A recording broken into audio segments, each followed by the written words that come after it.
Welcome to the ISOG I Am Secure Metaverse Forum 2022. Our program will start in a few minutes.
Have you ever dreamed of selling properties, owning a car, or starting a company in the virtual world?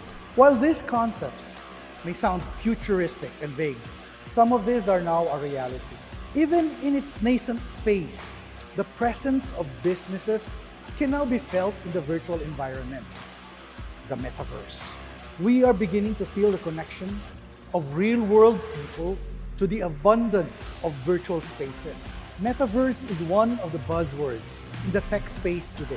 While it presents a myriad of exciting ideas, it also comes with a list of privacy issues and security risks that we might not yet know how to handle. As guardians of cyberspace, we need to keep abreast of the developments in this technological trend. So we remain equipped, our institutions, from possible threats in the future.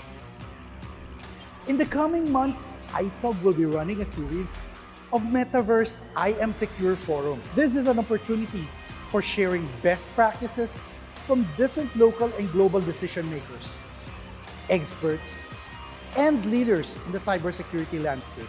We aim to provide you with latest and some critical information that can prove to be a beneficial weapon for information security professionals in facing this new challenge in the digital world. Come join us and our community of cybersecurity professionals via Zoom on May 19, June 23, July 21, and September 1. See you there.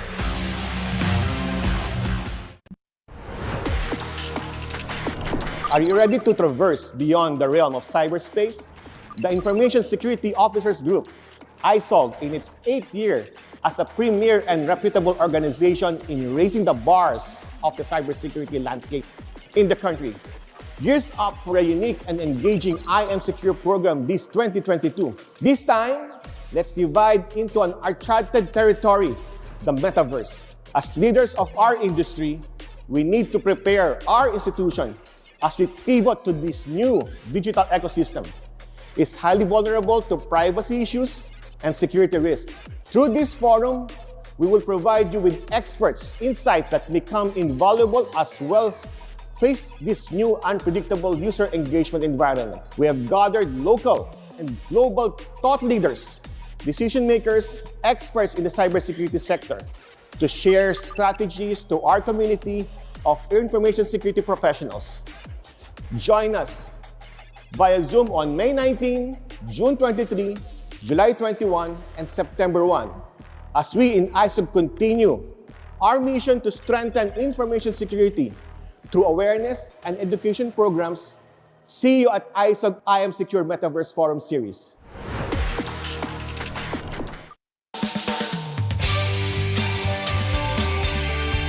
Making informed decisions is the key to facing any challenge. Count on us to give you balanced, fearless news and information. Anytime, anywhere, always.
connected world where information travels faster than we can even imagine.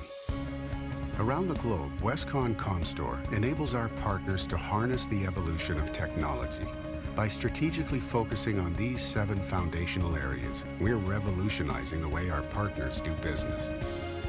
Our cloud practice empowers partners to transform their businesses through private, hybrid, and public cloud infrastructures. Our global deployment practice helps partners expand their global reach seamlessly through a single point of contact. Our services practice enables partners to grow their businesses through greater strategic insight and richer margin opportunities. Our security practice arms partners so they can safeguard their customers' information and reputations while unlocking opportunities for their business growth. Our unified communications and collaboration practice connects resellers to the products, knowledge, and expertise needed to create seamless interactions anytime, anywhere. Our networking practice enables resellers to accelerate global connectivity through the fully integrated networks and support infrastructures their customers demand.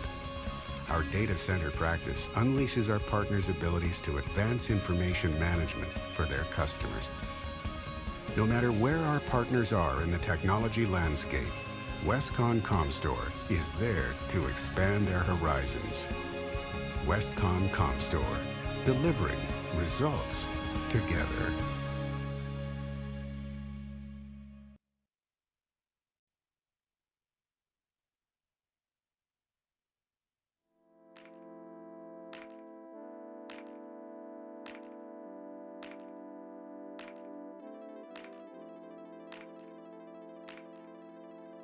Welcome to Benilde School of Management and Information Technology, or SMIT. SMIT students are honed to be not only professionally competent, but also responsible professionals, business leaders, and entrepreneurs who value diversity and continuous learning through innovation. Benilde's beginnings are also rooted in the start of SMIT.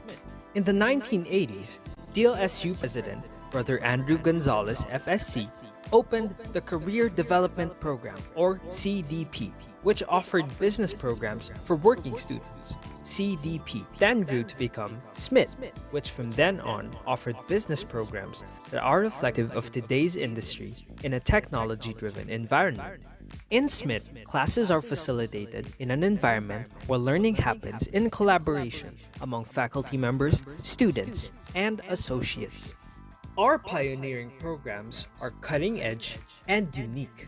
SMIT was the first school in the country to offer programs in computer applications, export management, human resource management, interactive entertainment and multimedia computing, business intelligence, and analytics. Students can also enroll in real estate management, information systems, and cybersecurity. SMIT also continues to offer business management and marketing management under the Career Development Program. Our faculty members are industry practitioners who have worked as middle to senior managers and CEOs in various corporations. We also have faculty members who are industry leaders, entrepreneurs, and are distinguished members of the academe.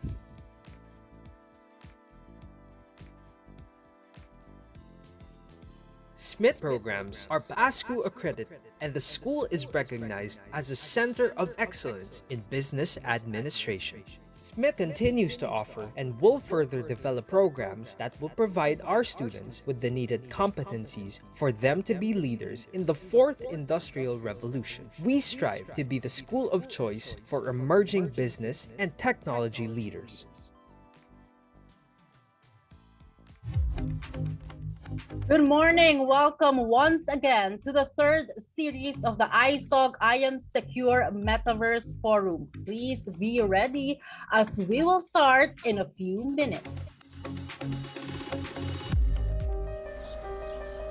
Every day, we continue to see how technology influences our lives. From the moment we wake up to the time we sleep, technology is intertwined in our daily activities. They have allowed us to live smarter, better, and safer. During COVID-19 crisis, its role has been further amplified, allowing continuity of operations, facilitating collaboration, enhancing communications, and strengthening connections. At VST ECS, commitment to innovation inspires us to look beyond our limits. With every single step, we aim to enable every partner and deliver technology to help organizations transform their business. As a member of the VST ECS group, we have what it takes to bring technology where they matter most. For decades, we have played a role in technology availability through our partnership and collaboration with retail partners, mobility channels, online platforms, system integrators, ISVs, and born-in-the-cloud businesses.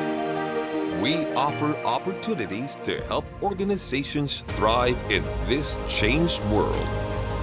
With our impressive portfolio, imagine what you can achieve when you have access to the world's best-in-class ICT products. We represent more than 90 ICT brands, a wide spectrum of choices to help you stay ahead of the game. Imagine your growth when you have the capacity to address and serve diverse customer needs.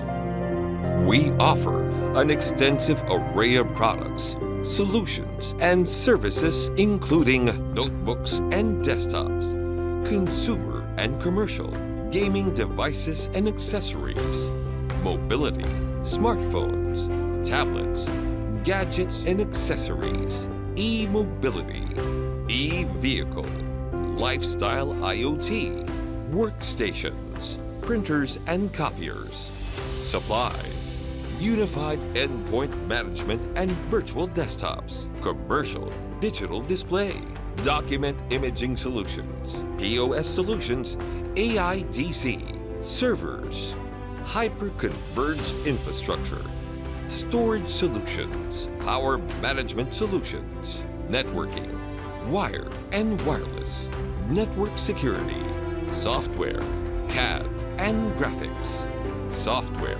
enterprise solutions, artificial intelligence, and robot process automation, data management solutions, 3D printing, software-defined network, big data solutions, IP surveillance and security, collaboration solutions, cloud solutions, containers, and microservices, DevOps, data center solutions and services, everything as a service, managed services, service and support pack, subscriptions. Imagine your strength when you cultivate relationships with industry leaders, game changers, tech experts, and trendsetters. There may be shifts in customer needs and market conditions. At VST ECS, we will remain focused to be the best and most admired technology partner in the Philippines.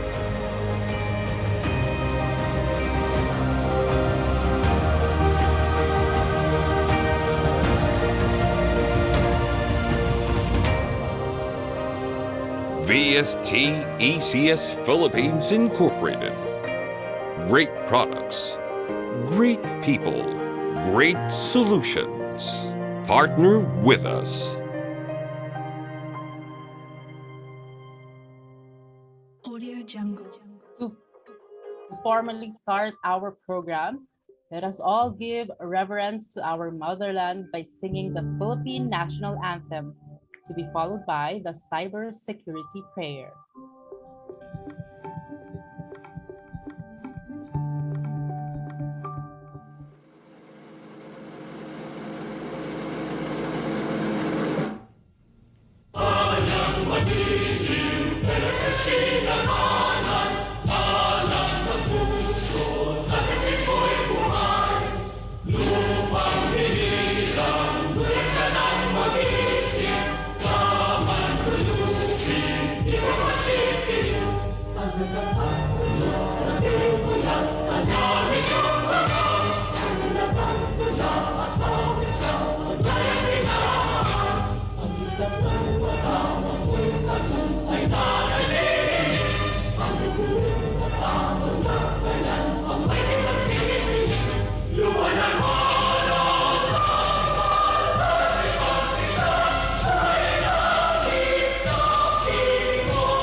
A pleasant morning to all. On behalf of ISOG, or Information Security Officers Group, it is my pleasure to welcome you to the third I Am Secure 2022 Metaverse version. My name is Carla Paderna, and I am excited and truly honored to be the host of this virtual discussion of great minds today. With an overall theme of traversing beyond the realm of cyberspace, the Metaverse Forum series is a presentation of radical transformation in the digital world and significant business opportunities. The stakes are high, and so are the threats and risks. Enterprise operations are expected to be challenged for the next 5 to 15 years. The regulations and standards for transparency, privacy, and decentralizations are increasing. Values. We need to adapt into this unpredictable user engagement environment. We aim to provide you with the latest and most engaging solutions for you to gain a significant advantage. Joining us in this forum are local and global experts, decision makers, and cyber leaders.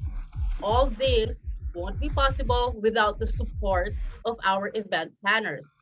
Bangko Sentral ng Pilipinas, Bankers Association of the Philippines, National Privacy Commission, and the Department of Information and Communications Technology, and of course, our sponsors and media partners.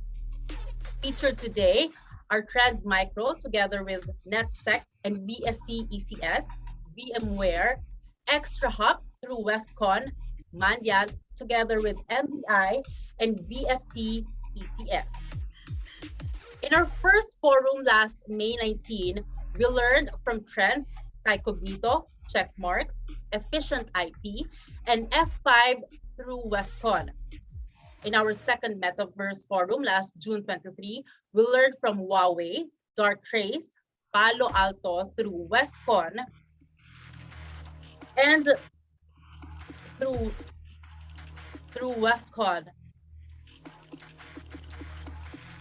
So, okay, to start our program, leading the Information Security Officers Group is an IT professional with over 20 years of experience in cyber security and has been serving the banking industry for almost 30 years. He is currently the Chief Information Technology Security Officer of Land Bank of the Philippines and heads the Network Enterprise Security Nest, responsible in formulating system operations, standards, and compliance. He is no other than the president of ISOG, Mr. Archie Tolentino. To our distinguished speakers, colleagues in security, and friends from various sectors, I welcome you all to the continuation of the 2022 I Am Secure Virtual Forum. It is my pleasure to see all of us virtually gathered today. In the last two series, we have been a witness to dynamic and engaging discussions from our speakers and participants about metaverse in the banking industry. Much has been tackled and said about the metaverse, particularly in the banking industry. Its standards, regulations, challenges, opportunities, and its overall impact on the business landscape.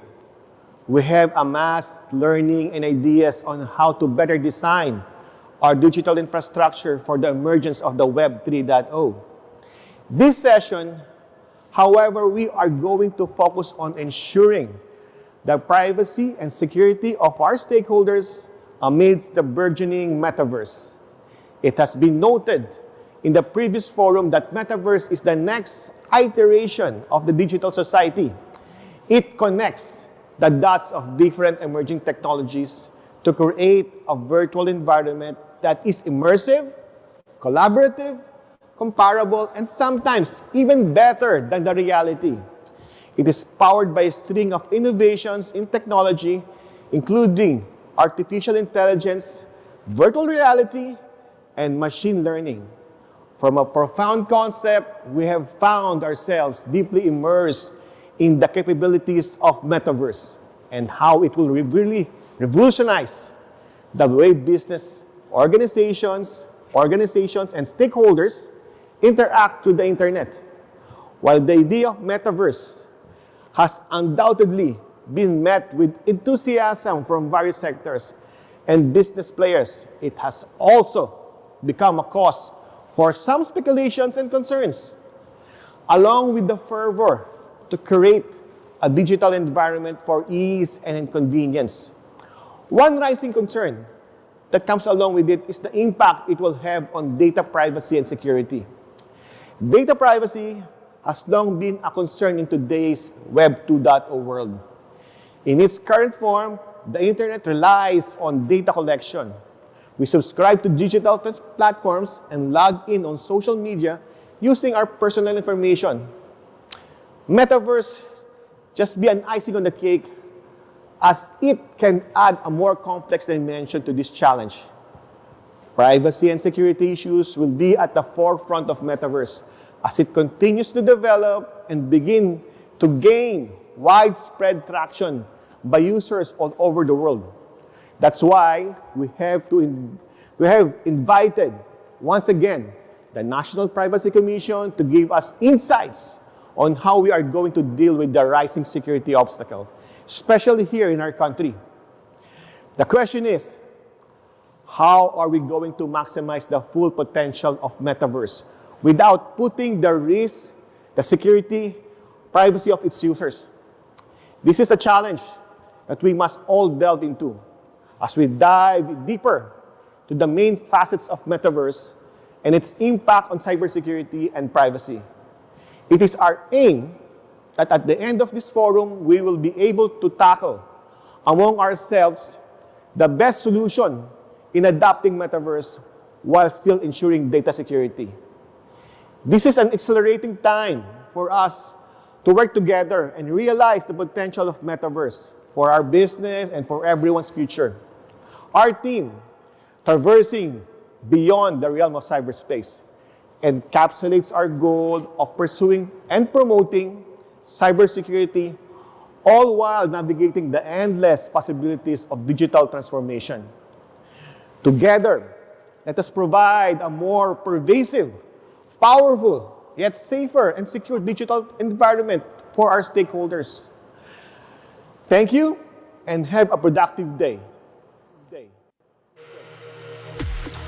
Thank you so much, Sir Archie. As we traverse beyond the realm of cyberspace this morning, we are privileged to have with us as our keynote speaker, the Executive Director of the National Privacy Commission, Before taking his oath of office as NPC, he served under the Department of Information and Communications Technology on various capacities such as Assistant Secretary for Management and Operations, OIC Undersecretary for Regional Operations and Countryside and ICT Industry Development, Assistant Secretary for Administration and Assistant Secretary for national broadband backbone and free Wi-Fi internet access in public places. He obtained his law degree from San Beda University, Manila, and was subsequently admitted to the Philippine Bar the following year, where he also holds a degree in business management and entrepreneurship with academic distinction from the same university. We are honored to have with us today Attorney Ivan Ronald DM Alzona. The National Privacy Commission was created under Republic Act No. 10173, or the Data Privacy Act of 2012. The Data Privacy Act of 2012, commonly known as DPA, was enacted on August 15, 2012 to protect individual personal information and information communication system in both government and private sectors. It protects the fundamental human right of privacy while ensuring the free flow of information to promote innovation and growth. The DPA regulates the processing of personal data from collection, recording, organization, storage, updating or modification, retrieval, consultation, use, consolidation, blocking, erasure, to destruction. Covered in this regulation are government agencies, private natural or juridical persons, and foreign corporations subject to conditions. These can be further identified into various sectors such as telecommunication services, financial services, business process outsourcing, health and government, among others. The DPA also ensures that the country complies with international standards set for data protection, all of which require a body to implement these, hence the creation of the National Privacy Commission. The NPC, officially established in 2016, is an independent body mandated to administer and implement the Data Privacy Act of 2012 and to monitor and ensure the country's compliance with international data protection standards.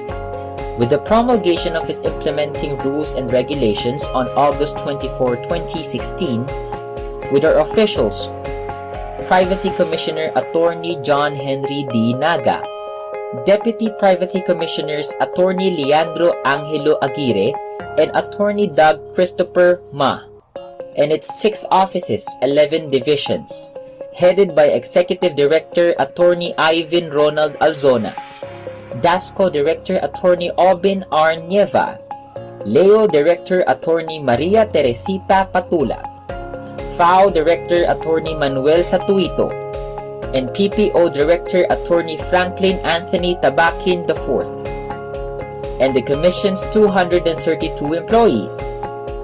The NPC is expected to perform its functions: rulemaking, advisory, public education, compliance and monitoring, complaints and investigation, enforcement. All of these are directed towards our aim to promote data privacy rights, protect the rights of our data subjects, and develop and empower our stakeholders. With the protection of individual personal data at its core, our path hereon is to create a culture of privacy towards a competitive, knowledge-based, and innovative nation, embodied in our mission of continuously delivering services to be the authority on data privacy and protection, providing knowledge, know-how, and relevant technology, establish a regulatory environment that ensures accountability in the processing of personal data and promotes global standards for data privacy and protection, build a culture of privacy through people empowerment that enables and upholds the right to privacy and supports free flow of information. And our vision, to be a world-class regulatory and enforcement agency, upholding the right to privacy and data protection while ensuring the free flow of information, committed to excellence, driven by a workforce that is highly competent, future-oriented and ethical, toward a competitive, knowledge-based and innovative nation. Moving forward, we as a commission will fulfill our duties and functions to the Filipino people for them to realize our message. Datos ng Pilipino, protektado ko.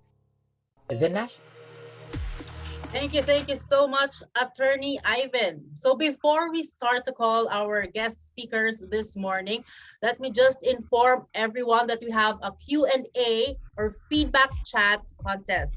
There will be 4 of each of these items, which you can see on screen, and plus 2 special edition Gundam mechanical gaming keyboard that will be raffled off in our special lunch and end of our forum raffle. Again, that's for our special lunch and end of forum raffle. So stay tuned up to the end of this session as you have 5 chances of winning. So these are what's in store for you if you are to actively participate. 4 external hard drive case, 4 portable hard case shockproof carrying bag, 4 pieces of 6-in-1 multifunction box. It has a memory reader, a Type-C phone charger, and many more. And this is my favorite, 4 pieces of 115-in-1 screwdriver. And of course, 4 one-hand mechanical gaming keyboard with mouse. The mechanics are simple. In each presentation, send us your well-thought-out questions or feedback at the chat box. We have our secretariat on standby to list all the names who will be participating, and from this list of names, we will raffle off the winner. Very easy, right? Again, very simple mechanics. You just have to participate in our Q&A or feedback chat contest. So you just need to type in your question, tell us your comments, be participative and engaging, and that gives you a chance to win this cool premium item. So there you go. So let's get started as I now call our first presenter today coming from Trend Micro together with NetSec and VST ECS. As organizations are increasingly facing stealthy targeted attacks designed to bypass existing security defenses, attack and monetize stolen intellectual property, encrypt essential data for ransom, or damage this flow of information in the case of nation-state attacks. What organization needs is an extra set of expert eyes to enhance threat detection, decrease the likelihood of security breaches, and ensure an appropriate organization response when incidents do occur. Our next presenter is a top-performing, self-motivated individual with outstanding professional sales and technical capabilities with 15 plus years of technical expertise in network and information security. He is a proven visionary who drives profitable sales with consultative selling skills and able to connect with C-level audiences. He also has a rich experience in understanding customers' requirements and mapping business solutions. Let us all give a virtual round of applause to the Southeast Asian Technical Manager of Trend Micro, Mr. Biswajit Dai. Dave.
Yeah, that video went a little long. So yeah. Hello, good morning, everybody, and um, it's actually an honor to be presenting at such an esteemed gathering. So first of all, thank you for the opportunity for letting me present over here. And of course, yeah, Carla has been so kind telling good things about me. Yes, so I'm just a few years into the security industry. I mean, from the start of my career, I've been. But today, it's not about that. Today, we are going to go ahead and discuss about uh, the Trend Micro Vision One SOC as a service, which we are enabling our partners to go ahead and deliver, because it is very, very, very important uh, that organizations just do not rely on tools uh, just to protect. You need something more.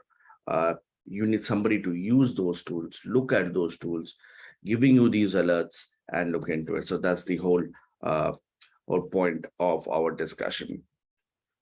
I would not go too much into what threats and what different threats are.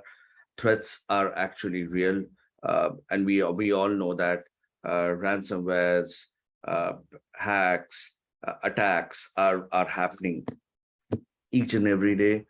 When we used to talk about 10 years back, people say, "Oh, this could be stories; these are not real."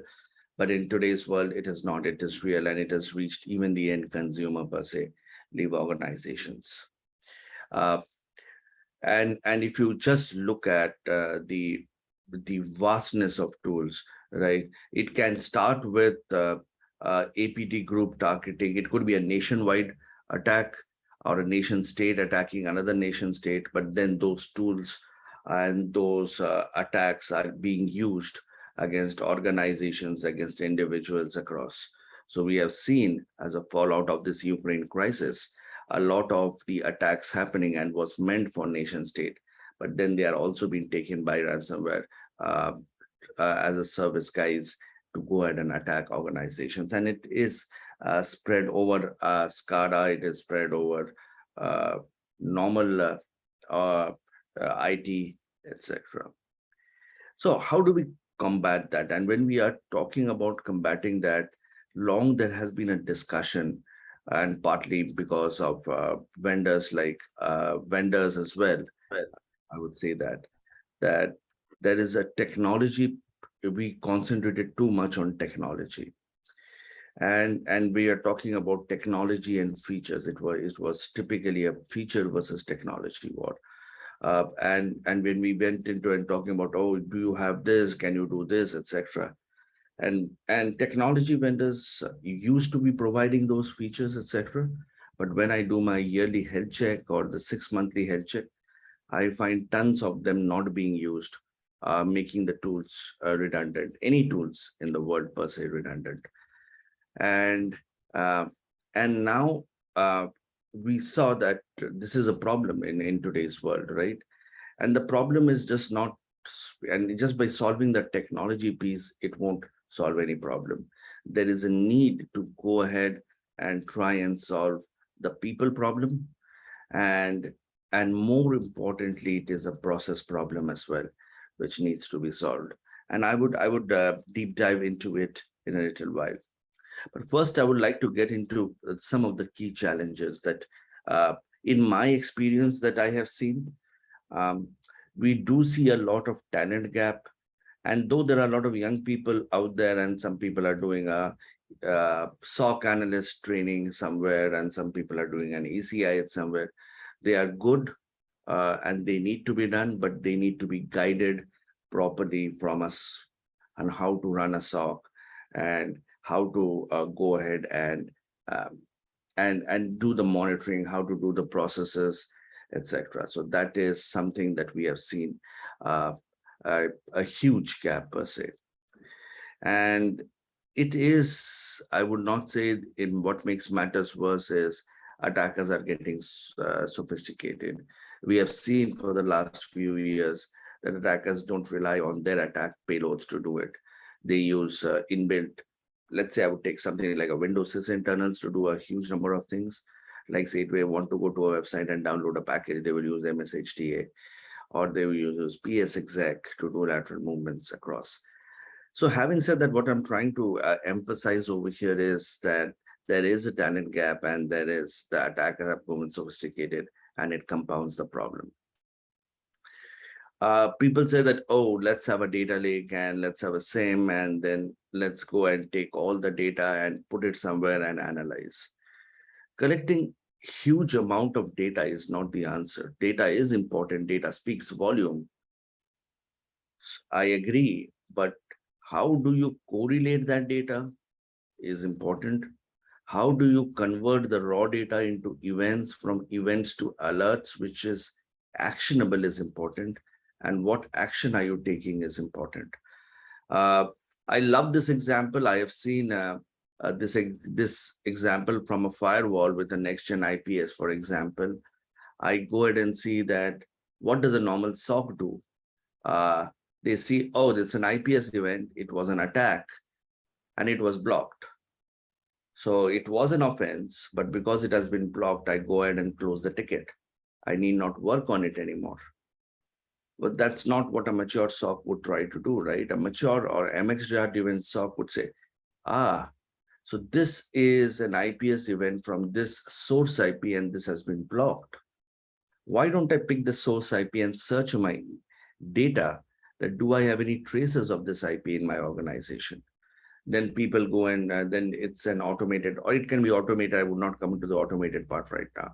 Goes and searches and tries to figure out what is, if there is a match, that means there has been attacks happening, which my IPS did not detect. And I'm not trying to blame the IPS over here. There could be some tuning problem, etc. But then we can do a cross investigation and help tune your IPS or see if it's a 0-day or not. And of course, then we have to talk about logic, correlation rules, because we do not want the analyst to die of alert fatigue. And analysts normally are, in a normal SOC, analysts are. So what they do is they have created rules. Oh, if it is blocked, just don't take any action, just move on. And then we talk about unknown threats. And unknown threats, we are talking about 0-day payloads and 0-day attacks, even vulnerability attack. In my experience over the last 1 year, since we have launched this project, I have seen 0-day vulnerabilities as well being attacked. And it is very important to have a look when we look at and we do a cross-correlation investigation. Oh, this was something that is unknown, right? And log4, during log4j, it came out vividly. And of course, having multiple security tools does not help a SOC. And that's coherent with big data, because there's lots of data coming. And the answer is, what do you do? And every organization would like to do it in their way. So how do we solve the problem? Now, the way we try to solve the problem, I try to cover this at the very high level, is Trend Micro already has XDR for its native products. So Trend Micro has its email security, Trend Micro has their web security, Trend Micro has their endpoint security, etc. But mostly Trend Micro, say a customer has a Trend Micro on the servers and on the endpoints and maybe on the email. It does not have the web and the network. Necessarily, it might not be a complete Trend Micro shop. What does organizations want? Organizations want, can you integrate with my third-party firewalls or third-party proxy, etc.? And how can you give me the best? And that's the whole criteria of today's discussion. So apart from giving the native XDR that Trend Micro is there, we are talking about the data lake that we provide for the SOC as a service, in which your third-party data can come. And we also give a SOAR platform to the SOC with case management, where there are playbooks, custom use cases, etc. And not only we are trying to give you those the tools, and rather we give the partner the tools to provide you the service. So this is, you are oblivious, you are just taking the service as a customer. And so what typically we give the playbooks, we give the use cases, we give end-to-end plug and play SOC as a service. We have created workflows which are automated. We create detection rules, models, typically on our XDR and on the data lake as well. And there can be custom workflows, right? Like, for example, you say, oh, you take a response But if you want to do a cleaning, I want you to create a ticket on my ITSM tool or on my ServiceNow or on my Jira or my BMC. That is a custom workflow that I would talk about. And lastly, we get into the integration piece where we are talking about integrating across vendors, right? Oh, I find this URL suspicious. Can I block it on a Zscaler or on a Blue Semantic gateway? Or can I block this IP on the firewall, right? So all of these automated use case and integrations also come into picture. This is what I want to clarify it, where many organizations do think that buying a SIM is equal to having a SOC, which essentially is not true, right? Because when you talk about a SOC, it is talking about expertise you're having about a platform that has all the use cases inbuilt that are talking. It's not the built-in few use cases. Customize it according to your requirement. Getting the data right, getting the correlation rule right, getting to see that whatever data you are sending is actually getting correlated and an alert is getting created for actionable alerts. And lastly, I would talk about SOPs. When I talk about SOPs, I would try to mention that SOPs are the standard operating procedures that which tell the SOC operator. Now it's not only it is actually telling it's a mirage of processes and even the response book where it happens. So this is typically a way we try to show case what we are trying to achieve, right? So there is telemetry from Trend Micro, and you can take any number of, not all, you can take a few of Trend Micro sensors, and you can take, and this is getting enriched by Trend Micro per se, as you can see on the top, and getting correlated by the Trend Micro XDR. So on the top, first three that you are seeing to the alerting is done by Trend Micro itself, and that's the power of Trend Micro XDR. But what we are complementing it in our SOC as a service is we are taking telemetry from third party, and you can see a proxy and IAM or 365. Though we have network, we can pick up those things. And we are also getting it enriched further with threat intel, MITRE mapping, sub-technique, and getting it further into the correlation phase, like embedded intelligence, machine learning, correlation. And thus we get into an alert phase where tickets are getting created. And when tickets are getting created or cases are getting created, there is a rich case management which talks about the ticketing system, the SLA with MTTR, MTD monitoring, the dwell time that the analyst is spending, the MITRE data, how much it is mapped, the kill chain mapping. There is an approval. For example, I want to isolate a critical assets for which I require your approval. There's an approval. It also needs to be inbuilt. There is a TLP tracking on what can be shared, what cannot be shared. And then you can see that on the top, then it's all part of the investigation, right? On investigation and the response part, right? How we go ahead and do response. I would not get too much into the other details, the add-ons of the others, but coming to reporting and threat advisories, that's a very key component. And what we do from a, and what we exactly do from an advisory, and this is, we look into the threats that are coming up every day, and we try to check it with your organization and try to tell that, are you affected? And if you are affected, we try to take immediate action. And if you're not affected, we send you an advisory that you are not. So that's something we do. But before I jump in, I would like to get into a little bit of the technology part where we are talking about EDR to XDR, the evolution of endpoint security. So what is an EDR? So EDR is primarily a tool which does event detection, containment, investigation, and response. So these are the primary things. That's typically, I would say that it's sitting on your machine and recording each and everything. And it has some capabilities of doing a response on the endpoint.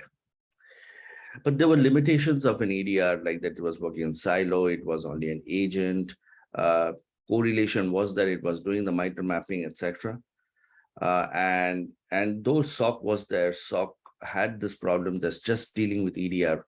is not great. So I need to cross correlate with multiple other products and try to figure out something.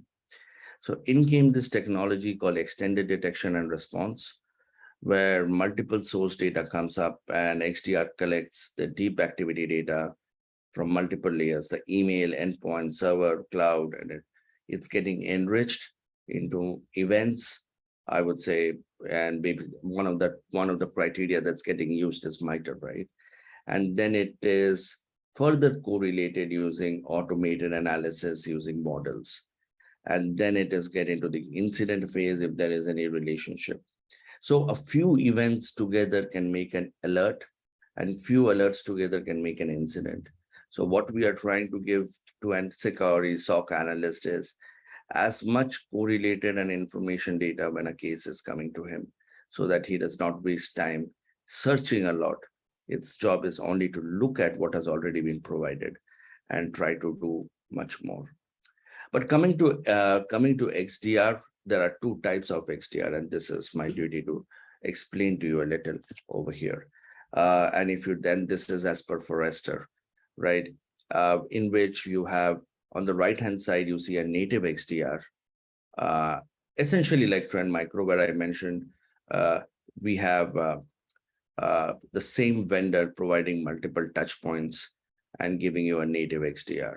And on the left, you have see a hybrid XDR, which is typically the SOAR vendors in today's world, which are talking about integrating with each and everybody in that they can. Now, there is a difference between the two. On the right-hand side, you see the vendors can provide more depth and coverage because they are native sensors, and the depth is huge, humongous. On the left, and because they are working on telemetry means every data. On the left, which is typically something that the Trend Micro does not do, is the hybrid XDR part, whereas the more coverage. So these were two type of vendors, but they have more coverage. It covers mostly everything, but it might not go that deep because it's dependent on logs. So when this happens, organizations ask which one should we choose, right? And that's where we come back to the issues that we are talking about, right? Okay, there is a problem with people, right? We have a skill set problem. If I get people, I trouble retaining them. Now, if I'm setting up a SOC, I might not be able to set up a SOC. Or if I set up a SOC, how do I keep it up, right? It requires humongous amount of effort just to keep everything updated, right? My playbooks, my use cases, my changing, because every day things are changing.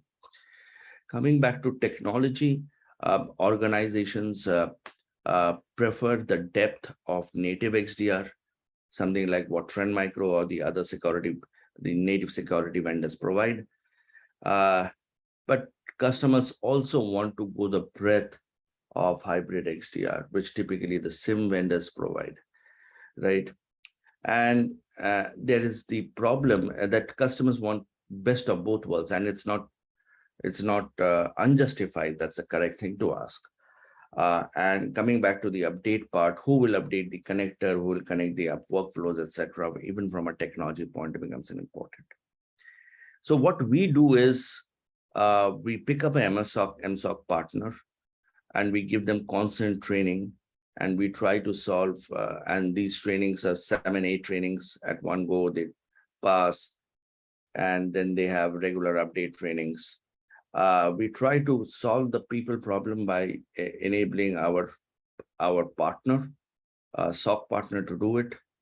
And it is continuous. We also give a platform which can do native XDR plus hybrid XDR. So it can integrate with Trend Micro's native XDR and integrate with your third party, giving you hybrid XDR. And when we're talking about connectors, playbook, automation provided, everything is given to the partner. And because it's a Trend Micro SKU, the ownership is with us, but we go ahead and try to have weekly calls, see that the quality is maintained, etc. So if you look at this, this is what we are trying to do. We had this native XDR, but we are integrating with the third parties as well on a single pane and trying to give you. So this is the exact diagram that I would try to show. So we have the SOC platform that we have built for our SOC partners, which integrates in depth with the Trend Micro's XDR platform, but it can also integrate with the third party that you can see, right? So you can see you have a DDoS, you have a firewall, you have an IPS, you have cloud, you have IAM. And this is just naming a few, and it can completely integrate. So it is giving you the best depth and control. And of course, it's giving you more coverage. So this is the best of both worlds that we have been trying to say. And that's so it is what I would term it as its native XDR, which is typically augmented by hybrid. How do we do customer onboarding? I would say this is our processes that we follow. We onboard the customer, and we say we start monitoring from day one, and then we get into the SOW, SOP. Monitoring does not have any harm, right? We start monitoring based on our test cases, and we start sending you notifications on day one. From day two, we start working on the SOWs, SOPs, RASI. We ask you for the onboarding document to give us certain details. We get into the health check phase where we go ahead and do a health check of all your products, how it is configured. Because we do believe that if things are configured properly, there won't be problems. And we try to send you a health card every week to tell you that, oh, these are not enabled. You need to enable machine learning. You need to enable agent protection. You need to enable these many things to keep secure. And that health card goes every week. We also do a customer discovery, trying to figure out your assets, to figure out, for example, there's some I mentioned, right? We would take automated isolation or automated action, but it is a server or it is an important assets. So we would like to get those details from you so that it can be fitted into our automated workflow. And then we are talking about ongoing reports, notification, health checks, advisories, etc. That becomes important. Having said that, from a customer journey, so this is another part. As I said, the initial meeting, we just take the API from you, we generate the API on your console, and we just integrate it and we start monitoring. Then we get into the documentation and the customer discovery, and then we start looking into the third party over here. We get those details, install the log collector and try to get the data. And then we get into the SOC part of it. We started monitoring, and there's a continuous engagement and continuous improvement part as well. The platform that we use is a completely scalable platform. So we have the case management and the stored platform and the data lake platform, where it is taking third-party logs, trend micro detection events, trend micro XDR, and it is completely inbuilt. So this is there on the cloud. This is there, but depending on the partner, some people, they host it on the cloud, some people host it on their data center, and we try to give it to the customer, to the partners for data residency and security per se. So in-house, so yeah, the Philippine partner would typically host it inside their geographical area. So this is a brief about the platform architecture, where we talk about the network data, the different data that is coming in. Essentially, there are two parts to it, and you can see that we are talking about detection logs and third-party integrations across the whole thing. So this is essentially that I have been trying to say.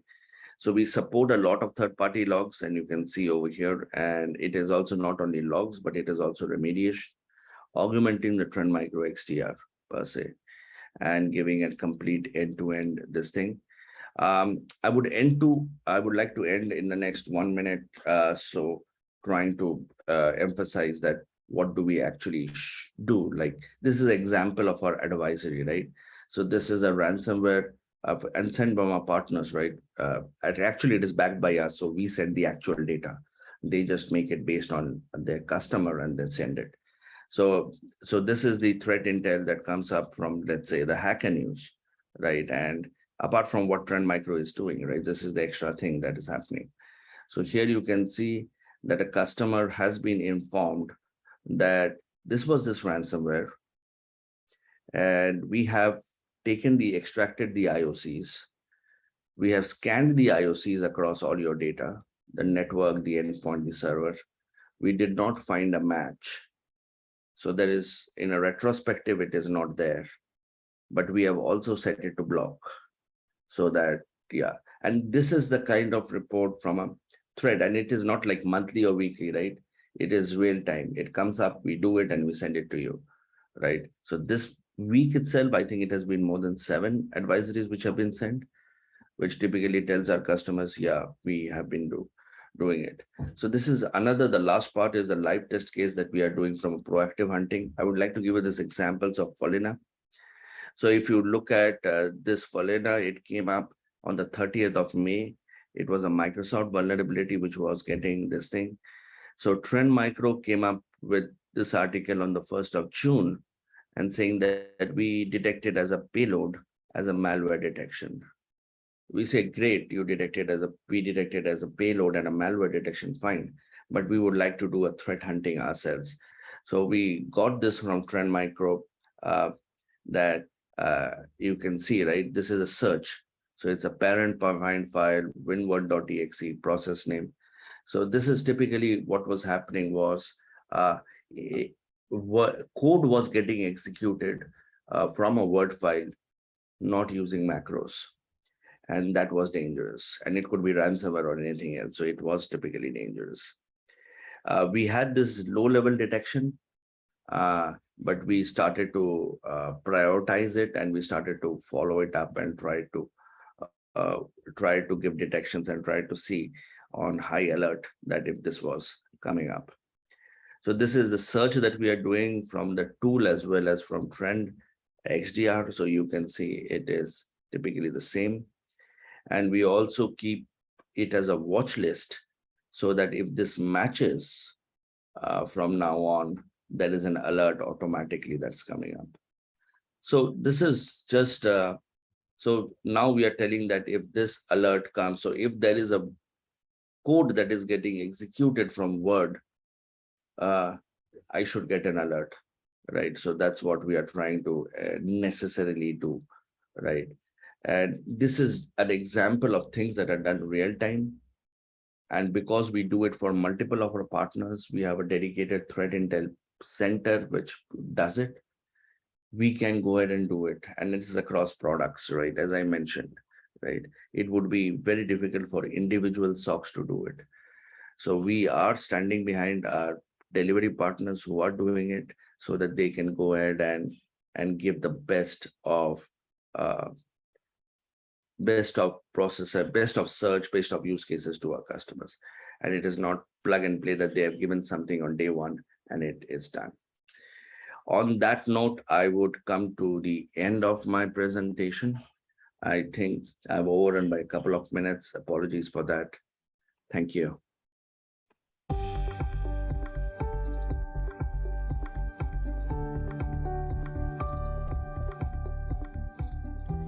Thank you for that insightful discussion, Mr. Biswajit. Again, I would like to acknowledge our featured sponsors today, Trend Micro together with NetSAP and VSTECS, VMware, Extra Hub through Westcon, Mandiant together with MDI, and VSTECS. In our first forum last May 19, we learned from trends, Cognito, checkmarks, efficient IP, and F5 through Westcon. Then in our second Metaverse forum last June 23, we learned from Huawei, Dark Trace, Palo Alto through Westcon, and Blue Voyant. And we are always grateful to have our media partners, Philippine Daily Inquirer, Business World, DG.ph, and Backend News. I'd like to remind everyone so you can engage in our program actively. For your information, all webinar participants, with the exception of the presenters, are muted for the remainder of the presentation. But as we value your participation. You will have the opportunity to submit questions to today's presenter by typing them at the Q&A tab of the control panel or through the chat section. You may send in your questions at any time during the presentation.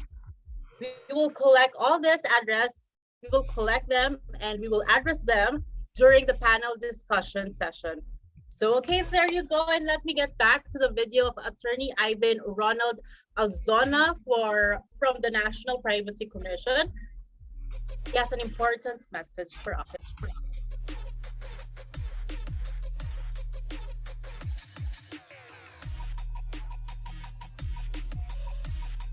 The National Privacy Commission was created under Republic Act number 10170.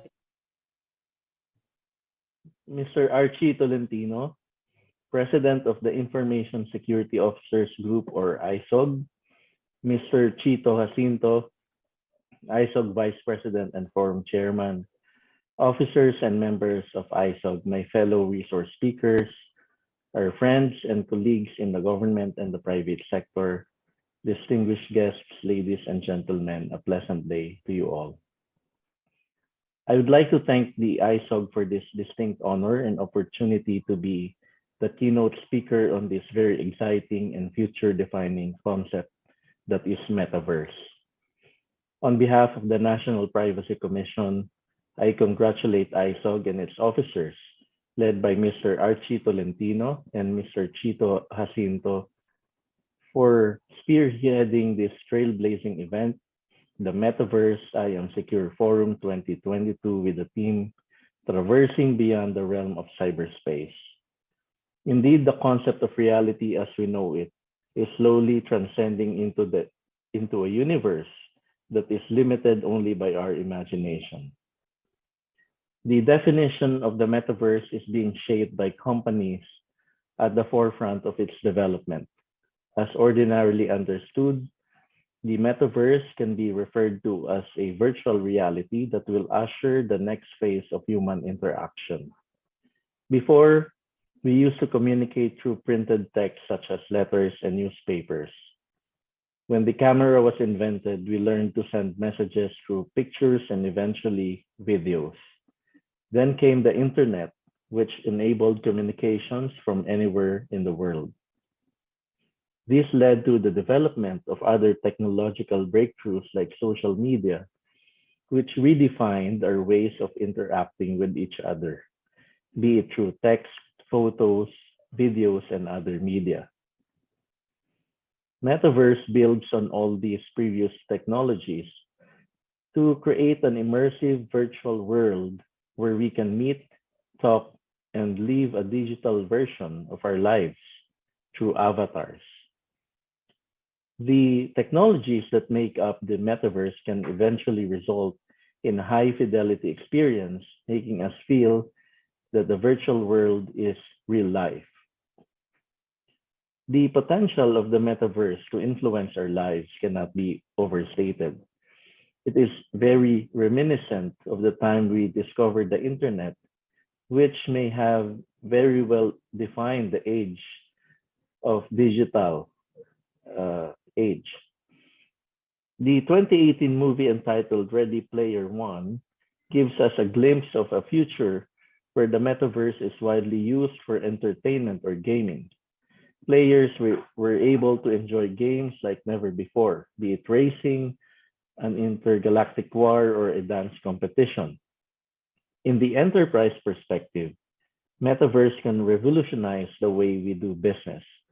For example, instead of holding this event through an online meeting platform like Microsoft Teams or Zoom, ISOG may hold this forum within the metaverse. In such a scenario, you will see my avatar delivering this speech on a virtual podium inside a virtual event place. Of course, your avatars will also be digitally present, and I will be able to interact with you and ask questions just like in real life.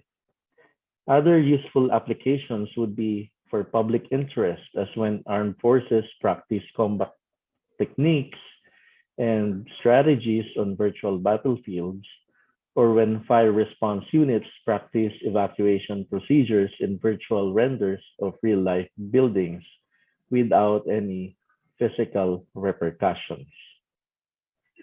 The thinning of the demarcation separating our physical and digital lives will undoubtedly result in tremendous benefits. As technology advances, its application will become broader and more inclusive. But this also opens metaverse users to different kinds of threats, risks, and harms taken to the extreme.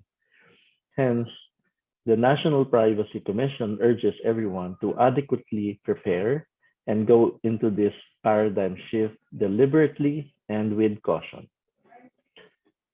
The use of metaverse by individuals and companies will only grow in intensity. Like social media, metaverse will certainly be a lucrative platform that can potentially create new kinds of economies and new classes of economic participants. The more time metaverse users spend in the virtual world, the more money they spend on virtual products and services. Metaverse can be a source of wealth for everyone who shares in the upside of this technology. To drive profits, metaverse participants will have to collect massive amounts of information from its users. The processing activities for metaverse will not only be limited to the data enumerated by current laws, it will go to the extent of measuring brain activities and other invasive measures to ensure that its users are as immersed in the virtual world as possible. We will essentially surrender some parts of our real-world perception to metaverse. No longer will our avatars be limited to cartoons. Technology makes it possible to port our physical features and expressions into our avatars, a concept that is now being explored by metaverse developers like Spatial. No longer will our online presence be limited to our profile photos. Our avatars can be an accurate representation of our true selves, further blurring the digital divide. In this context, we must find a system to hold metaverse platforms accountable for the protection of our rights, the values that we care for, and our human dignity in both our physical and virtual selves. The cybersecurity considerations of the metaverse should also be put up for intricate discussion. This platform will be a treasure trove for threat actors. They will employ all tools at their disposal to hack into the system and or to take advantage of its users. Persona or avatar theft could be rampant. He could be in the same virtual space with a friend's avatar not knowing that a criminal could be behind them. There is a great possibility that unsuspecting users can be coaxed into disclosing personal information like their birth dates, home address, phone numbers, frequently visited places, sources of income, names of their parents or relatives, and the likes of which that could lead to devastating real-life consequences. There are no current industry or regulatory standards that fully address the metaverse. While we do have laws such as the Data Privacy Act that touch on the data processing activities by these platforms, the law may need enhancement to enable the benefits of this technology, all while addressing any issues that may arise from its widespread use. In other words, regulations will have to keep up to ensure that something as complex and expansive as the metaverse can be fully maximized in an environment that is safe and secure for all its users. Technological forerunners in the development of the metaverse currently dictate rules that control the platform. Hence, they are in the best position to shape metaverse within the legal, moral, and ethical bounds acceptable in the current society, and as may be reasonably foreseen in the future. You are partners in the private sector, whether you are users, contributors, or developers of this technology will play a bigger role in building the metaverse right from the start. We must be more discerning and responsible with the way we steer this development for the benefit of future generations. At this juncture, I hope that we have adequately set the tone for the succeeding discussions on the implications of metaverse in this forum. Let us not focus only on its benefits. Let us also discuss its societal, moral, ethical, economic, and other implications equally, if not with more fervor. We only have a few window of opportunity to get this right. Let us work together to achieve safer, secure, and inclusive virtual world for everyone. Wouldn't it be exciting to fly over the Great Wall of China, dive into the deepest regions of the seas, travel back in time, walk among dinosaurs, and live our fantasies, all without fear of threats, risks, and harm? Thank you, everyone, for listening, and I hope that we will have a very fruitful forum ahead. Mabuhay! Mabuhay, and thank you, Attorney Ivan Alzona. Thank you also, National Privacy Commission, for always supporting ISOG. We look forward to secure our data more further through your commission and leadership.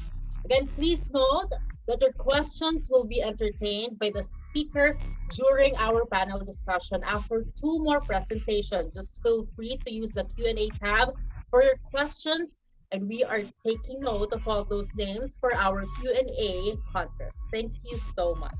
Our next presenter has over 20 years of experience in networking and security at VMware and is leading a regional team of network and security solution engineering specialists with leadership coverage in Korea and the Southeast Asia region. He leads a team that is focused in evangelizing the true value of network and security virtualization, integrated with automation and cloud management solutions, which are all the key components in VMware's virtual cloud network. Let us learn today about cybersecurity in the metaverse, security beyond the endpoint and perimeter from Mr. Ang Tok Yong.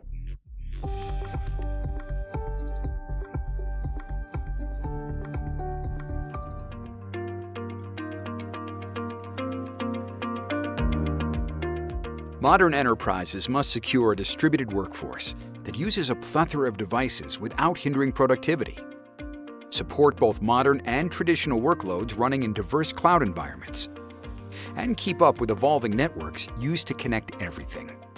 This results in too many surfaces to defend, too many silos, and too little context. But comprehensive security is complicated, resource-intensive, and volatile. How can you accelerate your zero-trust journey for a more robust security posture? VMware delivers simpler, faster, and smarter security that effectively spans your distributed workforce and applications. Let's see how VMware helps you rethink security and simplify your zero-trust journey. With everything dispersed and constantly changing, the deployment and management of traditional agent and security controls to monitor and protect your environment becomes infinitely more difficult. Your security posture needs to mirror your infrastructure. With VMware, your security controls and policy enforcement protect your distributed assets, supporting both new and legacy environments and applications. And because you can reduce the number of tools and agents you deploy while managing them in a centralized fashion, you can consistently apply your policies across multiple environments with little to no added effort. You achieve full coverage of your environment by connecting the dots, while reducing complexity and blind spots. Security, IT, and operations teams approach security from different perspectives and with different tools, generating unique, often isolated data. VMware connects your zero-trust control points, enabling you to accurately understand the security situation and enforce the appropriate policies and actions to close security gaps and reduce risk. With greater coordination between your security, IT, operations, and development teams, powered by a common concept of what they are protecting and the steps required, your people can act faster with greater efficiency. And with fewer security products, you spend less time on administrivia. You'll have the right zero-trust strategy in place to ensure no vital area is left undefended. Smart security decisions require more than threat intelligence. You need complete, accurate data and a deeper understanding of how your applications, data, network, and users work together. VMware gives you risk mitigation confidence with behavior-informed authoritative context, intelligent risk correlation with proactive prevention, detection, and response, and threat intelligence to surgically remediate threats and proactively reduce risk exposure. And you can deliver a secure and seamless employee experience with our context-aware security features, combined with cloud-first device management. Robust, yet simplified. VMware delivers simpler, faster, and smarter security. VMware offers all this and more, simplifying your zero-trust journey for your modern, distributed enterprise. Learn more at vmware.com/security.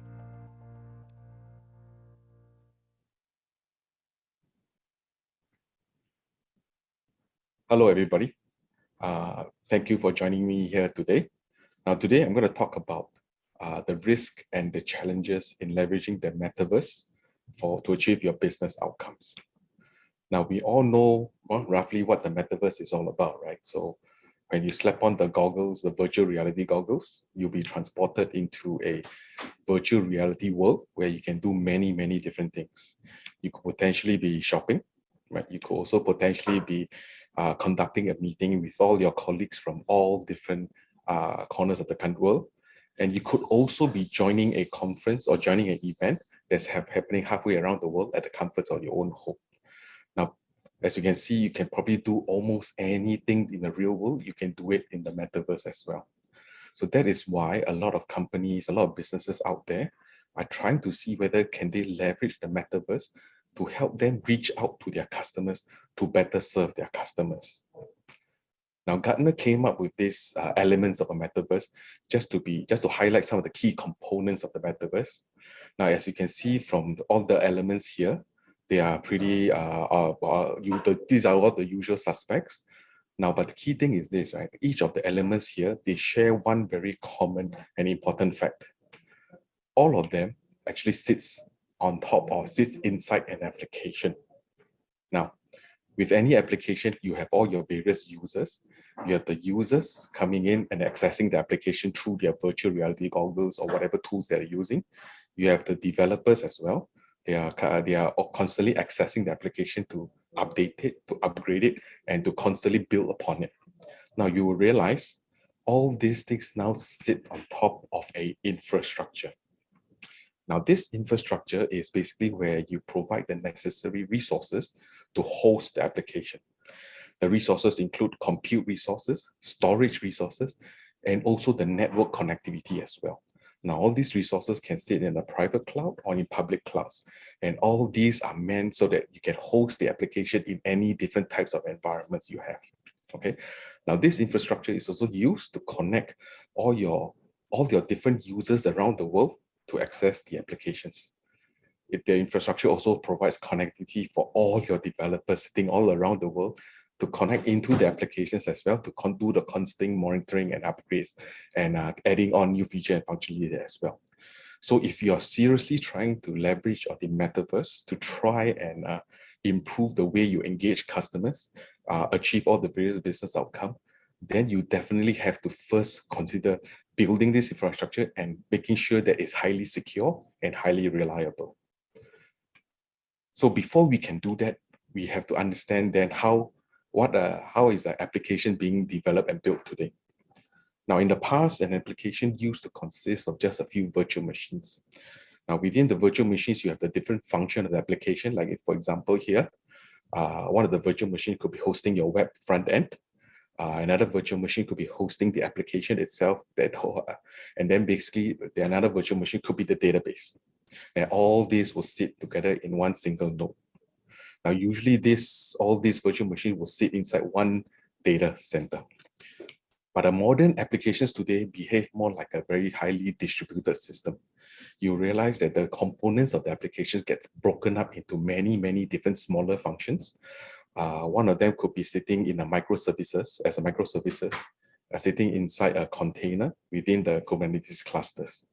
The rest could simply sit inside virtual machines, but all the various components could be sitting in the data center in the same data center, or it could be sitting in data centers, public cloud, private clouds all around the world. So that's why once we understand that modern apps is distributed in this manner, we can understand then how we can build a infrastructure to connect all these functions together and also make sure that we can secure it as well. Now, in order to secure such an infrastructure, we first have to understand one fundamental concept, something called the zero trust. Now, zero trust, well, in essence, it's not a product. It's actually what we call a security methodology, right? It's the way you implement, it's a design principle in security. So essentially what it means is this: trust nothing, verify everything. So in other words, if you want to build this methodology into your security strategy, you must make sure that you have all the right security controls to be always constantly doing the monitoring, and then basically doing the constant checking as well. The controls definitely you put into the various areas like your devices, your people, your workloads, and also your networks. Essentially what we'll do is that we bring all these things together, and then basically from there, you will see how all these controls actually work together and constantly share information with each other. For example, the endpoints, if the controls in the endpoint, for example, is able to detect something that's not right, is able to share information to the controls over at the network side so that they can implement certain policies to isolate that particular endpoint.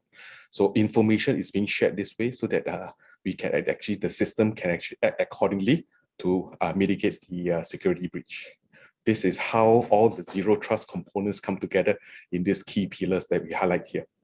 Of course, then we will wrap it round with all the visibility and analytics capabilities, and also from the automation and orchestration perspective as well. So what that means is that we give you the capabilities to be able to build the policies as granular as possible. We give you tools to be able to automate the whole process. And then basically once we push down the rules and the security policies to each of the control points, we now are able to have tools for you to be able to have visibility and analyze all the data that comes out of it.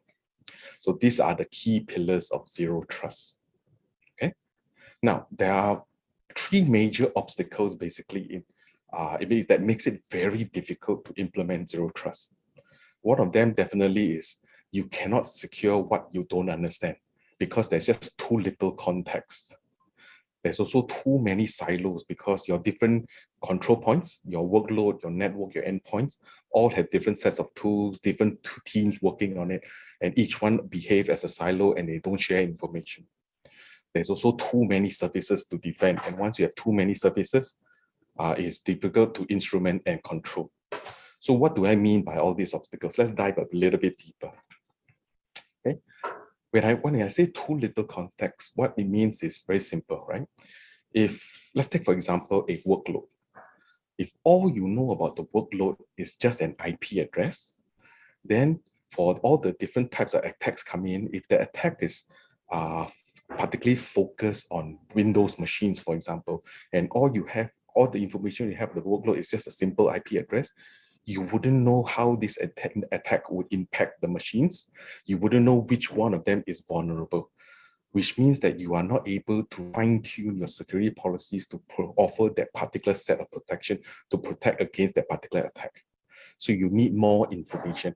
Having more information outside of just the IP address. For example, if you know that this is a Linux machine running in Linux OS, is running a certain application with all these processes in there. All this information gives you context so that you know what you're defending, so that all the attacks that's coming in, you're defending against it, you know exactly which one of your assets are vulnerable, and then you can tune the policies accordingly. But for now, for the most case, if you have too little context, it's too difficult for you to apply the zero trust principles to what you're doing today. Now, the other problem is that too many silos, right? Now, in your team, I would suspect that possibly you have your infra team, your end user team, your InfoSec team, your developer team. You even have your identity team and your network team. You have multiple teams within the organization. Each one of them focus on a very specific environment, each one employing tools to protect that particular environment. But all these tools and teams all behave and then separately, they work in silos, which means they don't share information.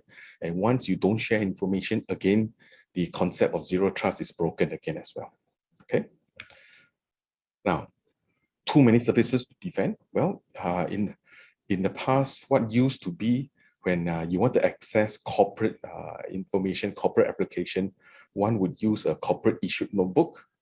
Then you will come to the office and connect to the office network. And then you log in and then you access the office application. That was usually how you do it. The number of attack surfaces is well defined. But now in this current day and age, what happens is that your users would like to use their own devices. They want to be able to come in and access applications regardless of where they are, whether they are at home, branch offices, whether sitting in a cafe or whatever. So there's many different areas to protect, and they not necessarily only want to access the application you have in your corporate data center. They also make use of all those SaaS-based applications like Salesforce.com, Office 365, and then those are also additional services that you need to defend as well. If you look over to the data center, for example, right, the same is happening to the workloads that sit inside the data center. The workloads today typically do not just exist in one location, right? The workloads can either exist and sit inside your local data center, your private cloud, your public cloud, and in your many different flavors of those public cloud as well. So in order for you to fully protect the workloads, there's all these different services that you need to implement the controls and to be able to instrument them. It's just too many of them today. And if you have too many of them, it's very difficult for you to enforce or apply the zero trust design principles into the security strategy.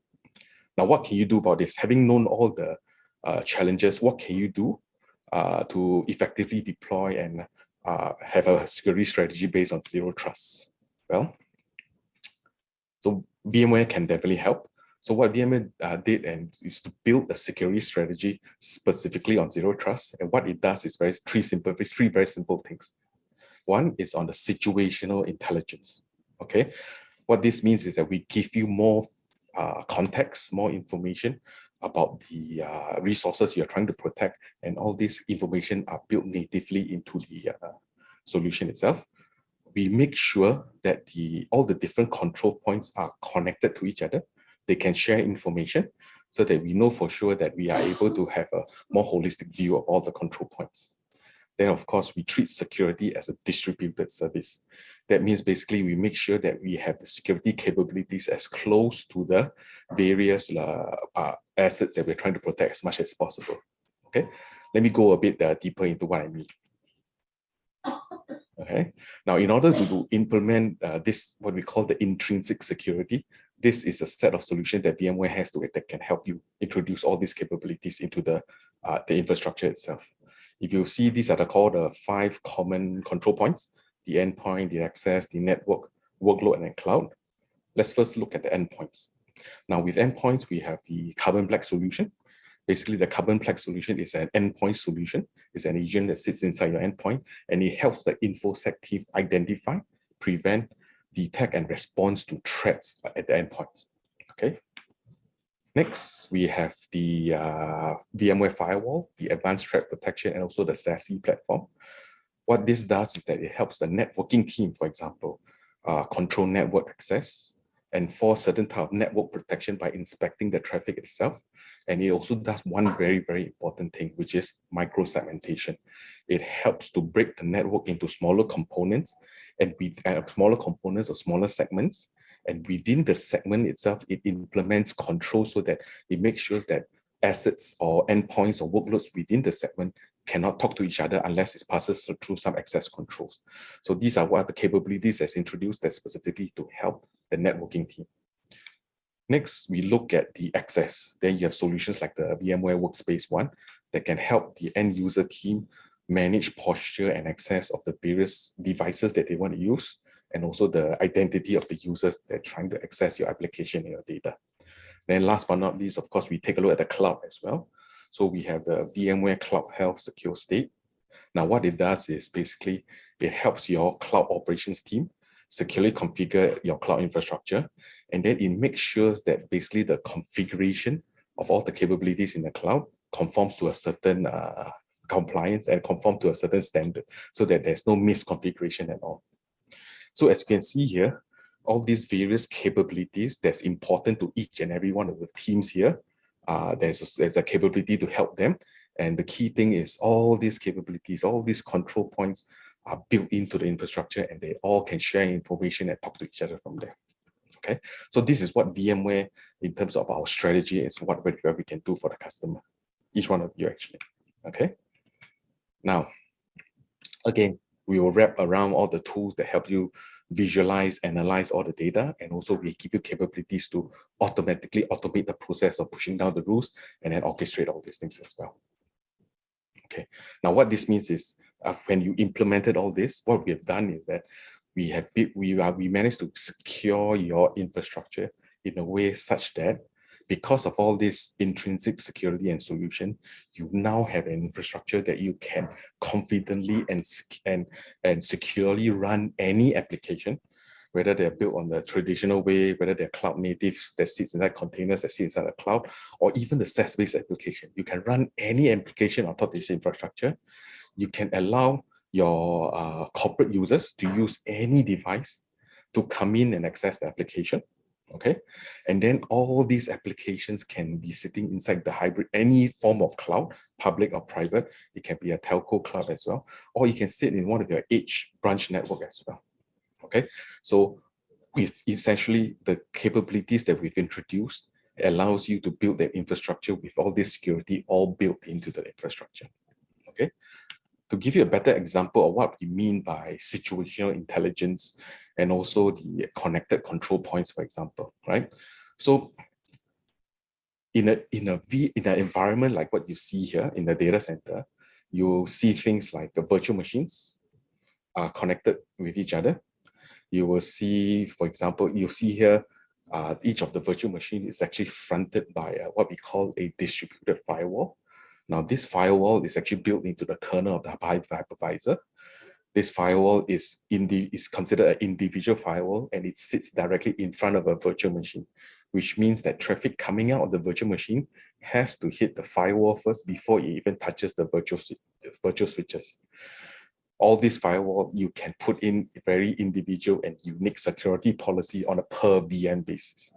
Now, this is how close, how integrated you can get in terms of how you can place a controls protecting all your various resources you have.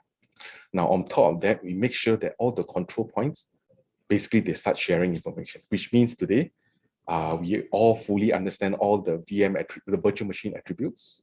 We understand all the network attributes because those are virtual switches. We can even understand all the different application attributes itself, and we can combine them together to help you build policies based on these attributes, and then you can push it down to the individual firewall. A typical example, for example, would be, you can say, well, I want to make sure that are all Windows 2003, all servers running Windows 2003 cannot access the internet. So a policy like this, to be able to translate it into a firewall policy, now we have information like, for example, which virtual machine is running Windows. We know that. These virtual machines are connected to which virtual switch port. We know that as well. And then we know each virtual machine running Windows, what application running in those. So we can apply this policy specifically to that particular VMs that is part of this group and not anywhere else. So we allow you to be able to control it that way. And we can do this without having to re-engineer your entire network infrastructure because we don't change all your IP addressing. All the firewalls introduced is considered like a bump in the wire where traffic just simply flows through and then we inspect that accordingly. So this is what we mean by situational intelligence and making sure that all the control points, the attributes of these control points, we can use it and share it together to give you a more granular set of policies that you can implement. Now, if you were to leverage on things like the PCI compliance, for example, we can actually help you segment a part of the traffic, part of the network for all the resources that has to go through the audits, and then we make sure we configure the right sets of policies for this set of resources that can help you comply to PCI as well. So we can do that because we have, again, it's about situation. We know the context. We know about PCI requirements. We help you configure the right policies for all these things. Now, Remember, we talked about the security being a distributed service. Now, here's what we mean. Now, under normal circumstances, if you were to look at your data center, for example, you'll probably see racks and racks of servers where the application sits. Then you will also have racks and racks of security appliances like your firewall, your IDS, IPS, and also your load balancers. Usually what we'll do is that if an application on one server wants to talk to another application on another server, traffic has to come out of the server, goes to the firewall for inspection, and then come back into the other server again. Now, there's always this constant hairpinning of traffic going on. It's highly inefficient, okay? What we can do when we start to distribute the capabilities is we take the firewall capabilities, we distribute it to each and every one of the servers. You probably saw an example of it just now, whereby each firewall is now sitting in front of every virtual machine. We take the IDS, IPS capabilities as well. We distribute it into each of the servers. We do the same thing for the load balancers and the web application firewall. Okay, so now we put all the security services into each of the servers to make sure that all these capabilities are now as close to the assets you're trying to protect as possible. Then all capabilities are processed within the server. There's no longer any hairpinning of the traffic. Now, the last piece of the puzzle is the analytics capabilities. As opposed to having racks and racks of servers to do that, we've push all these capabilities also into the servers themselves, so that all these capabilities is highly distributed into each of the servers. Okay. Now, whenever we need new resources, we add in new servers. Indirectly, we are adding new capabilities to run all these things as well. So it's highly scalable, and then it's very effective in helping you control all the various type of traffic that goes in and out of the servers themselves. So this is what we mean, or what we mean when we say in this day and age, because the applications themselves are so distributed, the security services that you want to apply, the security capabilities must be distributed in the same manner as well, so that we can do the necessary inspection as close to the endpoints as we possibly can. Okay, so now with all this in place, right, you realize that you understand fully what the challenges are. You understand now how VMware, based on our security strategy, can address those challenges. So essentially now what you have is a security strategy that's more effective. Okay, so basically you're able now to take the right action with confidence, because with the right intelligence information, with the right context, you now know that when a breach happens, you know that the breach is a real one. You know how to take the right efforts to mitigate that attack. It is more efficient because basically now you reduce the number of tools that you have, because certain tools can be shared between different teams. So you have lesser tools, which means that now you can implement a zero trust principle across teams that know with lesser tools, and remove all the silos and all the operational overheads from there. And finally, of course, more coverage. Because all our capabilities are fully distributed, they can be distributed to anywhere that requires the coverage. So now we can secure that we have security that basically follows exactly where your users are, where your data sits, and where your application sits as well. Now, with all these benefits, you can now confidently say that you are able to now reduce the amount of risk in terms of security when you try to build the necessary applications, so that you can try to leverage on Metaverse to be able to build your business outcome from there. Thank you very much. Thank you for joining me here today. Thank you. Thank you so much, Mr. Angtak, for sharing with us what is cybersecurity in the metaverse. Okay, just keep those questions coming during the chat, and later we will keep track of everyone's names for our Q&A or feedback raffle contest, which will take place after our third presenter. Defenders need a much broader window to catch and stop ransomware before the damage is done, and take necessary actions that can alert your team to the intrusion, command and control communications, data staging, and lateral movement. Join our third presenter, who has over 20 years of experience in the cybersecurity industry, with roles in frontline, incident response, technical sales engineering, and professional services, including architecture and implementing consulting. He is also an incident response consultant. He actively utilized network forensics, and endpoint detection and response, or EDR, tools to perform investigations into ransomware and APT-based intrusions. Currently, he assists customers and partners across the region realize the benefits of visibility, detection, and response provided by the ExtraHop Revel X platform. Let us all welcome the Senior Sales Engineer of ExtraHop, Mr. Chris Thomas, who will discuss with us owing the cybersecurity mind game security strategy. Imagine that this lobby is your organization's network. And that network is under attack from nation states, insider threats, and cyber criminals. But what these attackers don't know until it's too late is that you use ExtraHop. With ExtraHop, ransomware attackers don't stand a chance. You've got 1 hour to comply, or all that precious data will be sold to the highest bidder. I need to get this laptop on your network, to someone who works on your network, to someone who works here. What? Neither do software supply chain attackers trying to infiltrate your enterprise.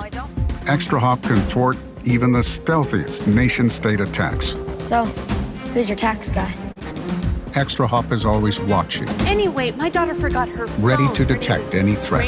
She's on the 18th floor. You can just go right in and slip it in her purse. Wow, this is a really good picture. I think it's derivative. 1 hour. With ExtraHop, you've got the upper hand, no matter what they try. Think they're buying it? Definitely. Cyber attackers have the advantage. It'll be our little secret. It's time to take it back with security that can't be undermined, outsmarted, or compromised. Even by the most advanced threats. ExtraHop. Security uncompromised.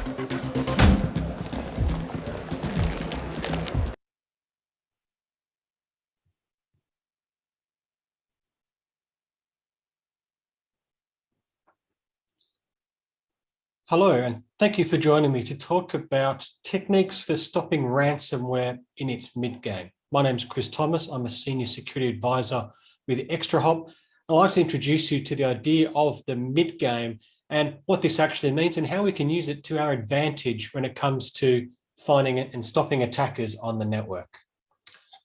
First, some context around ransomware and the metaverse. So far, we don't know of any instances of ransomware being deployed through the metaverse or that being an attack vector, but rest assured, we can be sure that it's going to happen eventually. And if anything's true in cybersecurity and IT, whenever there's a new technology, something that kind of distracts us, right, it's very easy to sort of follow that and look for the threats. What we want to do is stay in context of what we're actually doing today within cybersecurity. While we need to be aware of the metaverse and the opportunities that is going to bring new ways for organizations to do business and for customers and partners to interact with us, we still need to have a bit of awareness as to where it's going to fit in our overall threat strategy and not become too distracted by the shiny new technology or continue to play whack-a-mole from a security perspective, where we always look for new solutions to new threats. We need to look at the threat within the context of what we're already doing within our enterprise security. So when we talk about ransomware, we've seen an evolution of how ransomware has been deployed and how it's affected organizations over the last few iterations. It started off being primarily something that was just a spray and pray type approach. It wasn't targeted. It was automated malware that spread and it infected a system and then moved on to the next one. We saw initial access techniques such as phishing emails or stolen credentials. And the target for initial versions of ransomware was simply an individual, not organizations. It was very widespread. And we had quite a small ransom to start with back in 2016. As we saw the evolution, we see change in targeting from spray and pray to more targeted spear phishing attacks. Still seeing some automated malware such as WannaCry and other ransomware malware executables running around across the internet and infecting networks. And they're doing things like using that bring your own device or trusted relationships where they're able to spread those viruses and those malware inside an organization quite quickly. But we did see a shift in the targeting to be more around the employees in an organization rather than sort of individuals at home, and also an increase in the average ransom payout of $6,700. Moving to today, we're seeing more of a land and pivot type approach where the techniques being used by ransomware threat actors are very similar to what we've observed for many years with nation state and advanced persistent threat type actors. Very similar in the way they operate. They get into an organization, map out where the sensitive information is, exfiltrate the data that they're interested in, and what they call now a lock and leak approach, where the information gets leaked out and threatened with being leaked onto the dark web. So the second facet of the ransomware isn't just the files that are locked up inside the organization, but the release of the sensitive information out on the dark web as extortion as well. And we're seeing remote desktop protocols, initial access brokers being used as well. So initial access broker being someone that is purely tasked with getting access into an organization and selling that access. They don't want to actually run any of the malware campaigns or ransomware campaigns themselves. They just find a way to get into the organization, get that initial access and sell that off. And speculation is how we're going to see the metaverse play in this particular area, if we're going to see it potentially rise as another access mechanism that these threat actors can use to get access into the organization. So that's what we need to watch out for and be aware of, but also not get distracted by that being the only possible way into an organization. We have seen latest ransomware cases, a massive increase from $6,700 to over $170,000 as an average ransom being paid. But we see that that's only really a small amount of the total cost when it comes to the cost of a ransomware incident. So we see that ransomware being paid and that ransom payout being quite high, but on average, we're seeing that only be around 10% of the actual cost of a ransomware attack, where we start looking at things like the legal fees, the data that's been lost, the downtime, and potential backup and disaster recovery processes, the people that are affected. Right, that ransomware payment is only a very, very small amount to that. And we've seen that the prevention-only approach hasn't worked. More and more things get deployed to combat specific threats, but once an attacker is motivated, they're going to find a way into the organization. That's where we need to be able to detect to prevent them carrying out their mission rather than allowing that initial compromise to become a breach. And so to look at this idea of how we can actually model out what an attacker is doing and find different ways to detect them inside the organization is to borrow a bit of an analogy from the chess world. I don't know if everyone's caught up with the latest Netflix sensation, right? The Queen's Gambit, all about the world of chess.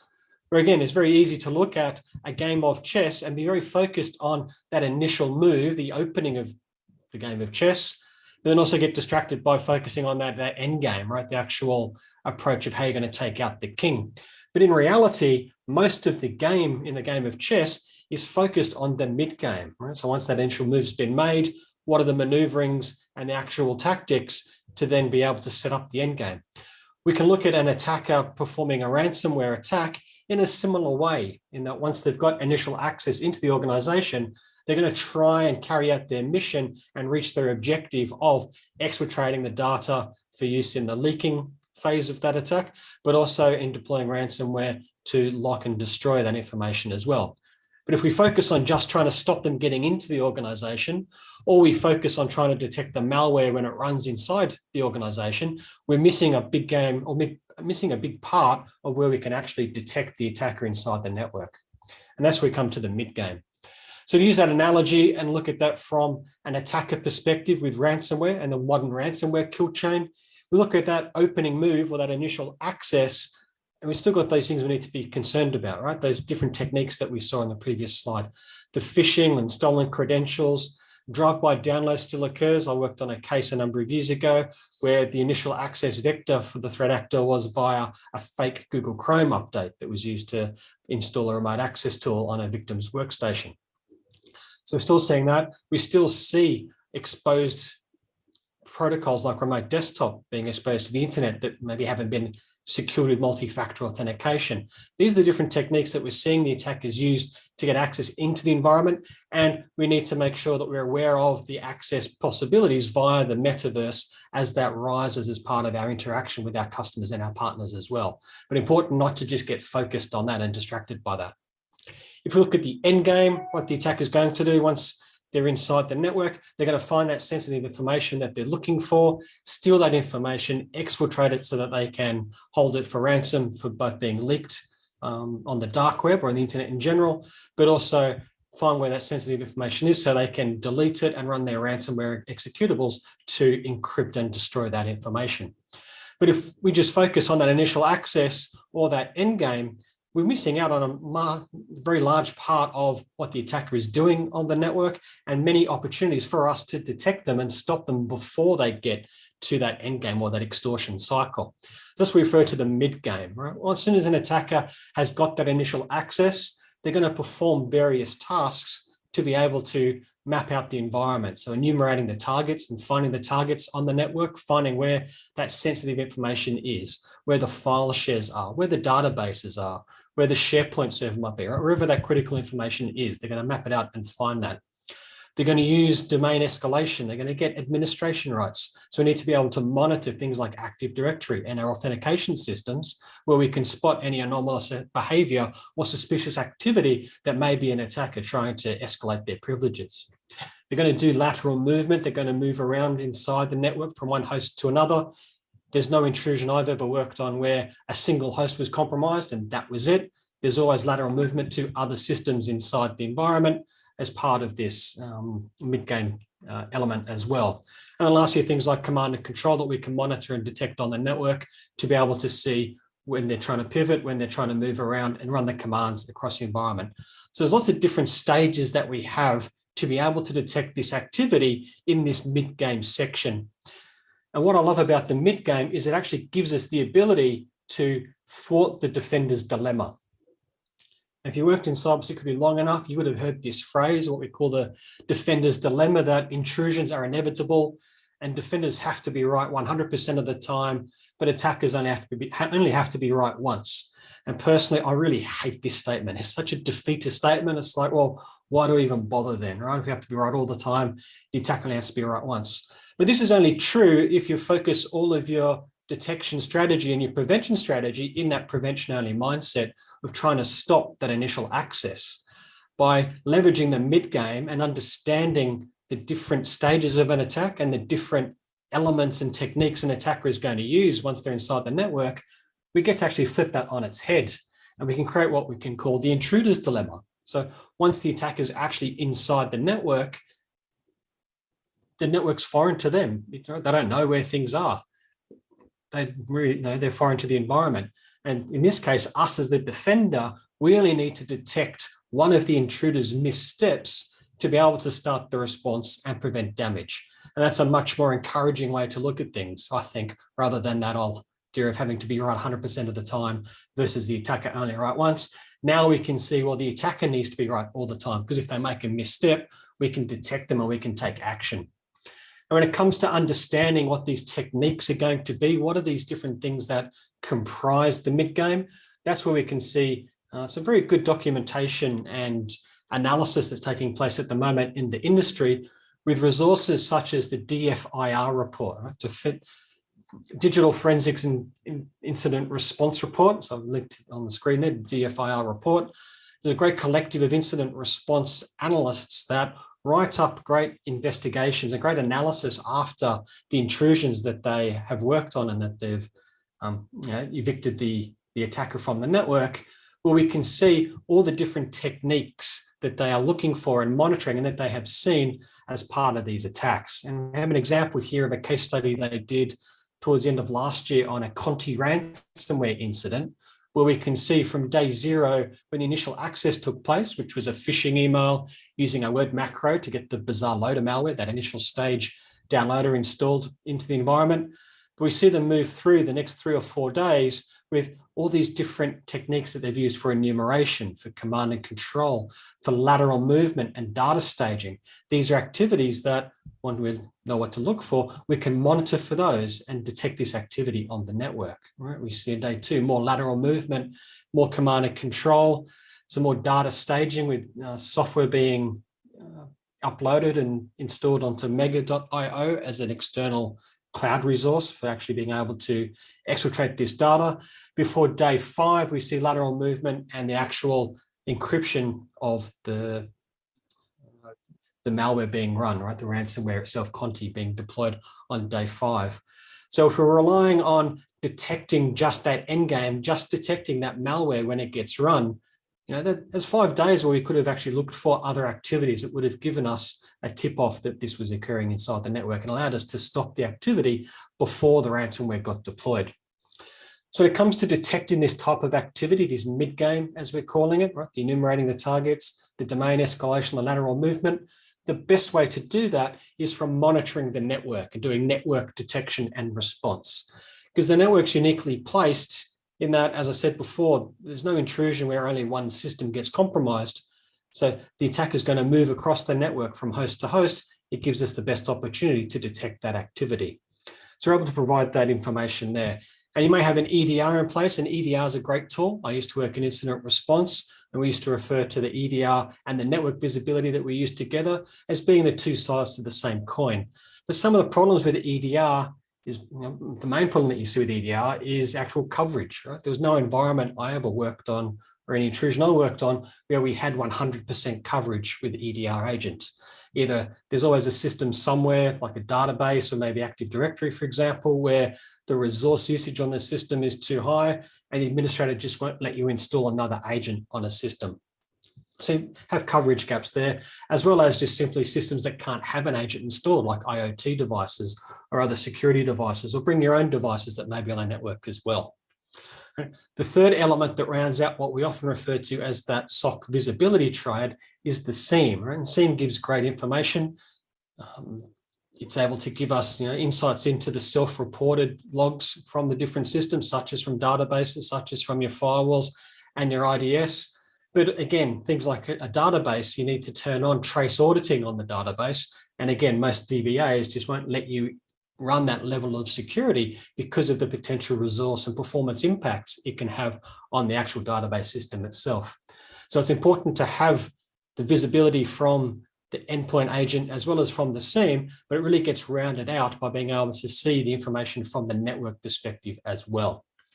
Another way of looking at that is you can have a look at a surveillance camera and a high definition view of what's happening across the estate. We can see things like network visibility gives us that view of all the houses on the block, and we can see all the communication between the houses and who's communicating to who and what the patterns are for communication. And we can see the surveillance camera out the front of the house there. If we have EDR, so it gives us great visibility into the actual X-ray vision as to what's happening on a host regarding the actual files that are being accessed, the registry keys that are being manipulated, the processes that are running. But as we said before, may not have 100% coverage that gives us the ability to see inside every house. We only get to see inside every house or every second house inside the environment.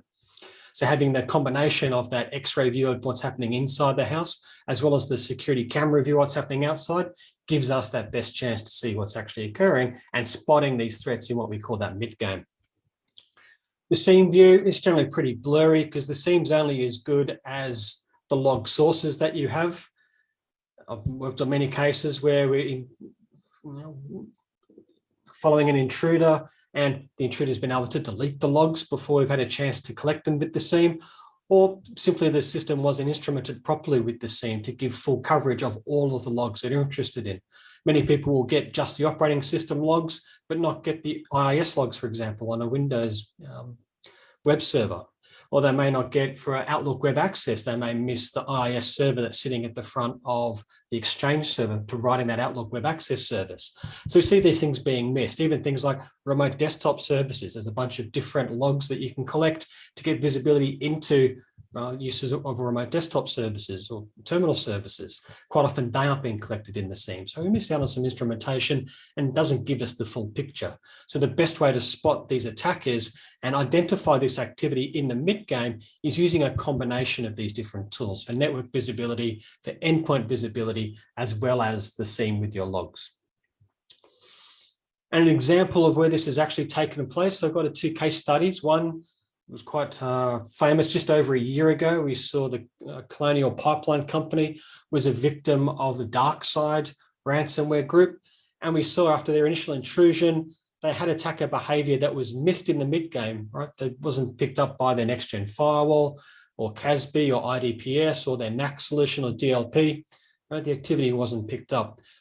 We did see the cost of the breach then was over $153 million, as they weren't able to determine what the impact of the ransomware was going to be inside their organization, inside their network. So they had to take the action themselves of actually shutting down their pipeline network, even though postmortem showed that the ransomware was only affecting their IT systems. But they had to take action. They didn't have the full visibility to know what the attack was going to do. So it had a cost to consumers over $153 million and around 5 days worth of downtime. And out of that $153 million, only about $5 million of that was the actual ransomware payout itself. The rest was those ancillary costs, as we covered earlier on. But around the same time, there was another organization that was a victim of the DarkSide ransomware group. This was a large Canadian retail organization, but they actually using ExtraHop and able to monitor the network activity. So they're alerted to some SMB data staging, so file share access that was suspicious inside the environment. And what they're able to do is actually see that related activity, identify the attacker in that mid-game phase before they're able to execute and stopped having an impact on their organization. So they're able to act quickly to quarantine some infected devices that we see the attacker was controlling. They shut down the attack before it could progress. And overall, they had just over a few thousand files out of millions of files were actually exfiltrated and encrypted. And the company was able to operate. They didn't have to shut down, and they didn't have to pay a ransom. They had no other costs associated. Right? So that's what we're talking about when it comes to understanding and detecting attackers within that mid-game phase. It can have a real benefit to stop them getting to their objectives. So this is a little bit about Reveal X360. So ExtraHop produced this product called Reveal X360, which is our hybrid solution for providing complete visibility across your hybrid cloud enterprise. You simply need to deploy a sensor in the different locations where your workloads exist. So on your on-premise, for example, in your data center with very high-speed workloads, we have sensors that can run there, as well as inside multi-cloud environments, so inside AWS, inside Azure, inside Google Cloud, as well as being able to monitor SaaS solutions as well, for being able to pull in logs, for example, from Microsoft 365 for complete visibility there. And with the ExtraHop solution, when you deploy Reveal X360, no matter how many sensors you need or where they get deployed across these different workloads, they're all visible and monitored from a central location through the cloud control plane, which gives us that central visibility no matter where those workloads exist. We're able to perform federated machine learning as well. So all the metrics being generated by all of the sensors are fed into our cloud scale machine learning services, where we literally run over millions of models against the different entities and the metrics that are collected from within the network. That gives us a very high fidelity for detections with a very low false positive rate. We're also able to provide a record store for our transaction record lookbacks, up to 90 days worth of lookback, of being able to search through network transaction information. And this is really useful for threat hunting, for example. You've got a hypothesis that you want to test and look for any particular service or look for a user account that may have been misused over a period of time. But also if there's a new IOC or a new attack campaign that gets uncovered, you've got 90 days worth of historical look back where you can look back in time for any historical compromise. Right? So very useful function there as well. So that's a little bit about ExtraHop and Reveal X360. What I'd like to give you just to end the presentation today is a call to action to really be prepared. Right? Don't get distracted by shiny new things, new technologies, new capabilities, yes, there are going to be opportunities, yes, there are going to be risks, but at the end of the day, we've still got the same core requirement to secure our information. And whether that's a threat that's going to come via the metaverse or come from traditional access, right, we still need to be prepared and still monitor for that. So the main thing is to understand the adversary and be prepared for what their actions are going to be in the mid-game. And as I said, the DFIR report is a great resource for understanding these attacks and understanding the techniques that these attackers are going to use. Why it's unique is it's focused on the techniques rather than, this is the MD5 hash of Mimikatz that was used, or here's the IP address that was used for command and control, because those things change for every intrusion, even when it's the same threat actor group, but the techniques remain the same. So understand the techniques that these attackers are going to use and understand how you would detect them inside your environment. Right? So great to be able to map those out. And make the intruder's dilemma their reality, right? Make it difficult for them, once they're inside the network, make it difficult for them to maneuver around without tripping an alert and being able to monitor. So make sure that the intruder is foreign to the environment, and the defender, that's us, right, where they need to detect one of their missteps to start the response and prevent the damage. Thank you very much for your time, and I hope to speak to you again soon.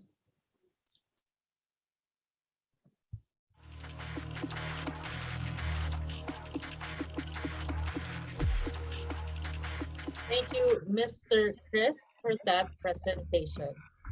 All right, now let's proceed to our fourth speaker, coming from the Mandiant through MDI and BST ECS. Every year, Mandiant responds to the most impactful cyber intrusions, helping victim organizations understand what happened and what to do about it. All of these experiences helps to build intelligence on threat actors and the techniques they use to be successful. Join our presenter, who is the Vice President and Chief Technology Officer for Asia Pacific of Mandiant. He advises organizations across the region on approaches to implement modern, mature security postures.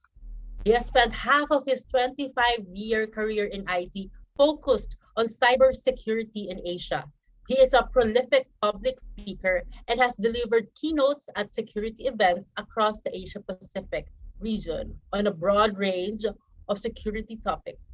He specializes in presenting highly technical subject matter in plain language, easily understood by non-technical executives, and has been featured as a speaker in TED or as a TED speaker. Let us all welcome Mr. Steve Ledzian.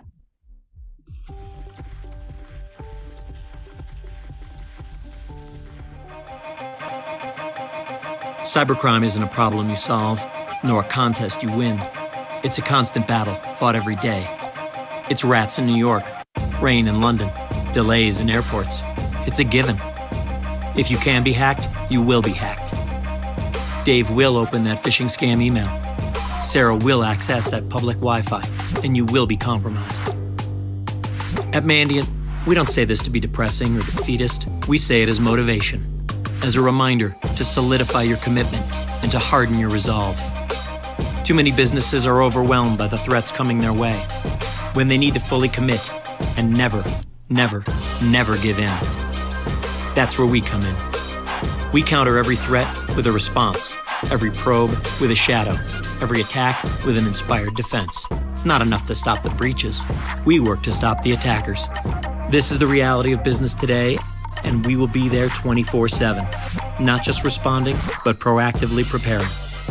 So maybe no one can stop every attack, but we have the intelligence, the expertise, and the technology platform to never let them win.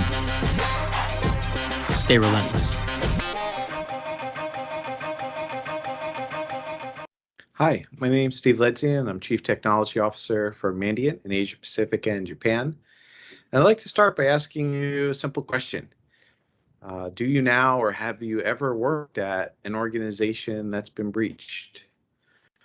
Maybe some of the audience would hesitate if they have been, but many probably haven't had that experience before.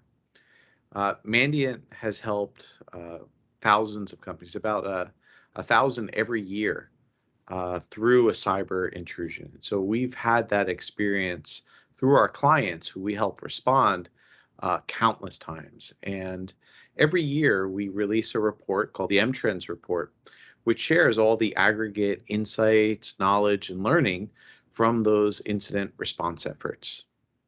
Now, we don't share any details about any specific individual cyber attacks. We have to maintain and respect our customers' confidentiality, but the aggregate learnings often have a lot of good insights, and I hope by sharing some of those with you today, you can take back some knowledge to help better protect your own organization.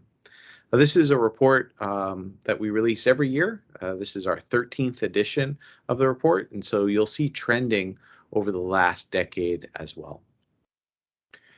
So we'll start by talking about some of the interesting statistics that we see. Now, I'm not a big fan of presenting about statistics, but these statistics are really interesting. These metrics are really interesting. They come from Mandiant's firsthand observations of real-world cyber attacks. So they're not coming from surveys or marketing research. They're coming out of real-world cyber attacks. I'll then go on to talk about a notable threat group that's highlighted in the M-Trends report. I'll just touch very lightly on multifaceted extortion and ransomware. I know that this is a topic that's been beaten to death, and so we'll just touch very, very briefly on it, and then we'll conclude. So let me start with the by the numbers section. And the first interesting metric is around how organizations discover that they've been the victim of a cyber attack.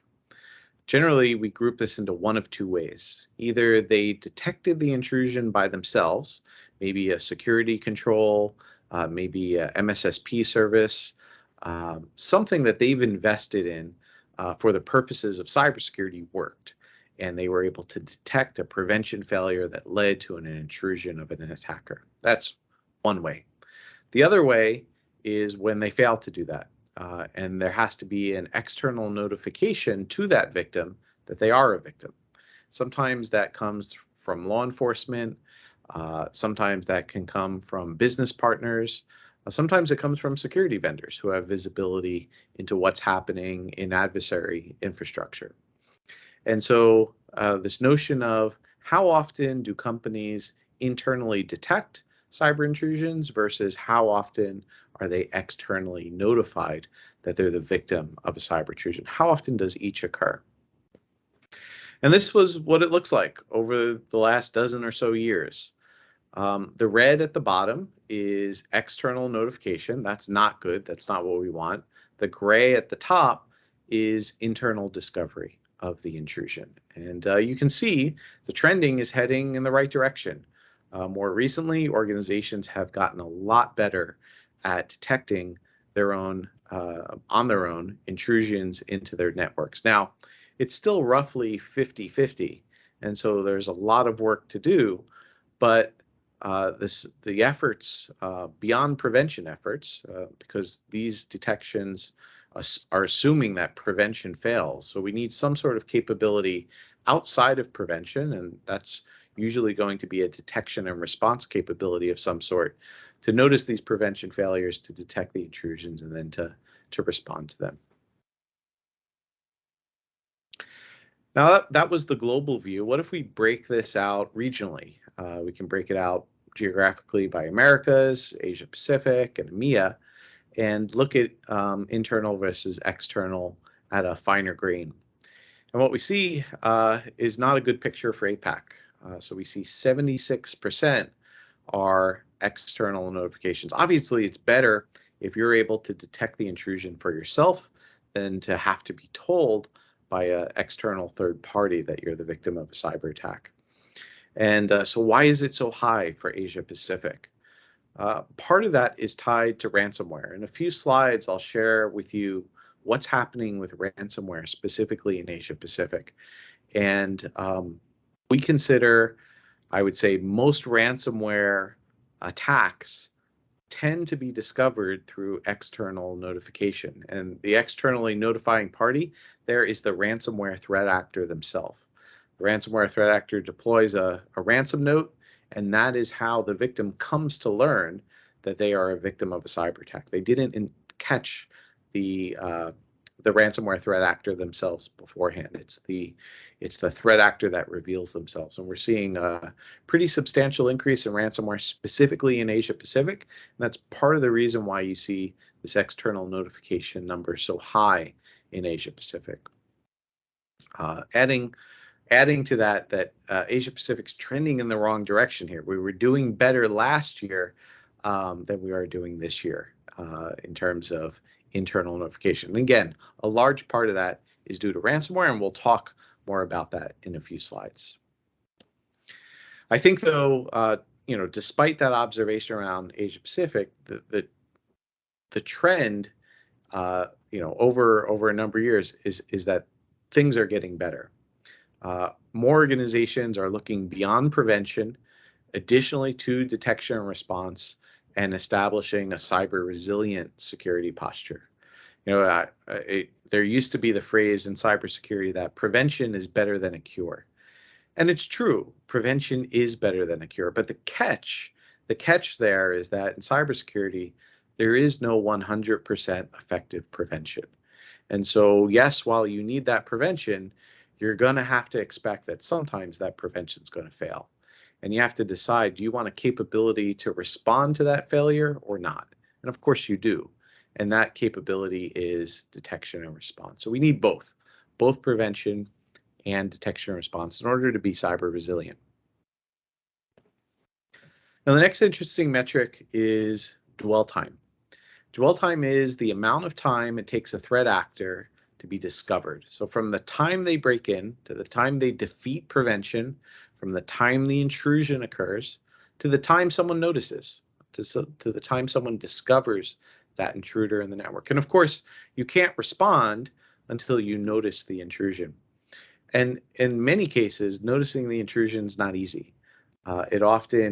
Intrusions often go unnoticed. So the question becomes, well, how long? How long does it take organizations when their prevention fails? How long does it take them to notice that intrusion? And that's dwell time. And this is what it looks like. It's taking about globally an average of 3 weeks, 21 days, simply to notice, right, that a threat actor is inside the network. It's a modest improvement from the year before, 24 days down to 21 days. But if you rewind back to 2011, you see a very different picture. It was taking organizations more than a year just to recognize, hey, we have an intruder in our network. Maybe we should do something about it. And so a lot of the detection and response efforts have really paid off, really reduced the dwell time significantly. But 3 weeks is still a long time, so there's still work to do. Also here, you can see why it's better to have an internal detection of an intrusion than to be externally notified. It's just sort of common sense that if you can notice it for yourself, you're probably going to notice more quickly than if you have to wait until someone on the outside notices it and tells you. So internal detection is what we should be striving for because that reduces dwell time as well. Now, what about ransomware? Globally, we see about 1 out of every 4 Mandiant incident response investigations is focused on a ransomware attack. That's a pretty substantial amount. And if we drill down into the dwell time of ransomware attacks, this is really interesting as well. Dwell time is 5 days. And by the way, when we talk about ransomware, we shouldn't think of ransomware as a malware. We should think of ransomware as a human attack, a human that breaks into the network, once inside the network, tries to make their way over to critical business servers, once on those critical business servers with the right level of access, steals the data off those servers, threatening to make that stolen data public, and then encrypting the data on those servers so that it disrupts the business. From the time that human ransomware threat actor breaks into the network to the time they pull the trigger on the encryption is 5 days. You have 5 days to notice that intrusion and intercept that attacker before you see business impact. Now, there's a whole other class of cyber threat actor that isn't interested in revealing themselves. They're interested in staying hidden. And for these threat actors, the dwell time is much higher. These are espionage threat actors, nation state or APT threat actors. And the dwell time for them is 36 days. So more than a month to detect the intrusion where the threat actor isn't actively revealing themselves like they do in ransomware attacks. And we can break out dwell time by region as well. You see Americas at 17 days, APAC dropping from 76 days to 21 days.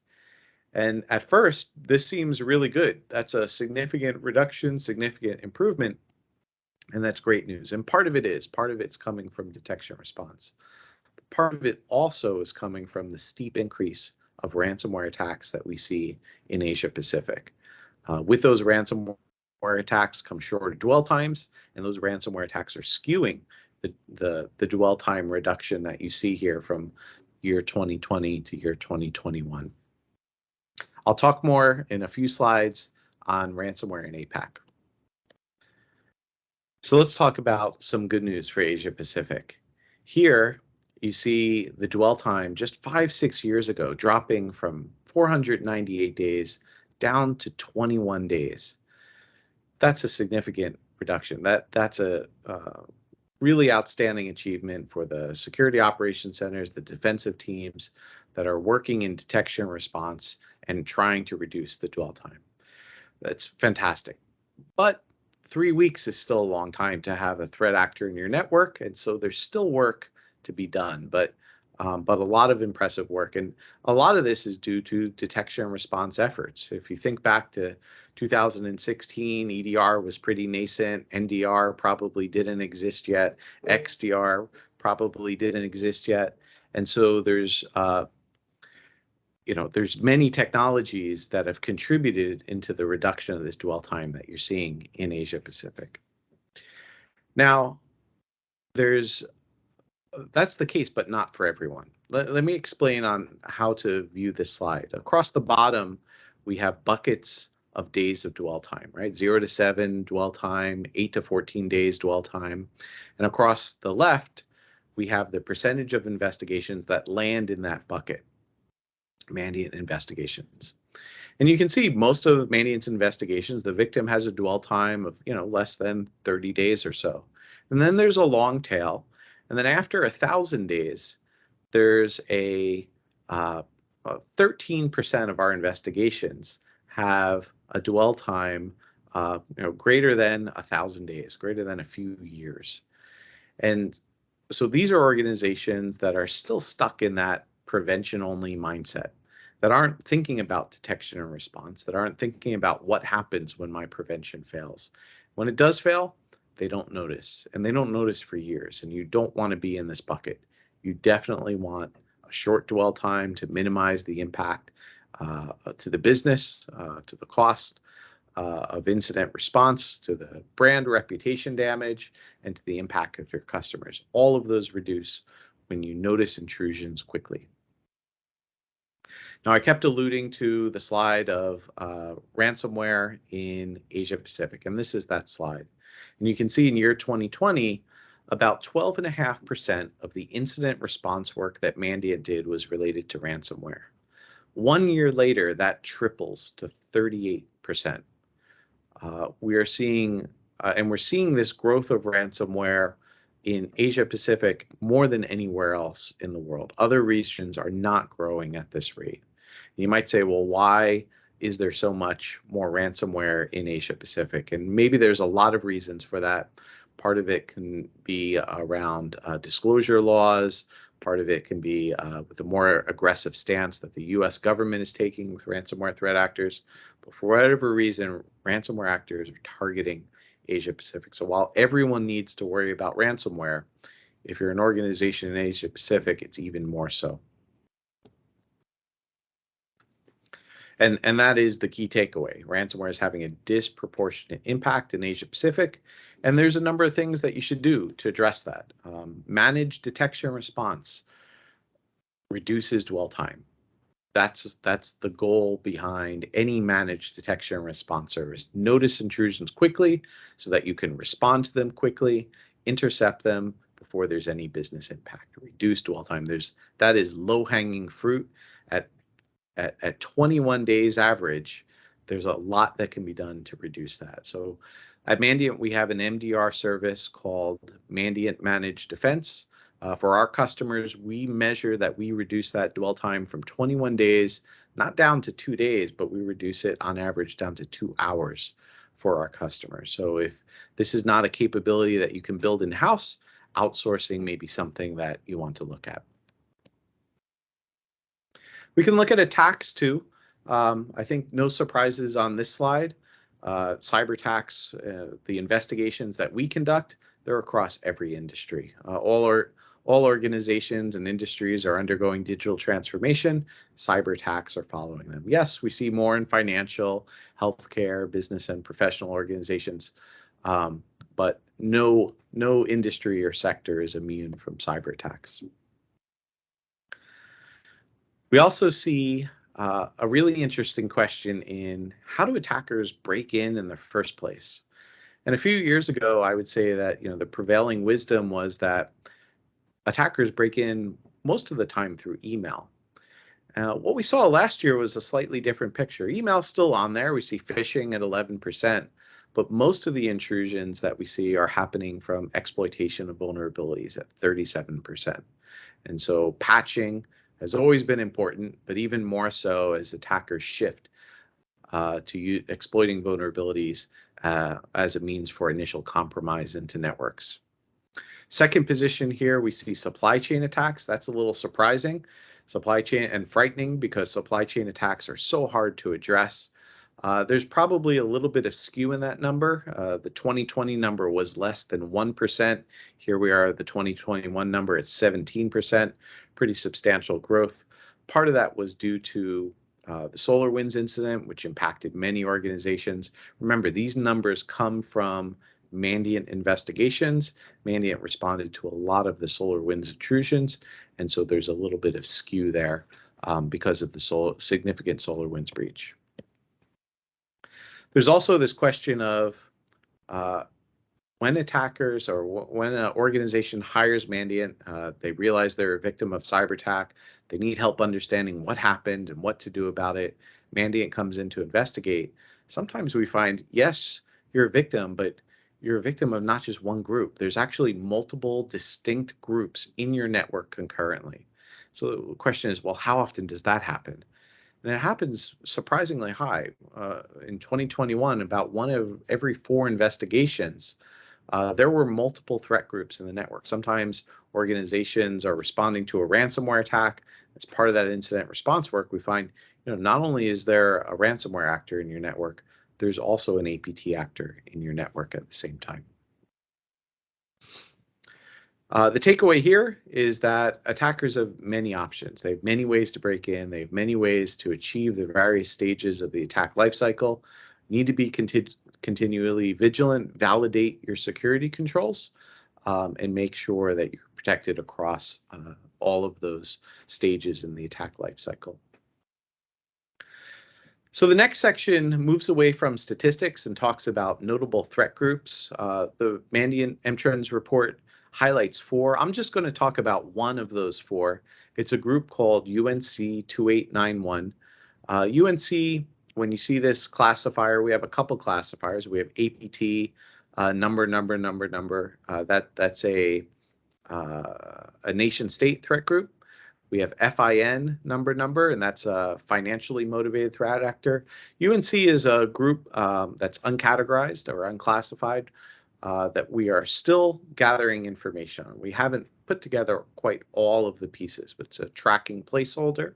And we expose this threat intelligence to our customers because we know they want an early knowledge advantage of what Mandiant's seeing, and we share this in our threat intelligence. Anyway, UNC 2891, it's a group that's been active since at least 2019. They're a financially motivated threat actor.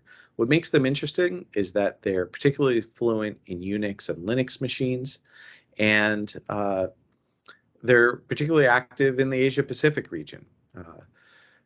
You can see in the upper right-hand corner this visual of the types of information, types of attacks they use across the attack lifecycle.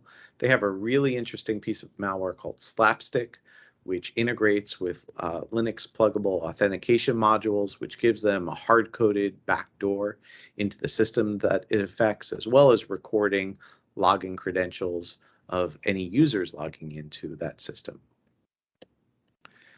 If you'd like to learn more about UNC 2891, there's a Mandiant blog called Have Your Cake and Eat It Too. You can search for that. We released it in March of this year.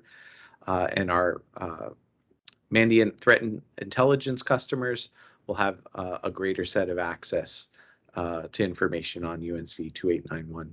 They've been in the news quite a bit as well for attacking banks, particularly ATM machines, using some particularly sophisticated rootkit malware. And so if you're in a banking organization in Asia Pacific, UNC 2891 should be on your cyber threat profile, and you should be looking at the TTPs that they use to victimize their targets. I think the takeaway here is that attackers of course, are attacking Windows systems, but they're going beyond that. They are attacking Linux systems, they're attacking OT networks, they're attacking IoT devices, and the more things you connect to your network, the larger the attack surface grows, and so monitoring that attack surface is critical. I mentioned Mandiant threat intelligence. I wanted to just quickly touch a bit more on that. So we cover a number of areas from cybercrime, cyber espionage. If you have operational technology, we cover cyber physical as well. We also cover information operations, or sometimes called influence operations, hacktivism. And those are just categories. Then from there, we have reports. Our threat intelligence, yes, it has the tactical threat feeds, but those tactical threat feeds are useful for prevention.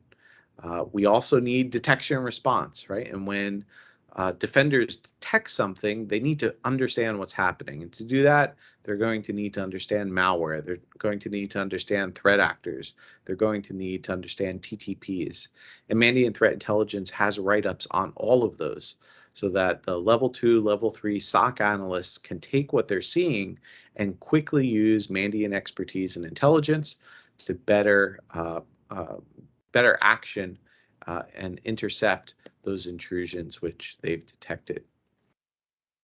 We've recently just added to our threat intelligence a capability called digital threat monitoring. This extends our visibility into the dark web, into social media, into pastebin sites, and does essentially brand monitoring, brand protection, VIP monitoring, and a number of other things as well. So the intelligence capability is top ranked if you look at what the analysts have to say, and we're growing this capability all the time. If you have any threat intelligence requirements, please reach out to Mandiant. We'd be happy to talk to you.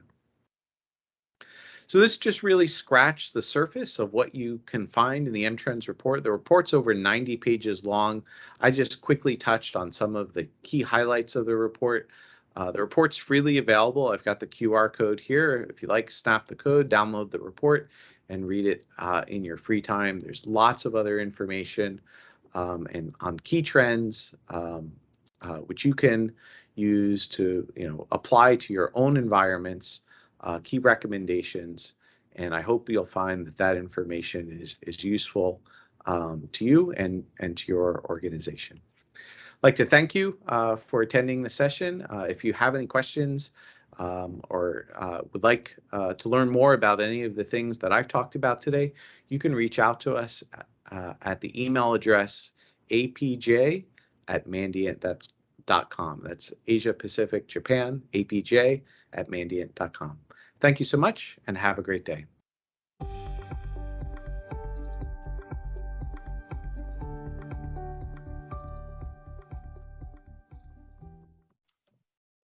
Thank you, Steve. That's it for our first part of presenters.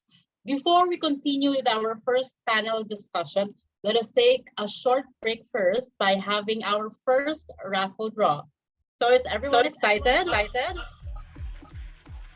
Okay, let's now raffle this off. Let's start off with our external hard drive case. And our winner is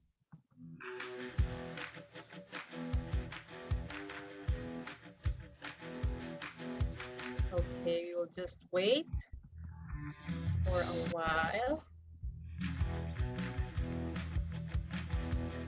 Okay.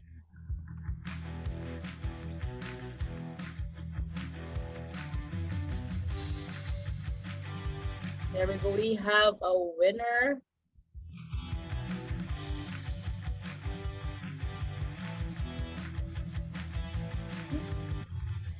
We're just again waiting for our winner. Think we have a chosen winner. Catherine Limapilis from Inchcape Digital Delivery Center. Again, that is Catherine Limapilis. Congratulations. Again, you won an external hard drive case. Next, for our portable hard case shockproof carrying bag, we have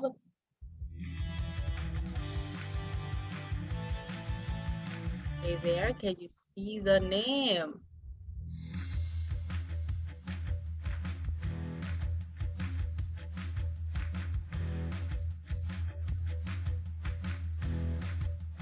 Okay, here we go.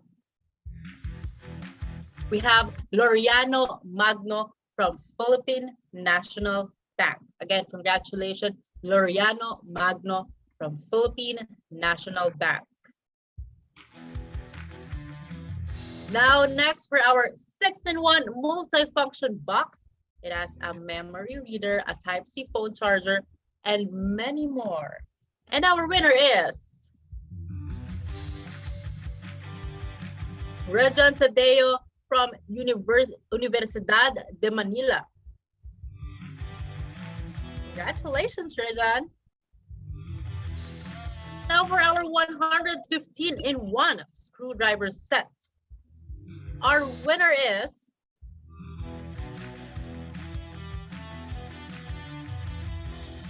Hachaso Christopher from Philippine Business Bank. Again, Hachaso Christopher from Philippine Business Bank.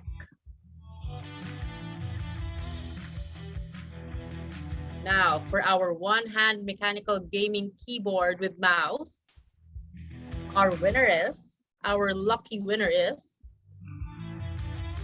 John Ashley Placido from SEC. Congratulations, John Ashley Placido from SEC. Thank you so much for your active participation in our chat box. For those who missed winning in this portion, you still have 4 chances of winning. A delegate can only win once. He also has to be from the Philippines within Metro Manila up to Rizal, Bulacan, Laguna, and Cavite. So get those busy fingers typing in your mobile, desktop, and laptop keyboards, as the second set of winners will come from those who will ask questions in this coming panel discussion.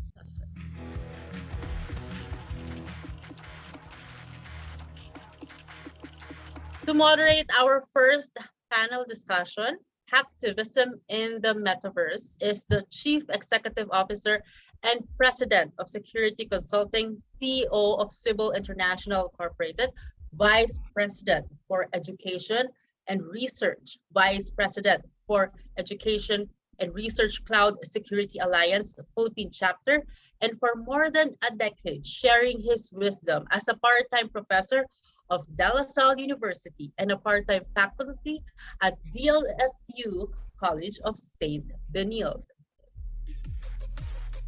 We have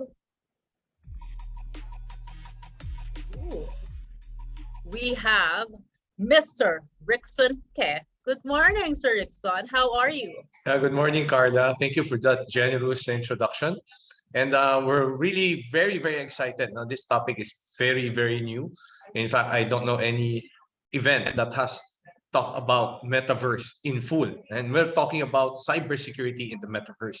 And we have a round of very, very distinguished panel members. So from global well-known brands like Trend Micro, VMware, ExtraHop, and Mandiant. So to kick off our session, right? So we have with us Bijawit, Tok Hyong, we have Steve and Chris. So to kick off our discussion, this forum, I like to ask, because we're talking about hacktivism, so I like to ask what social issue or what specific social we call that a social cause.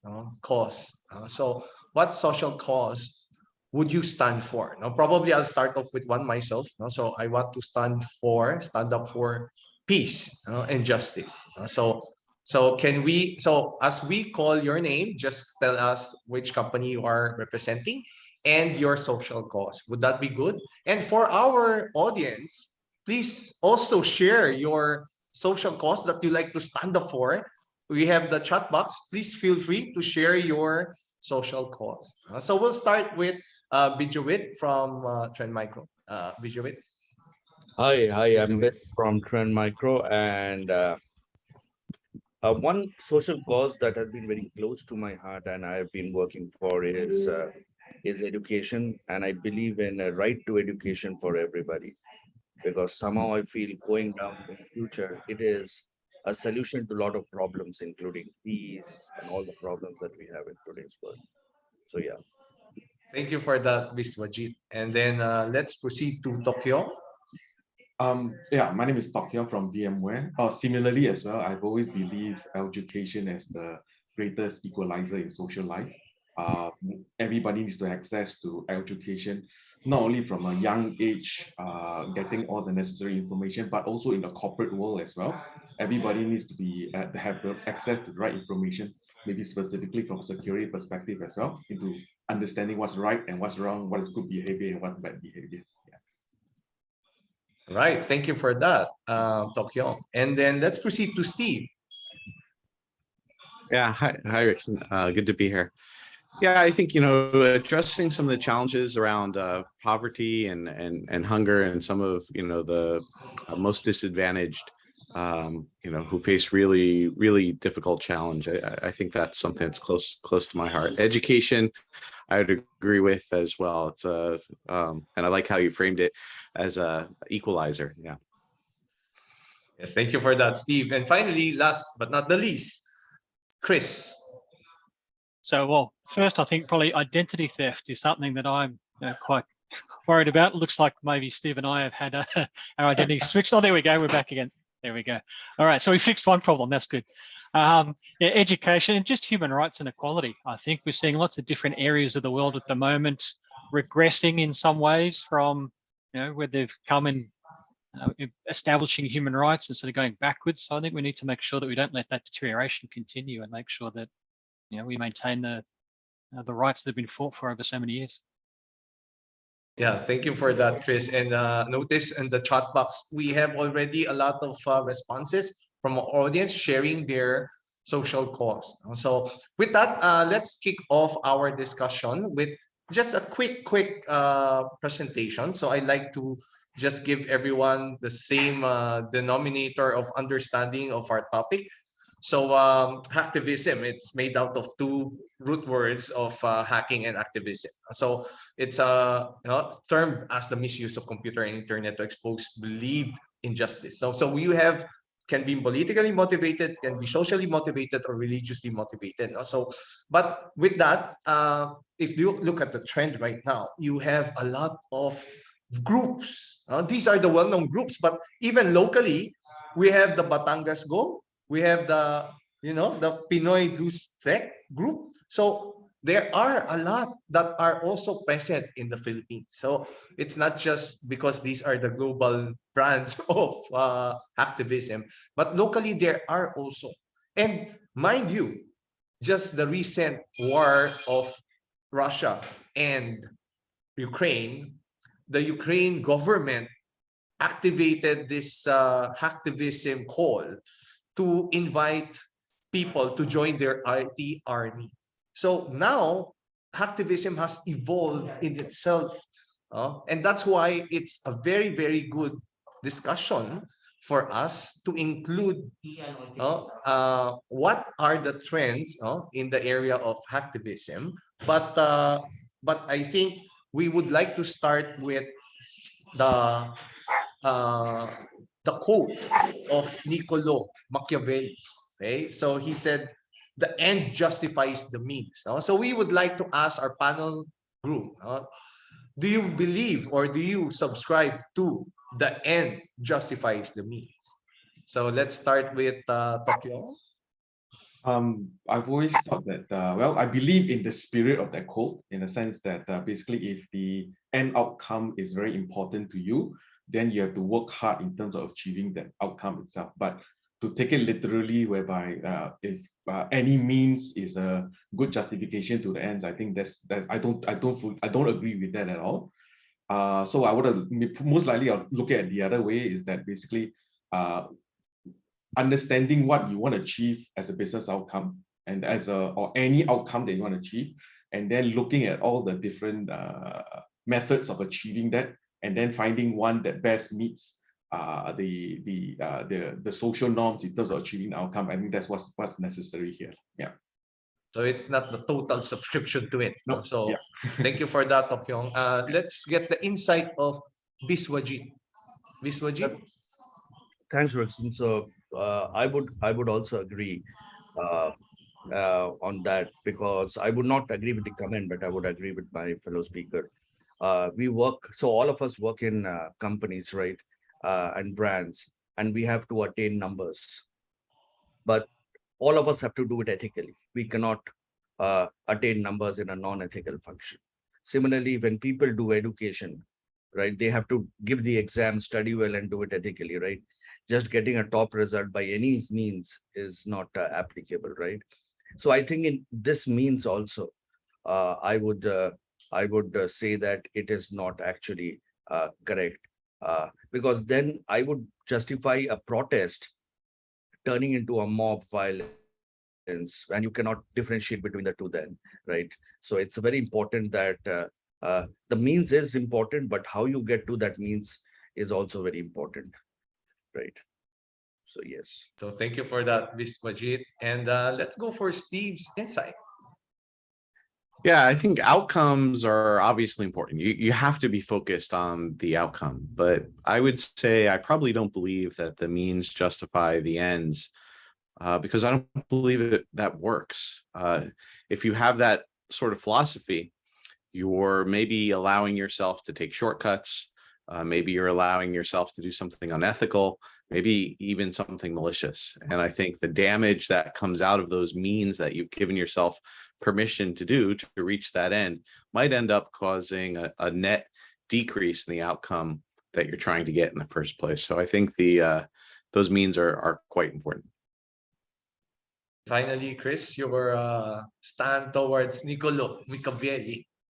Well, I have to say, as a cybersecurity consultant and advisor, not an ethics professor, my position is, I'm helping to protect organizations from cyber attack. And if we have a free-for-all where we promote the idea that the ends do us support the means, then it's, we're going to cyber Wild West even more so than we are now. So I think that definitely we need to have controls, and there need to be established norms so that organizations can actually focus on what they need to do to stay in business and produce their shareholder value and their customers, rather than just becoming sort of cybersecurity vigilantes.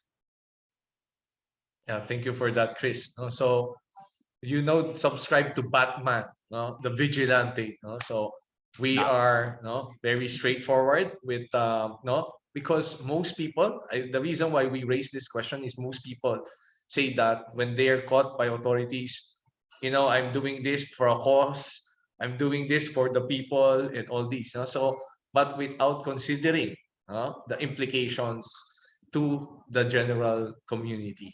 But of course, a follow-up question in line with this is, where do you now draw that line?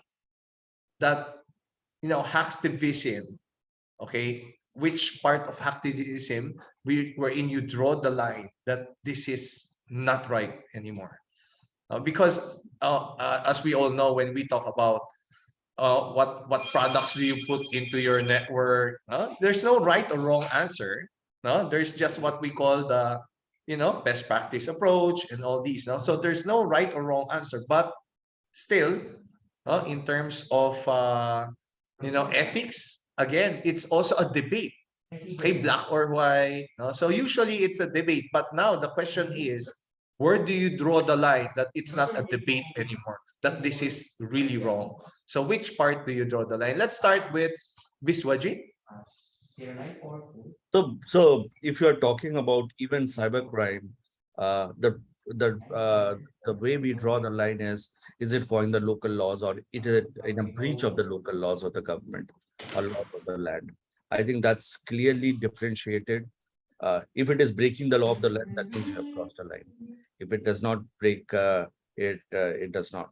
So I would stick to that you have to follow the local laws, and that might change from country to country. But whichever country you are doing business in and belong to, or your organization is, it's very important that we follow the laws of that particular land. Yeah. Okay, perfectly said. Let's now go to Tokyong. Tokyong, what's your side of where do you draw the line? I mean, if you think about this, right? So from regardless of the message that the original intent and the message that they want to show, basically from let's say, for example, from a cybersecurity perspective, right? If the end outcome is they want to show that basically this company is unethical, where I draw the line is basically whereby the message being brought across introduces impact to innocent lives, innocent bystanders, who basically all the collateral damage that comes with it. I think that would be wrong, basically. I mean, there will be a different ways if to be able to bring the message across without having to have all these collateral damage in between as well. Yeah. All right. So Steve, where do you draw the line? Yeah, I think one easy place to draw the line is you can look at the message validity, right? Is this true? And people will argue, is this true or not true? But another aspect you can look at is the message source authentic? A lot of times with hacktivists and particularly information operations, we see people promoting messages pretending to be coming from a perspective or pretending to have a certain nationality that they're not having. So when that message is inauthentic in its source and inauthentic in how it's portraying itself, that for me is a clear line being crossed. Okay, and finally, Chris, where do you now draw the line? So I think Steve hit the nail on the head there regarding the authenticity of the messaging, and is it actually being driven by the ideology of who you think it is, or is it some sort of message coming from puppets or masters in the background? But just to add, I'm based here in Singapore, so for me, the line is very firmly drawn for me, so I don't have to worry about too much. Okay, so, but in summary, of course, we really have to draw the line. Now, it doesn't have to be an open acceptance on such acts. And I like what Wajid has also mentioned in terms of geographical areas, because when we now apply ethics in different cultures and different communities, they differ. And now that's where the difficulty lies. In some culture, it's acceptable. In some, it's offending. So that is really a good area that we have to abide by. We have to respect the laws of the land. And we have to also respect the individual rights. So those are the areas. And of course, now we will now take in the questions. If you have any questions, please don't hesitate to put them in the Q&A box. And you are also free to comment on some of the questions and on the chat box. And you can also share your answers if you like to be part of our discussion. So let's take the first question from Judy Villanueva. This one is directed to Biswajit. Okay. How is Trend Micro different with other XDR or extended detection response? And one of the pain point on our end are the creation and translation of the report. So they're having difficulty with that, and they like to understand the XDR, the differences, and what does Trend Micro offers. Yeah, so I would not use this. So I will give the answer to this question, but I would not use this platform to say my competitors are bad. Some of them are doing a very good job here as well. But yeah, how does Trend Micro do it? So one point that, so it's an evolution, right? So when Trend Micro launched EDR, we found a need, and we have been one of the first people who came out with this XDR. So when the first time EDR launched in, we saw a problem of correlation, etc. We saw that multi-points are required. So we came across multiple sensors in depth. And that's why we are, I think, one of the few vendors who can give it on network, endpoint, email, server natively. That's a short answer. Now, coming back to your second part of the pain point is, the biggest pain point that we find across is who writes those correlation rules, who creates those detection models. How do you go about doing that? Keeping it up to date is the biggest challenge. And across all these points, mind you, this is where Trend comes in. And what now Trend has done is change the whole paradigm from a detection and response piece to a risk management piece. So typically, if I see vulnerabilities on your machine, if I see attacks on your machine or malicious activity on your machine, your identity risk score and your device risk score goes high. So now, as a CEO or a CIO or a security office, you can see your identity-based risk, your device-based risk, or your enterprise-based risk, rather than looking at things in small silos. And I think coming into report has solved a lot of problems for our customers.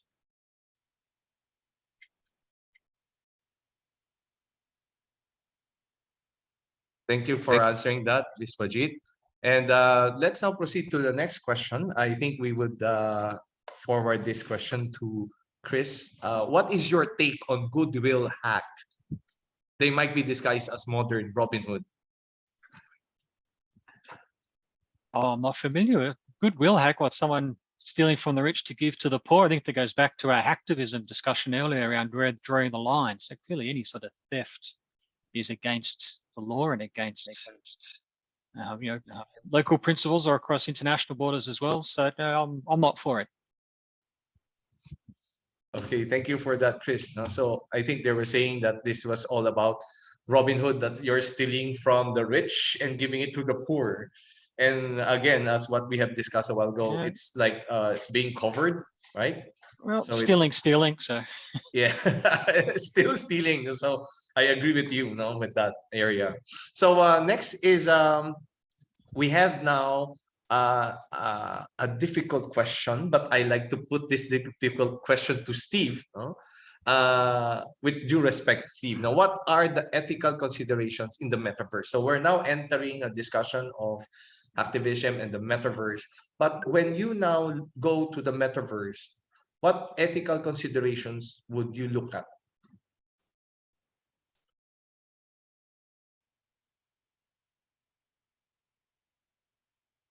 Can you unmute? What ethical considerations in the metaverse? Yes, I think it's a broad question, Steve, but probably we can lock into when you now journey into the metaverse, what do you consider as morally acceptable actions, like in general for a corporate company or for a company entering the metaverse? What would be the ethical considerations? I think maybe the top one is around privacy. I think as we've seen the internet grow and expand and become more sophisticated, there's been, there's been more data collection on the digital citizens, and there's a lot of concern around privacy. And so I think one of the things we need to look at carefully as the metaverse evolves are, what are we being asked to provide in terms of personal information? How is that information being stored and collected? And ultimately, how is it being used and who is it being shared with? So I agree with that. No, there were a number of questions a while ago talking about identity, how to protect your identity in the metaverse, about data privacy on the metaverse. And I think, Steve, you have said that. No, so the respect for data and privacy in the metaverse is a good start when we talk about ethics, right? And now there's another challenging question, and of course, I'll give this to Tokyong. What are the social controls of metaverse for data privacy? Wow, this is really a tough one. I'm sorry to give you that, Tokyo. No, but at the end of the day, I think there are some predefined rules. For example, in certain countries, there are some predefined rules in terms of some of the information that can and should be shared. So I think we should follow what's the laws within that country or within that region itself. So that's one way we can follow to make sure that basically the amount of information we share conforms, or the amount of information that it's collected conforms within that rules and regulations. So I think the key thing is what's the rules and regulations within that country itself. So well said, well said. The social controls work hand in hand with the legal infrastructure of a country. And I believe in itself, we have to understand there are various controls, not just technical, not just on the people side, but also the legal layer, and all these work hand in hand. And for us to be successful in preserving peace in our communities, in cyberspace, we have to consider all of those areas. So thank you for that. And now let's go back to the discussion of hacktivism on the metaverse. How does hacktivism now impact the metaverse and emerging technologies? You have IoT, you have the cloud, mobile, and all these, and then you have the meta. So each time there's a new technology, hacktivism or the general cyber attack adopts to that technology. But this time around, how do you think would hacktivism be engaged in the metaverse? Like, do you see now these people who are in AR, VR, you have the 3D image of these people doing the activist rallies online? So how do you think hacktivism and these people would take advantage of the metaverse? So let's start with Chris. Chris, you can be imaginative. Everyone doesn't have to be very specific. We can be creative as we can, because we haven't defined the look and form of the metaverse yet. But Chris, and I think so with metaverse, it's to begin with, it's it's a new social, it's a new online location for people to gather, right? So we started off with back in the day bulletin boards, right? Bulletin boards started off, and they started off with very good and general and nice purposes, but get corrupted by the bad elements of society. We see the same thing with MySpace, with Facebook, with Twitter, with Telegram, right? With all the different online platforms that we generate, while they're initially created for good, inevitably they sort of turn to the bad, right? And they get misused by or used by the bad actors to put forward their message. So I think it's inevitable that we'll see the same in the metaverse. I think today, the adoption of metaverse is quite low. It's quite niche, right? So we see as people start using it more and as more people become involved in it, I think there's no doubt we will see hacktivism attempts in the metaverse. But I guess it depends on who's the audience, right? Who's going to see it in the metaverse? If a tree falls in the wood and no one's there to hear it, doesn't make a sound, right? The metaverse will be a bit like that with hacktivism inside the metaverse. No one's there to see it. And what sort of effect will actually have on society?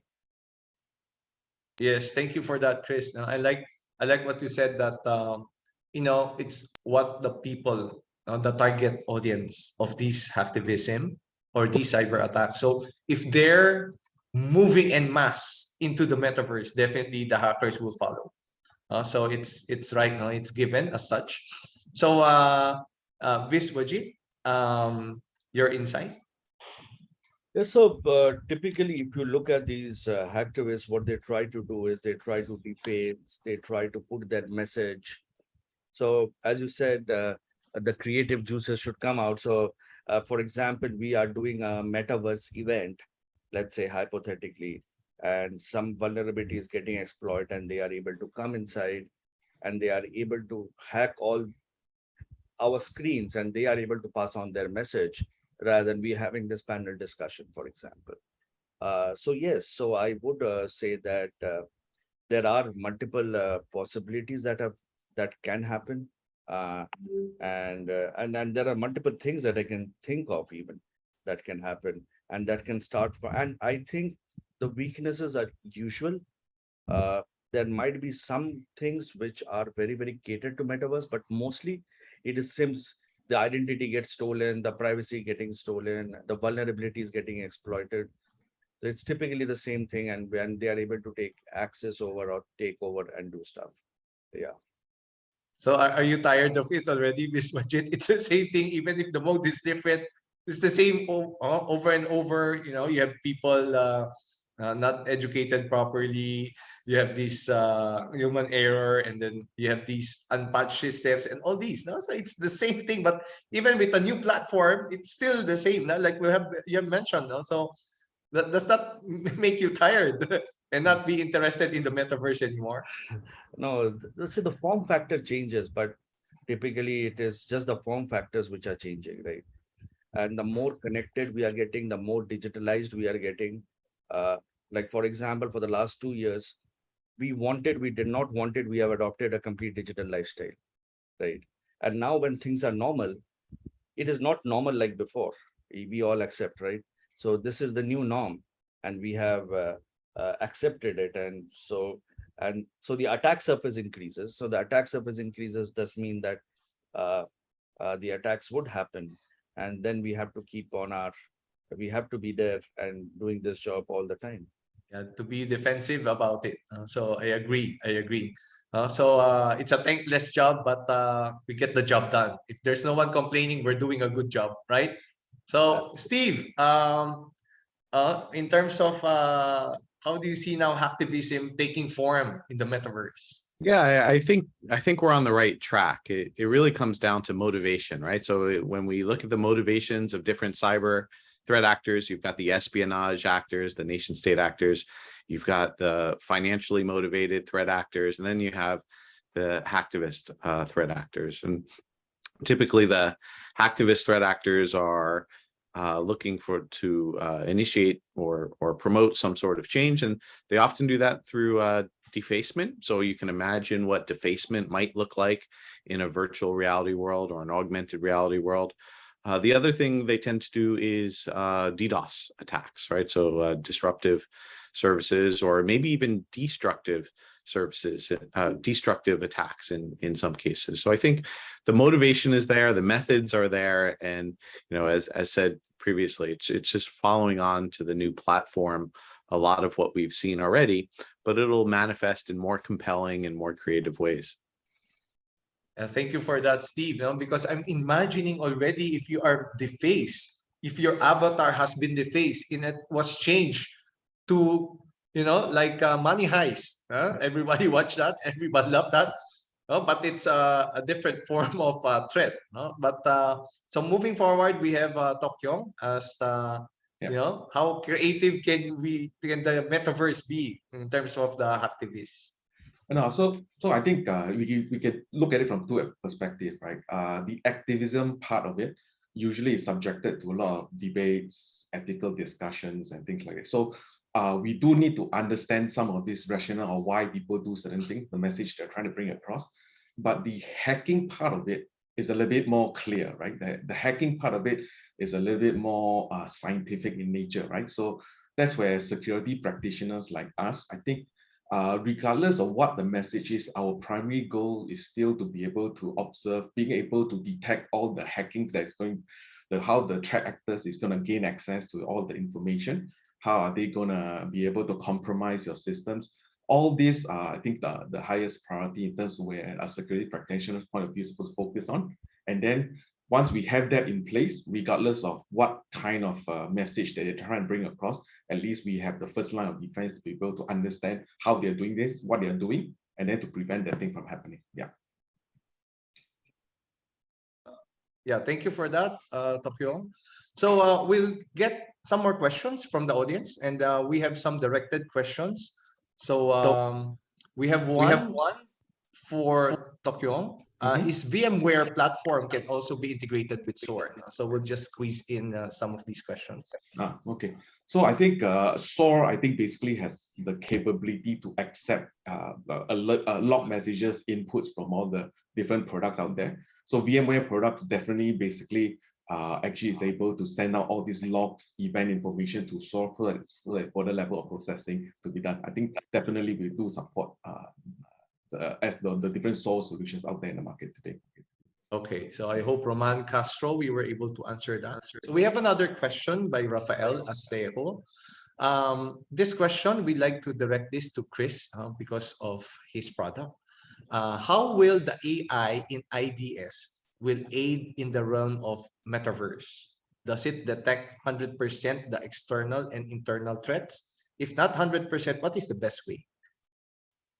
Well, nothing's ever 100%, so I'll start off by saying that. There's no guarantees in life, so that's still the same in cybersecurity. The best we can do is take the data inputs that we've got, and that's where, especially in the NDR space, where ExtraHop sits, where we look at all of the network traffic and focus more on the internal communications, what we refer to as the east-west communications, right? As I said in my presentation, that idea of finding an attacker once they've been able to penetrate the perimeter and what they're doing inside the organization.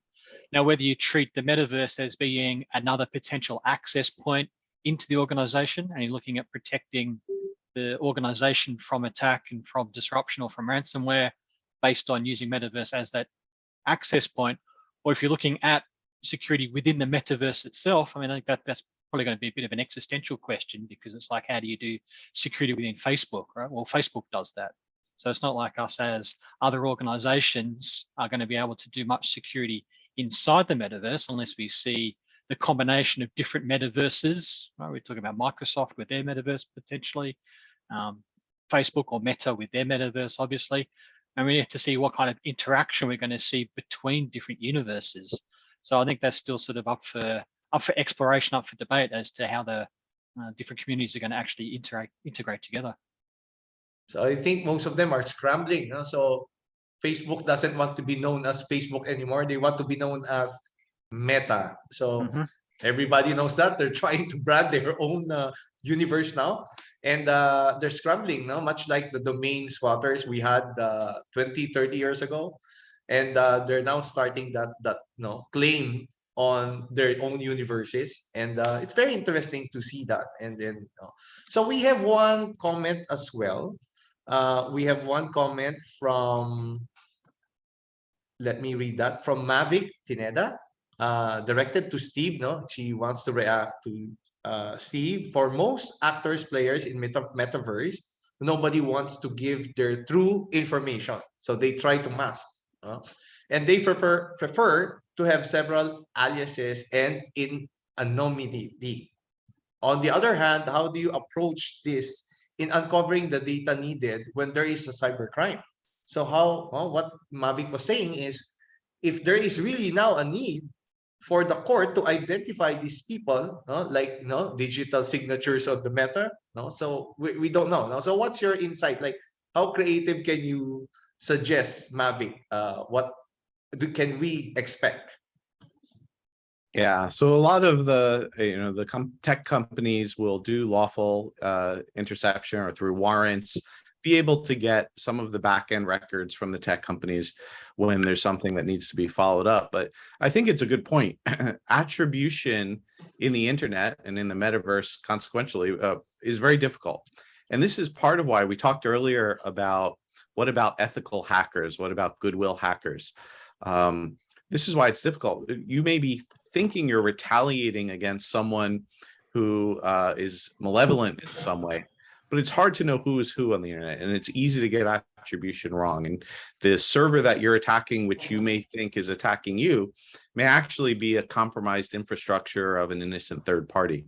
So it's really difficult to do that. But law enforcement has special ways to get information, and as new platforms come into play, the lessons of the past have been learned, and a lot of these architecturally are easier to do. So I think we can anticipate that there'll be greater visibility and control in that area as we move into the metaverse.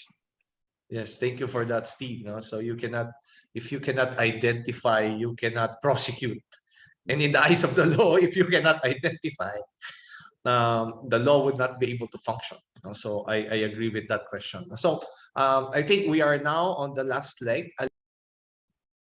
I'd like to ask from each one of our distinguished panel team, what's your parting words in terms of how would our audience be ready or prepare for the metaverse in the whole cybersecurity sense of it?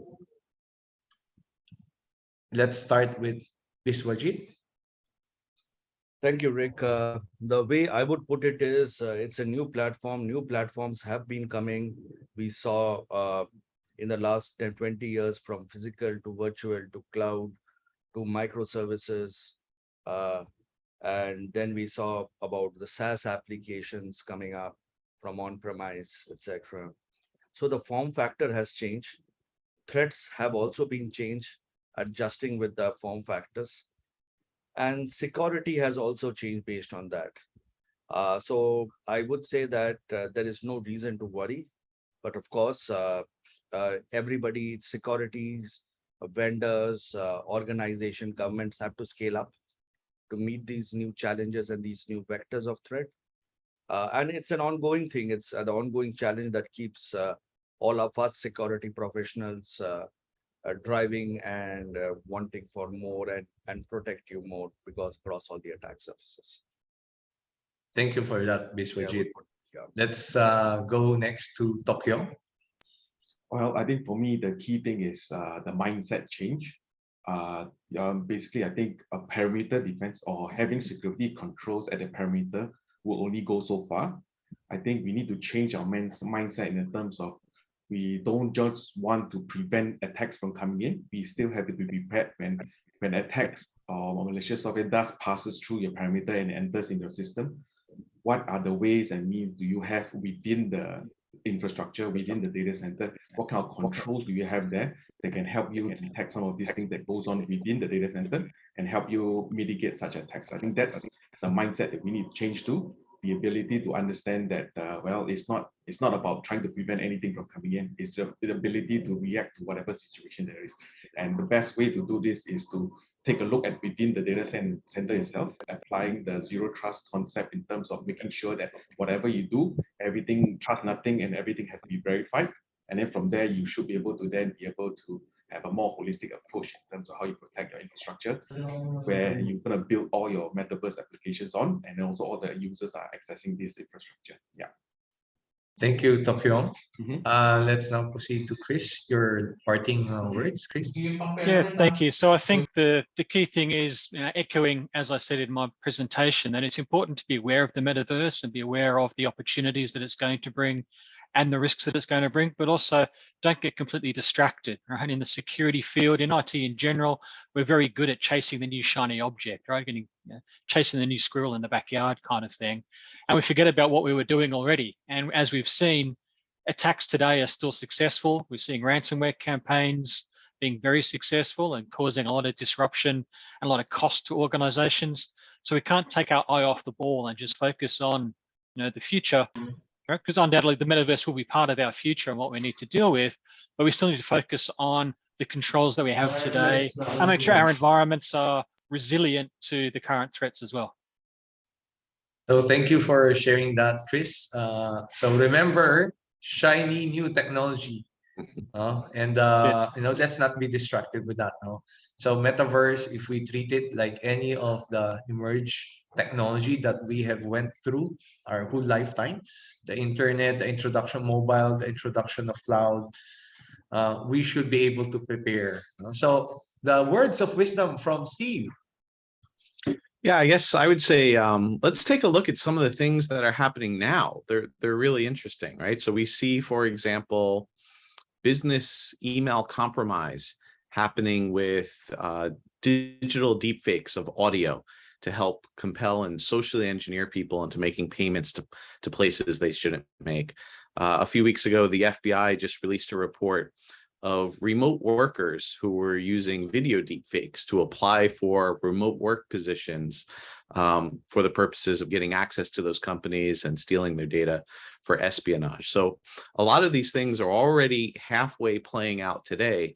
You can imagine a situation in the metaverse where people are using some of the same sort of techniques and coming with the same intentions, and it'll make for really interesting times coming soon.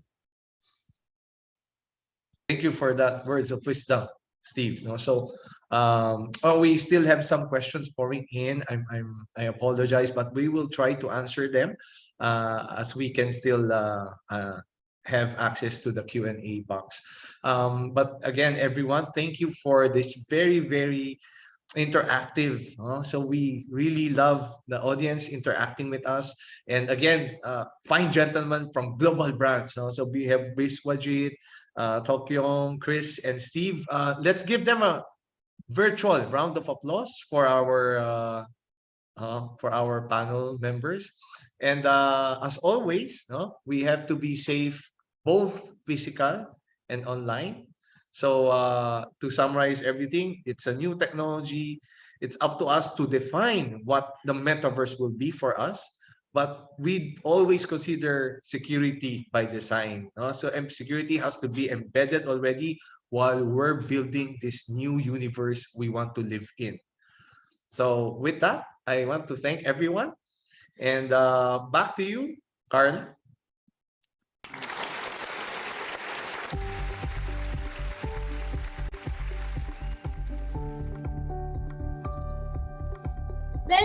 Thank you so much, Sir Rickson.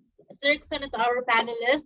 I'm sure you've learned so much from the first part of our forum. And wow, look at the overwhelming question. In as much as we would like to answer all, we have a limited time. And of course, we're here again to the most awaited part of the forum, the raffle portion. So to those who actively participated, who asked and placed feedback in our chat box, let's see if you will win this round. So here is our second batch of raffle winner. For our first raffle, we have external hard drive case, and our lucky winner is, yes, it is good stuff. We have a winner. We have Roman Castro from DSB. Again, congratulations, Roman Castro from DSB. Next, for our portable hard case shockproof carrying bag. We have, and our lucky winner is Gil Junior Villamater from Philippine Digital Asset Exchange. Again, Gil Junior Villamater from Philippine Digital Asset Exchange. Congratulations. Now for our 6-in-1 multifunction box, our winner is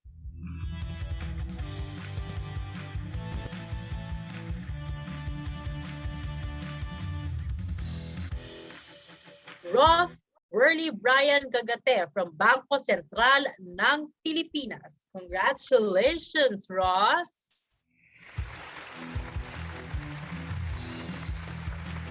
Now for our not just one, not just two, but 115-in-1 screwdriver set.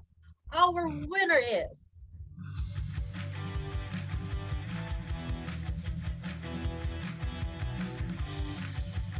Dennis Orsino from Caritas Health Shield Incorporated.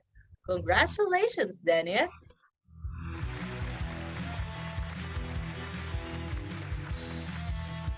Now, our next raffle prize is a one-hand mechanical gaming keyboard with mouse. And our lucky winner is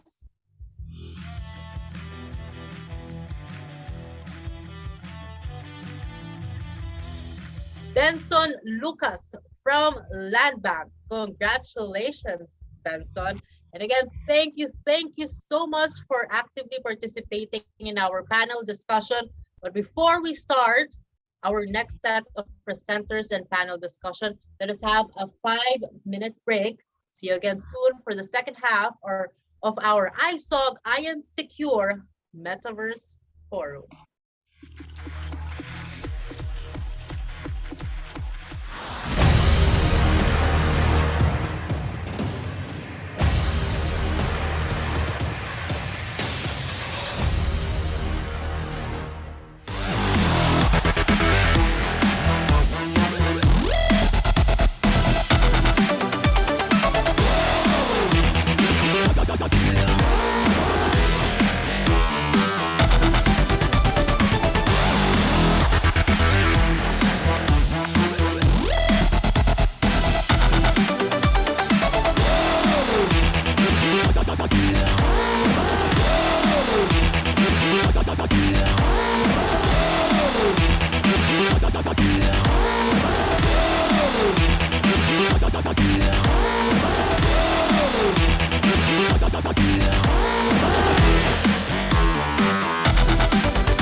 Making informed decisions is the key to facing any challenge. Count on us to give you balanced, fearless news and information. Anytime, anywhere, always.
In a connected world where information travels faster than we can even imagine.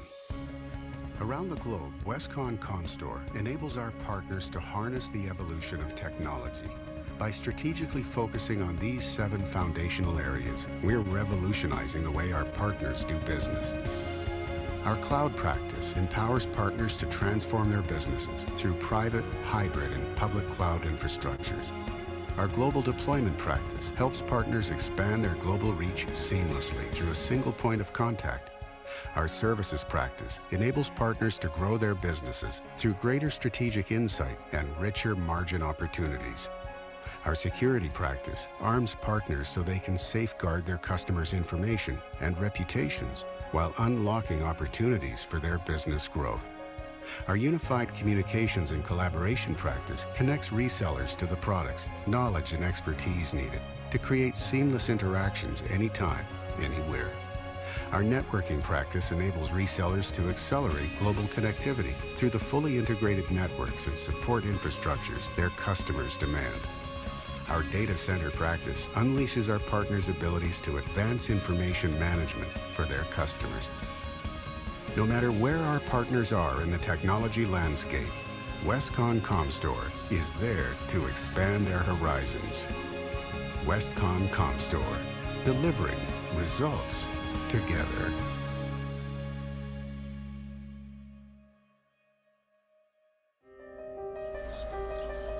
Every day, we continue to see how technology influences our lives.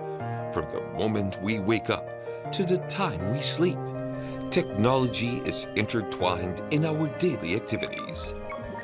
They have allowed us to live smarter, better, and safer. During COVID-19 crisis, its role has been further amplified, allowing continuity of operations, facilitating collaboration, enhancing communications, and strengthening connections. At VST ECS, commitment to innovation inspires us to look beyond our limits. With every single step, we aim to enable every partner and deliver technology to help organizations transform their business.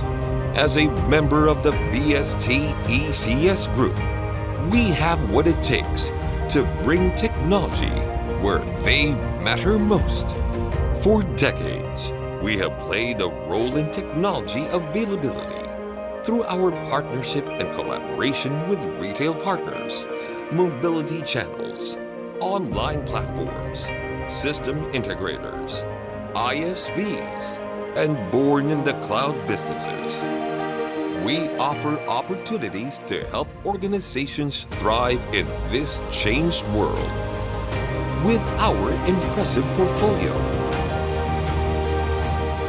imagine what you can achieve when you have access to the world's best-in-class ICT products. We represent more than 90 ICT brands, a wide spectrum of choices to help you stay ahead of the game. Imagine your growth when you have the capacity to address and serve diverse customer needs. We offer an extensive array of products, solutions, and services including notebooks and desktops, consumer and commercial, gaming devices and accessories, mobility, smartphones, tablets, gadgets and accessories, e-mobility, e-vehicle, lifestyle IoT, workstations, printers and copiers, supplies, unified endpoint management and virtual desktops, commercial digital display, document imaging solutions, POS solutions, AIDC, servers, hyper-converged infrastructure, storage solutions, power management solutions, networking, wired and wireless, network security, software, CAD and graphics, software, enterprise solutions, artificial intelligence, and robot process automation, data management solutions, 3D printing, software-defined network, big data solutions, IP surveillance and security, collaboration solutions, cloud solutions, containers, and microservices, DevOps, data center solutions and services, everything as a service, managed services, service and support pack, subscriptions. Imagine your strength when you cultivate relationships with industry leaders, game changers, tech experts, and trendsetters. There may be shifts in customer needs and market conditions. At VST ECS, we will remain focused to be the best and most admired technology partner in the Philippines.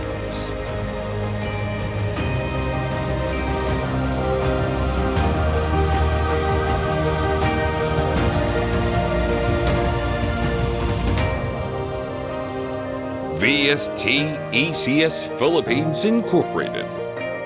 Great products, great people, great solutions. Partner with us.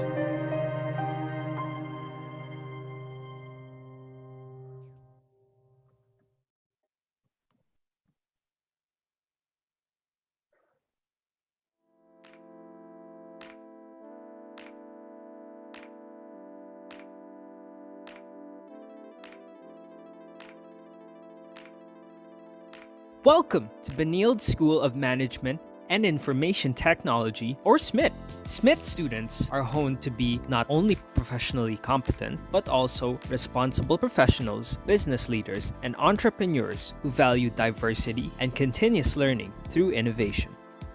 Benilde's beginnings are also rooted in the start of SMIT. In the 1980s, DLSU President, Brother Andrew Gonzalez, FSC, opened the Career Development Program, or CDP, which offered business programs for working students. CDP then grew to become SMIT, which from then on offered business programs that are reflective of today's industry in a technology-driven environment.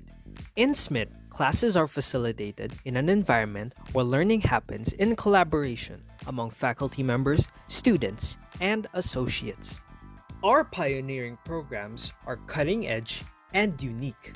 SMIT was the first school in the country to offer programs in computer applications, export management, human resource management, interactive entertainment and multimedia computing, business intelligence, and analytics. Students can also enroll in real estate management, information systems, and cybersecurity. SMIT also continues to offer business management and marketing management under the Career Development Program. Our faculty members are industry practitioners who have worked as middle to senior managers and CEOs in various corporations. We also have faculty members who are industry leaders, entrepreneurs, and are distinguished members of the academe.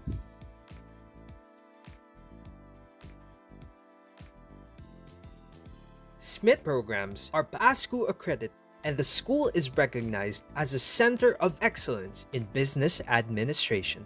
SMIT continues to offer and will further develop programs that will provide our students with the needed competencies for them to be leaders in the fourth industrial revolution. We strive to be the school of choice for emerging business and technology leaders.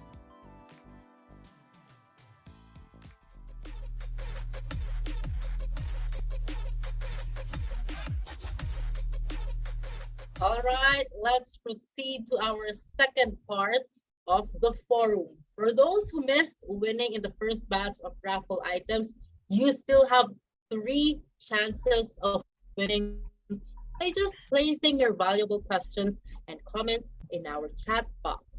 Now, joining us today is the Field Chief Information Security Officer for Southeast Asia and the Hong Kong region for Fortinet, with 2 decades of hands-on experience in ICT management and implementation. His knowledge covers a wide range of IT cybersecurity, compliance, application development, data science, and cloud-native IT design. At Fortinet, he is focused on growing strategic partnerships and serves as a strategic consultant to C-level leaders of customer organizations to assist with cybersecurity solution implementation, product development, and innovation based on evolving requirements. He was instrumental in building the security and cloud client services and developed the high-performance computing data science platform. He also led an all-employee team to win the Data Science Award in AI algorithm design and computer vision in the area of cybersecurity detection, supply chain management, and logistic optimization. Today, in his session, he will discuss how corporate networks have grown in scale and how security practitioners have hoped for a solution that would provide real-time behavioral threat detection. However, enterprises have had to rely on network intrusions detection and endpoint protection to identify threats. While both categories can do part of the job, they are vulnerable to advanced and zero-day threats. This has left a massive gap in network visibility. Let us all welcome Mr. Daniel Kwong. The virtual floor is yours.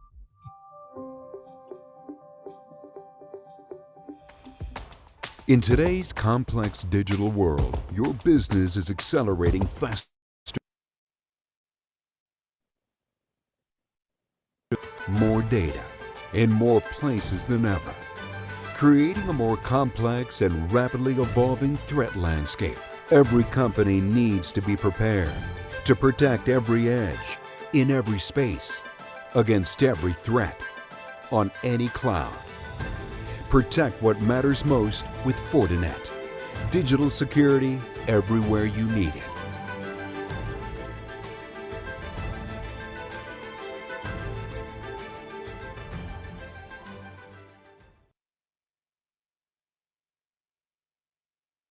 Hello everyone, my name is Daniel Kong. I'm the field CISO of Southeast Asia and Hong Kong. Today I'm going to share about the advancing artificial intelligence enabled cybersecurity for network detection and response. So what is NDR or network detection and response? So basically it's a plug and play cybersecurity solution just like IPS. However, it use different type of advanced analytic and machine learning in order to detect network anomaly based on all the packet being captured in the network. So how did it really started? But according to Gartner, that there is a first release of the market guide for network traffic analysis market back in 2019. The actual market itself is pretty young, less than 10 years. And there are a lot of a couple of different NDR focused companies founded in mid-2010s. So first of all, let's take a look about the market condition currently, according to the Gartner hype cycle for security operation back in 2021. So it is part of the emergent as an emergent tech in the hype cycle, which is like it's targeted at the threat level in expectation, and customers are really looking at different type of realistic use case. Up till now, there's still currently there's no clear global leader, and Gartner actually haven't start any market Magic Quadrant and analysis yet. We are actually seeing NDR actually in the hype cycle, and we are really seeing a lot of different type of pilot run and also the new use case in the market. So basically, why do the customer try and want to deploy NDR?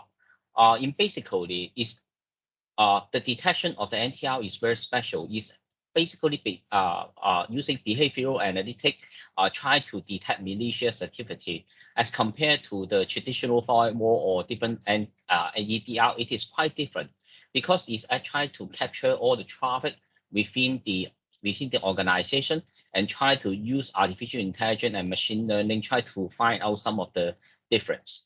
And it is quite very useful for forensic analysis, especially in collecting and storing different type of evidence for future validation. Furthermore, a lot of the time NDR is being used to trace, search, and drill different type of attack in the context of the threat hunting. And furthermore, once a malicious activity is found, it can be automatically or manually responded using different type of integration and orchestration into your organization, different type of network equipment. So, but why we are actually have a lot of different cybersecurity tools, but why people are still trying put in network detection and response? One of the reasons is that because the threats are really sophisticated, especially in the traditional cybersecurity using endpoint protection or firewall. A lot of the traffic are actually not. It's basically trying to look at the traffic in the east-south or endpoint, but a lot of the time they cannot really detect the east-west traffic direction, especially in the cloud or within a complex organization environment.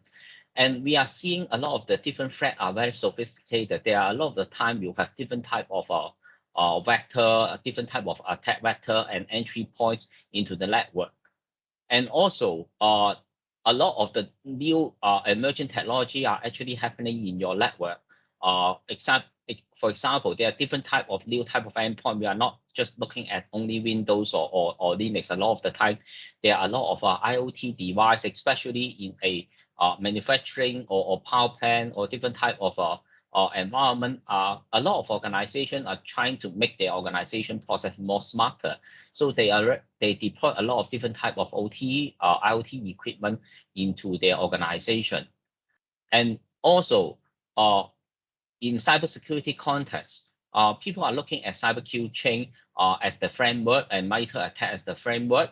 And people want to see that in a attack scenario, where is the attack occurred and how it really impacted in different cycle of the kill chain environment.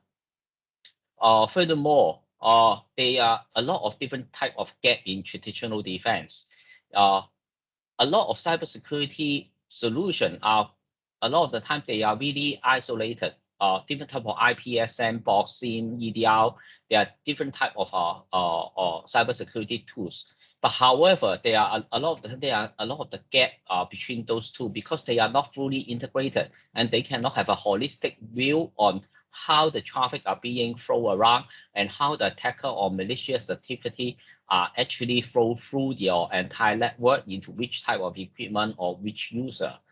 And also the another gap is about the cybersecurity personnel. There is really a lot of lack of cybersecurity expertise in the market, especially with the exponential growth of the digital transformation. That NDR's attempt to complete the detection triage on different endpoint network and using a behavioral approach. And a lot of the organization start to think about the need of the AI assisted tools, basically because of lack of the cybersecurity. Is there really a tools that can provide some sort of virtual security analytic compatibility so that they do not have to hire a lot of the highly skilled cybersecurity people? And a lot of the time, because of the attack is so massive and so fast, using a human to try to process and analyze all those cybersecurity attacks at all time is very difficult, and it will have a high operational workload. And that's why that NDR, a lot of customers are looking for different type of AI assistant tool to assist their human capability and incorporate AI capability so that in order to get the best result in protecting their cybersecurity environment. So that's why our Fortinet also launched our FortiNDR product in the last quarter, which actually we try to provide a virtual security analytic environment that allow the tools to allow an organization try to mimic the intensive human function when they are doing different type of threat hunting and forensic. And we actually deployed sophisticated detection tools on network anomaly and malware detection using different type of amazing AI and machine learning technology. And because of the network detection and response, we also be able to help our customer based on a scenario approach, try to trace the source of infection in case an outbreak really occurs. And we also try to help our customer to reduce the time of the detection up to in a sub-second level. That means we leveraging artificial intelligence technology and also machine learning to try to speed up the detection what happening according to your network, especially in an outbreak scenario. So for the AI, a lot of the time is used as a set of solution. It's trying to completing the entire puzzle of the cybersecurity. You're seeing that in cybersecurity, there are a lot of different type of point solution, including different type of protection in cloud, different type of protection on next generation firewall server, endpoint, OT product, and everything is trying to respond into SOC. And this actually create a lot of burden for the SOC because they need to understand the entire network infrastructure. They need to understand the cloud infrastructure. They even need to understand how the application is being developed and the type of OT equipment in their organization. And when there is a cybersecurity incident or threat actually enter into the organization, a lot of the time that there is no fast way to try to understand the threat and try to analyze the traffic quickly. That's why NDR will try to use AI and machine learning technology, try to discover anomaly and leveraging advanced machine learning to try to reduce the time of or the workload for the SOC to respond to a cybersecurity threat. So a couple of top use case our customers are frequently looking at NDR technology.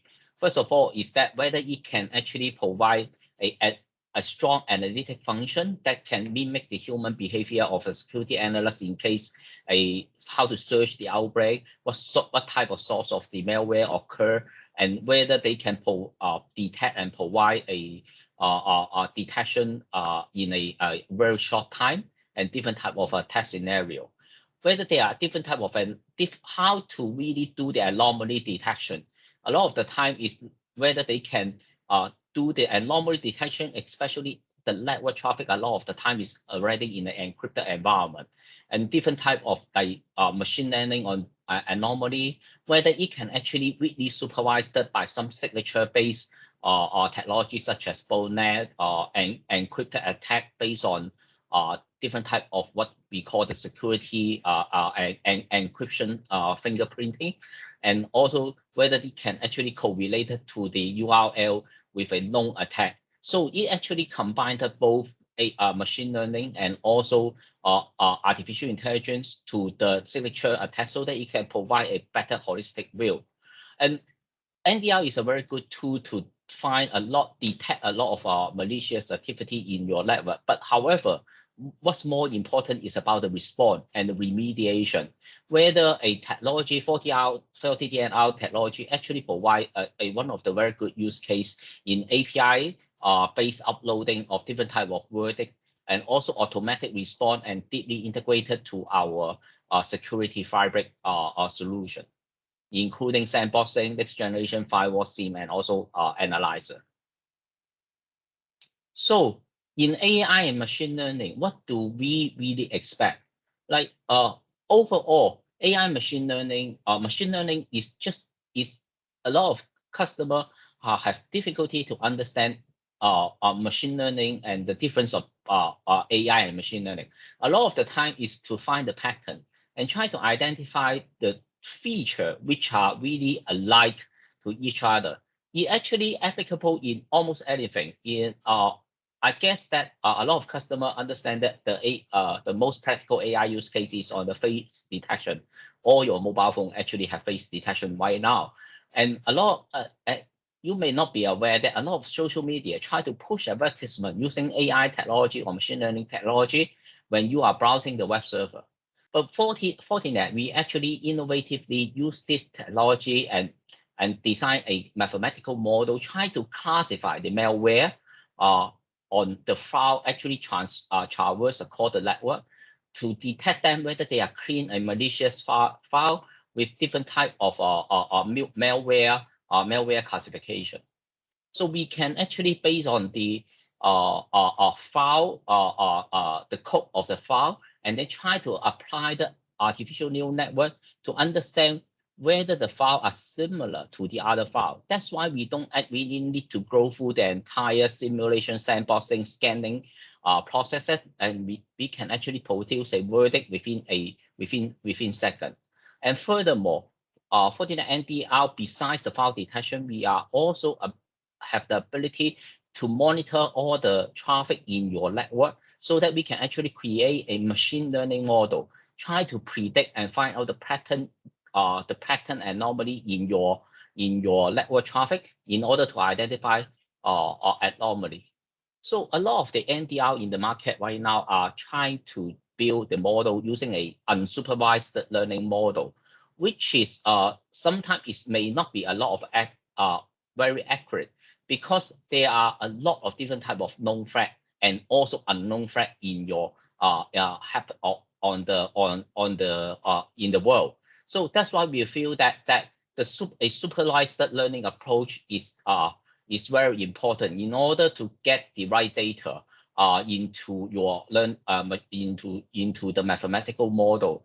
That's why we actually extract lots of different data in our FortiGuard threat intelligence and try to integrate it into the NDR solution.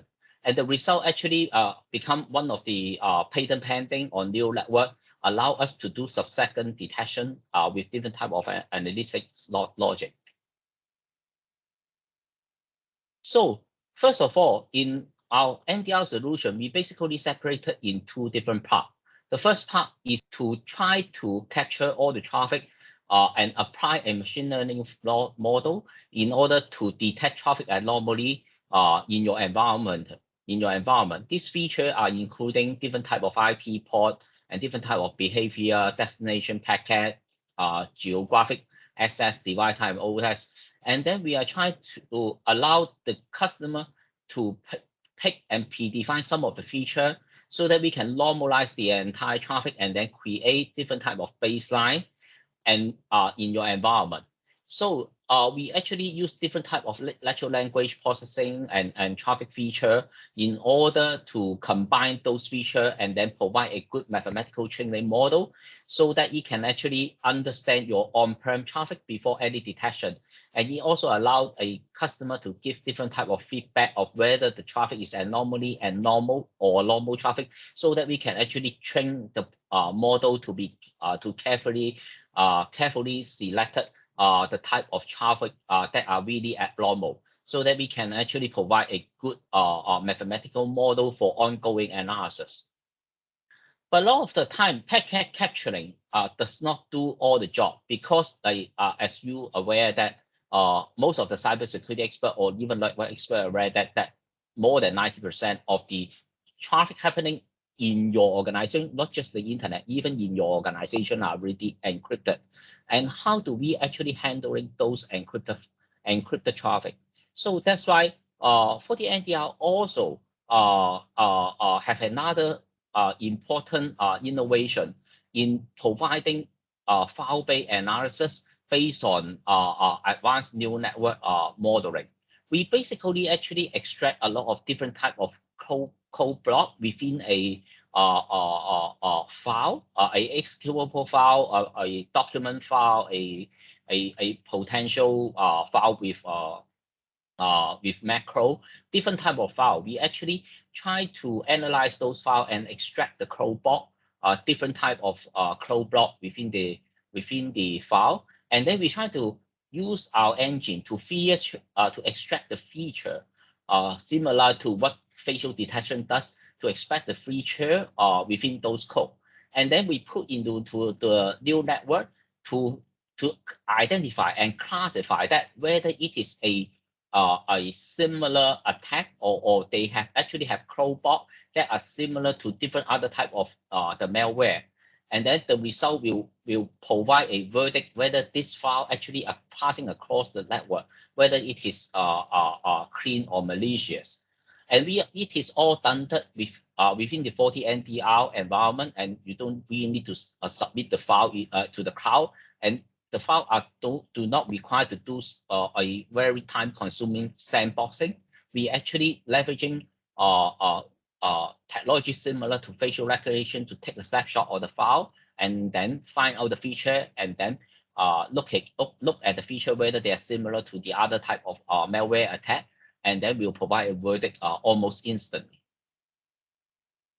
So, and furthermore, what's more important is that the two major technology we use, the machine learning, we use the artificial neural network, we use are actually being combined into a scenario so that it can actually, every time there's an anomaly detected, and then we find the file that is, we have a high confidence level to find that particular file is malicious. And then we'll provide a likelihood which what type of code block within this file are similar to the existing virus or existing botnet or existing connecting to the existing C2 network. And then we actually mapped everything into a MITRE framework so that it is not just providing a sub-second threat detection, but we also actually allow to provide to demonstrate the entire attack as a scenario. In case a attack occurred, what type of device are being impacted, what type of file are being transmitted across the network to which type of the which other device. And also we handling the encryption properly, because a lot of the traffic occurring in the environment are being encrypted. That's why we employed JA3 TLS fingerprint technology, along with the decryption of the file technology integrated with our firewall or even different type of endpoint, so that we can provide a holistic view of the entire attack scenario.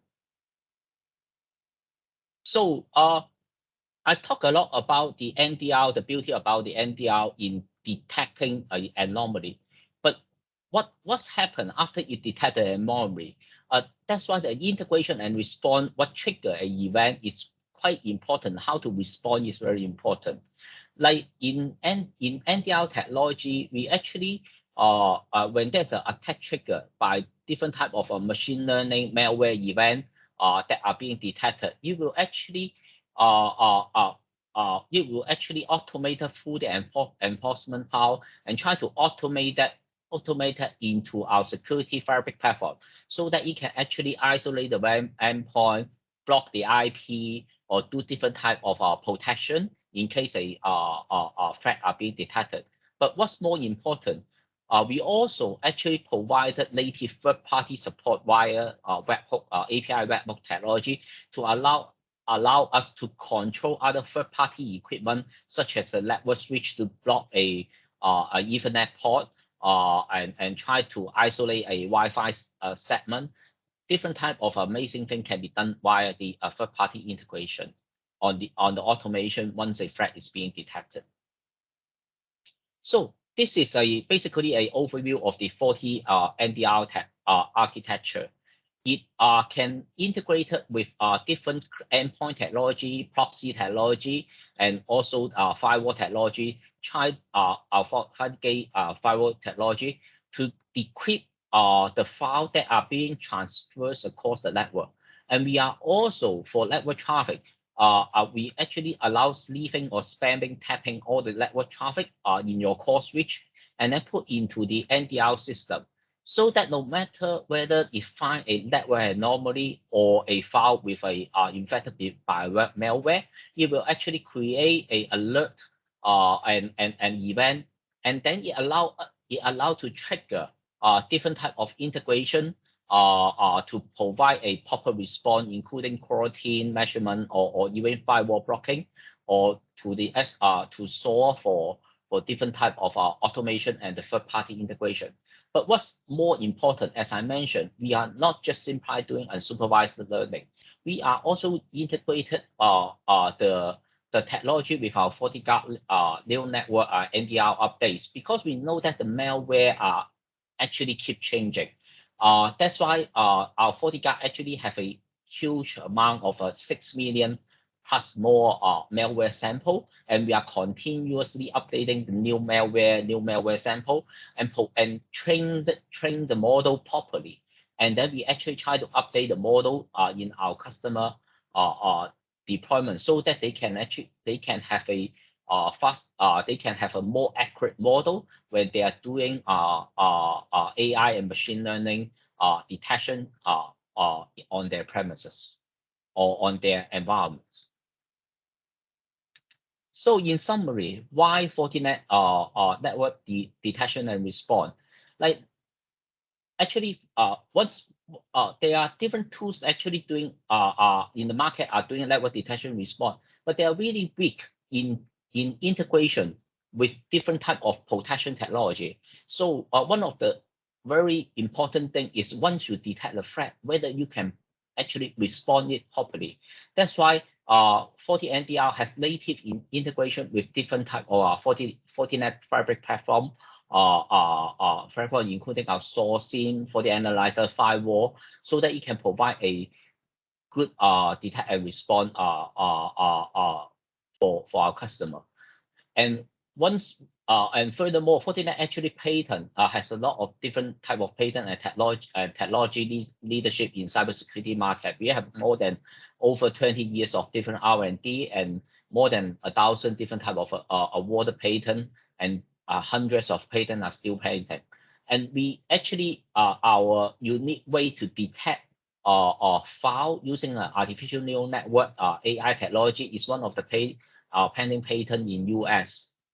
And also our FortiNDR is attempt to try to build a solution, allow our customer in a lack of cybersecurity skill set environment that can rapidly respond to a threat occurring into our organization, via a virtual security analyst approach that allow a sub-second detection in threat and containment using the AI and unique AI and machine learning technology.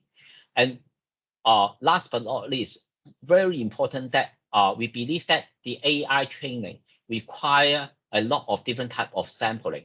And because of we are the leader in firewall, next generation firewall and cybersecurity product in the world, we have lots of deployment. That's why we have a very strong FortiGuard security research team that to try to find new malware and new type of attack campaign.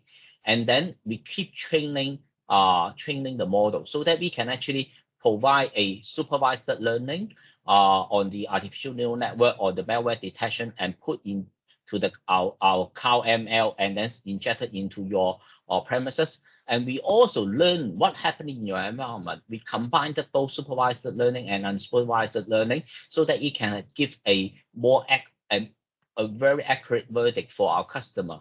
And we also actually provide a lot of different type of fact-free, such as botnet, web filtering, campaign injection, and we use encrypted one of the latest technology on encrypted encryption data fingerprinting, so that it can actually assist the machine learning and AI model to provide a more accurate result. So in overall, Fortinet is Fortinet actually has a lot of different cybersecurity solutions. And we are actually a cybersecurity vendor that has been in the market for more than 20 years. We provide both visibility and different type of protection in entire digital attack surface. Besides NDR, we also have different type of endpoint solution and firewall solution, so that customer can actually have a reduce amount the point solution they are being used in their organization. But what's more important, we actually integrate all the solution in order to reduce the management. We have a lot of different capacity, and we share all the threat intelligence into our security fire platform. And third, and what's more important, all our tools are being have automation on it, so that it can actually create a self-healing network with an AI-driven security, so that our customer can have fast and efficient security operation. And thank you, everyone. Today is my presentation. If you have any question, you can always ask right now.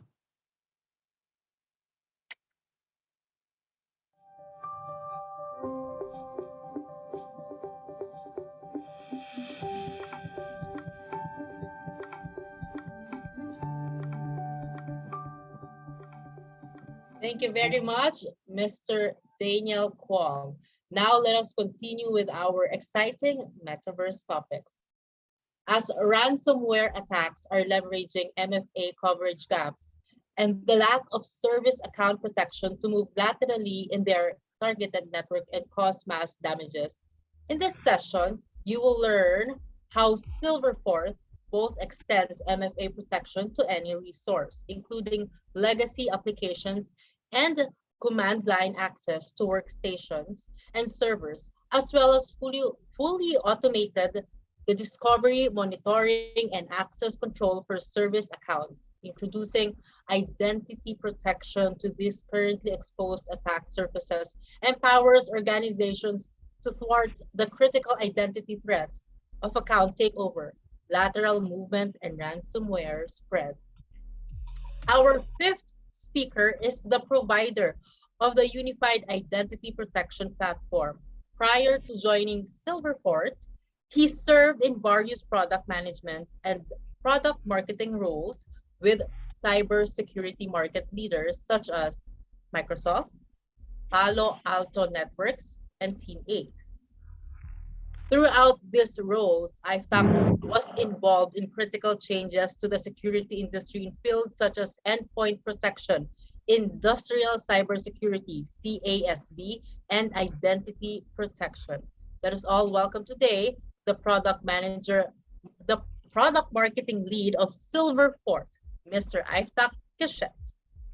80% of all data breaches involve stolen or compromised credentials. It's actually very difficult to tell whether it's the user or the attacker if you don't have the full picture.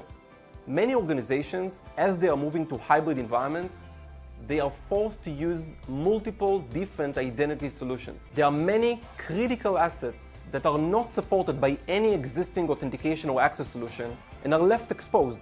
To close this gap, Silverfort introduces the first unified identity protection platform. It connects to all these different identity providers, both on-premise and in the cloud, continuously analyzing what they all see together to detect identity attacks in real time.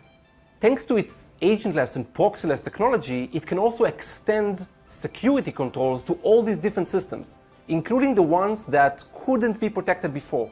These security controls now become consolidated across all the different systems and environments to effectively prevent identity attacks.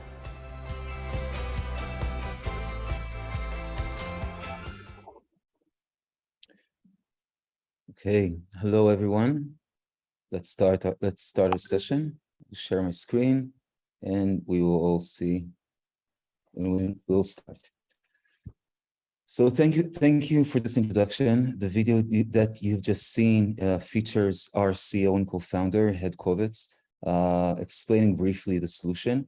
What we will do in this session is gaining a bit deeper dive to understanding what is the gaps and what are the unprotectable assets that we have in our enterprise network networks today, and we will tie it down into concrete risk and attack scenarios and understand how by amending these gaps, we can, together with Silverfort, immensely increase our security posture and resilience to such attacks.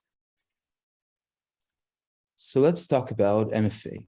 MFA technology has been with us for quite a while, and it is known to be extremely effective. Actually, according to most of the researches and statistics, MFA can reduce the likelihood of account takeover by 99%. And I think in terms of security products effectiveness, this is one of the most effective measures. So what is the problem here?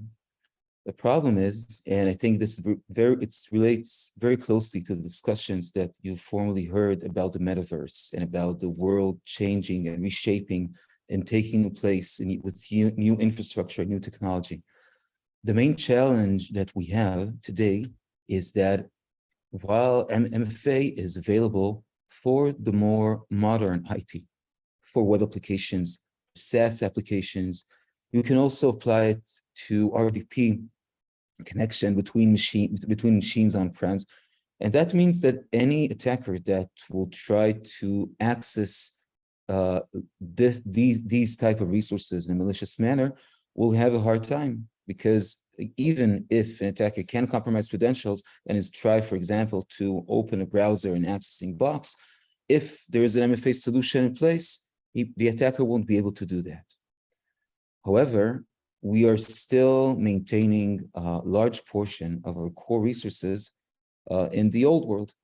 97% of organizations today maintain a hybrid environment, meaning that they have core enterprise resources, both in SaaS applications and web, but also on-prem, in virtual servers and physical servers, and even the machines that you have in Amazon's are still managed by Active Directory, again, whether on-prem or in the cloud. Now, the authentication protocols that we use to access these type of resources, for example, command line access to workstation servers, or the way we log into homegrown applications that might have been written 10 or 15 years ago, IT infrastructure, all of these, while being extremely important and sensitive to the ongoing operation of the enterprise, they do not support MFA. And this creates a critical gap, because unlike the SaaS application, if an attacker is inside the network and is able to compromise credentials or maybe even purchase them in advance, its ability to access key servers, workstations, applications, file shares, and databases is almost unlimited. So this is one critical blind spot. In accord to that, we also have the service accounts. They are also, in a way, an unprotected blind spot. Service accounts, for those of you who may not be familiar with this term, are accounts that are used for machine-to-machine communication, and you have them in every business environment. IT admins and help desk use them to automate repetitive tasks between machines.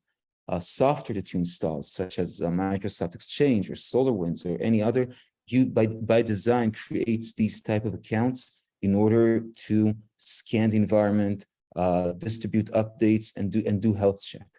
So these attacks, by definition, have three problems. On one hand, it's limited visibility. Usually, IT admins can't just click a button and filter all of these accounts to check what's going on with them. And since they're not associated with any human user, they typically can reside under the radar. Second challenge is that because many of these accounts are used for machine-to-machine access, they have high access privileges. Many enterprises that enforce a least privileged access solution do a very good job in ensuring that the actual workers cannot access any resource that they're not supposed to. But in the same manner, service accounts are supposed to access as many resources as possible. That means that if and when they get compromised, they can render attacker almost unlimited access. The third problem is that the standard way in which organizations protect highly privileged accounts, which is by using a PAM solution, typically won't apply to service accounts. And this is for two reasons. The one is the fact that it's because of the limited visibility, in many times the security team won't be aware of the true number of the service accounts. And the second one is that the practice of rotating password, which is very effective for human users, in many environments, the identity team will be reluctant to apply to service accounts because of the fear of the fear or concern of breaking the critical processes that these accounts manage. Now, let's break it down into an actual attack scenario. So the risk is that if you don't have MFA protection, and if you can't enforce any other type of protection on service account, the scenario in which an attacker can gain hand of these credentials, be able to authenticate into every database, workstation, or server within the environment. And let's take a concrete example. So I think many of you maybe have heard about the colonial pipeline attack. That is it was a ransomware attack, was delivered through VPN, propagated with admin tools like PSExec and RDP, and has practically shut down the operations of the colonial pipeline environment in the United States for almost a week, causing immense damage. Now, if we'll track the path of this attack, we'll see that first was a VPN connection through compromised credentials. And then once the attacker gained an initial foothold, then it started propagating, started accessing machines using admin tools like PSExec, like RDP. And then once getting to the domain controller, was able to plant the ransomware payload in a network share and simultaneously encrypt thousands of, simultaneously execute it and encrypt thousands of machines. And as you see, these type of interfaces were not protected by MFA, and this is the key. This is the key risk exposure. If we'll take a recent example also of service account, so here we had an attacker. This is the infamous SolarWinds attack, which we've all heard about last year.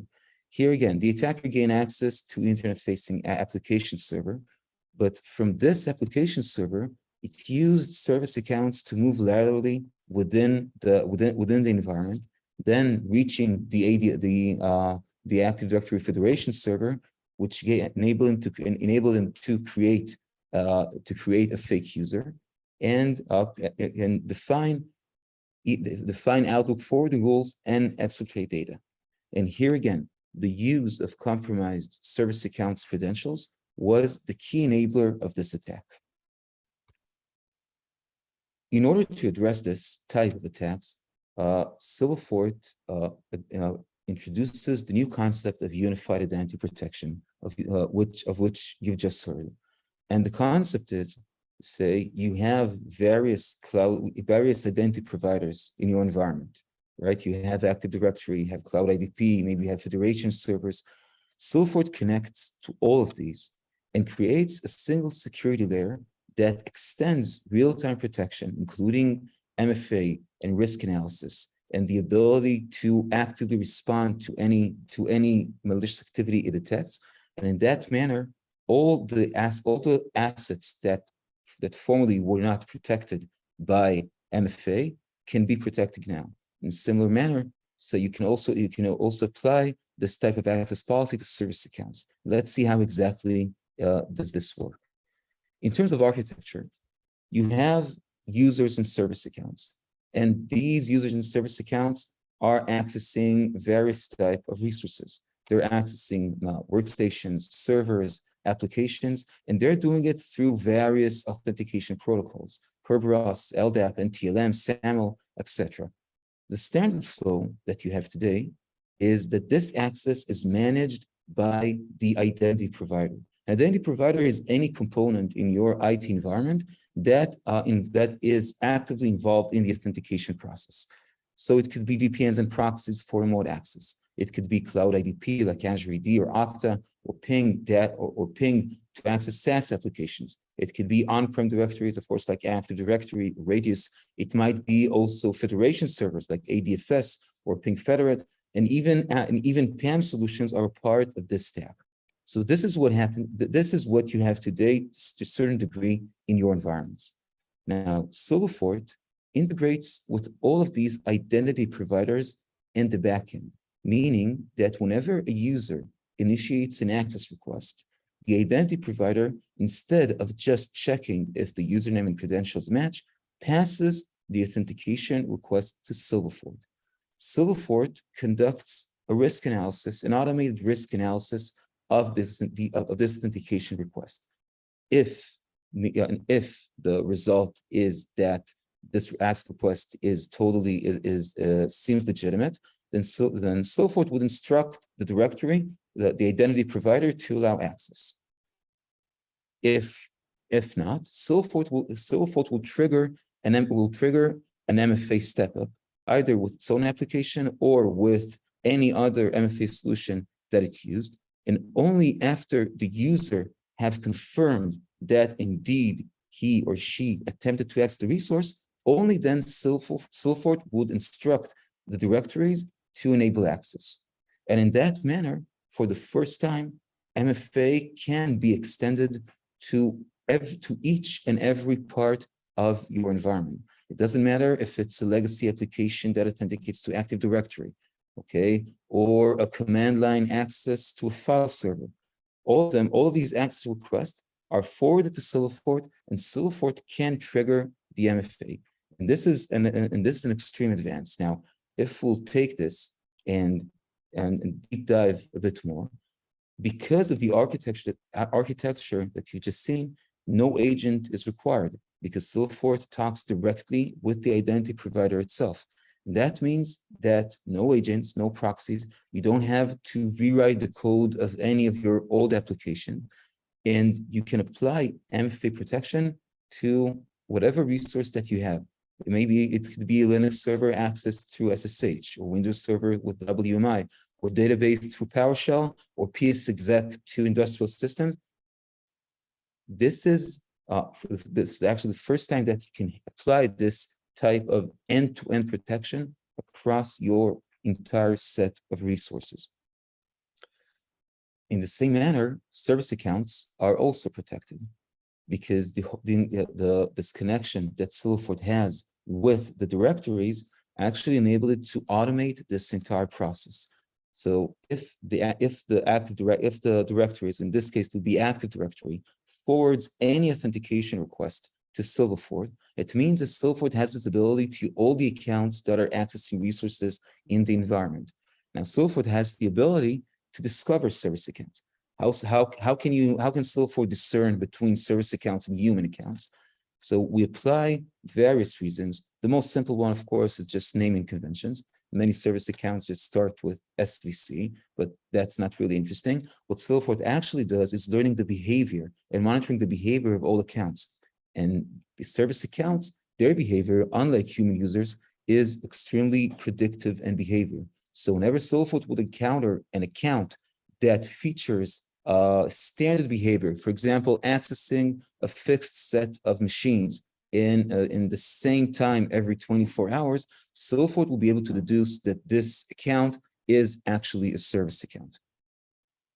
Following discovery, Silverfort monitors the behavior and learns them to understand what are the unique traits of each service account parent. And this enables to analyze the risk. And if, for example, I have service account that access file server every day at 12:30 a.m., if all of a sudden this service account is used to access multiple machines at a different hour, Silverfort can define it as anomaly. Finally, Silverfort will also automate the protection by providing an off-the-shelf access policy to each service account that can be triggered based on this anomaly and can send MFA, of course, because service accounts don't own cell phones, but would block the service account's access in any case of discovered malicious behavior. If we'll take these abilities and map them and to the breakdown that we've done before on the attacks, we'll see something very interesting.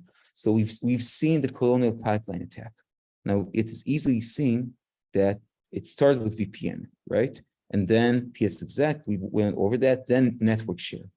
All of these involve authentications.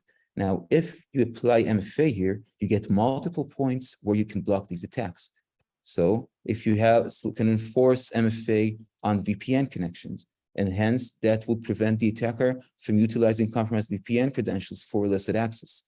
You can also enforce it for PSExec and RDP access, and also for network share. Not many of us consider network share as an authentication, but behind the scenes, this is exactly what happens. Whenever you open a network share from your GUI and access it, there's an authentication process involving your credentials and the backend. So in that manner, we're able to protect these unprotectable assets and mitigate the effect of attacks that are now impacting organizations worldwide. The same would be with the Sunburst attack. As we've seen before, the flow involved the use of service accounts, and that in turn enabled the attacker to access the ADFS server. If a policy was applied to these service accounts, it was easy. It would have been extremely easy to understand that there is a malicious activity going on here. Now, in a way, this is why is that extremely important? Again, and I want to tie it back and relate it to the metaverse discussions that we have. The IT world that you're managing, you're attempting to secure is ever changing. Whenever there's a new technology introduced, it means increase of productivity, increase of user experience. It means a lot of amazingly good things. The challenge is that every such new technology also entails, and as a package deal, is also an attack surface. Now, what we have here and the gaps that we've seen now is a clear illustration of how this process takes place. There was an evolution in the IT world. We've now stepped into the era of the cloud. Now, maybe at a certain point, there was a misconception that we can become all cloud native, 100%. Everything is digitally transformed. However, the reality is, and I think that will be the case with the metaverse as well. The reality is that you never have a new technology that fully substitutes or replaces the old. What you do have is an environment that becomes more fragmented. You have several resources in this example that we see here. So there are core resources on-prem, there are servers, there are workstations.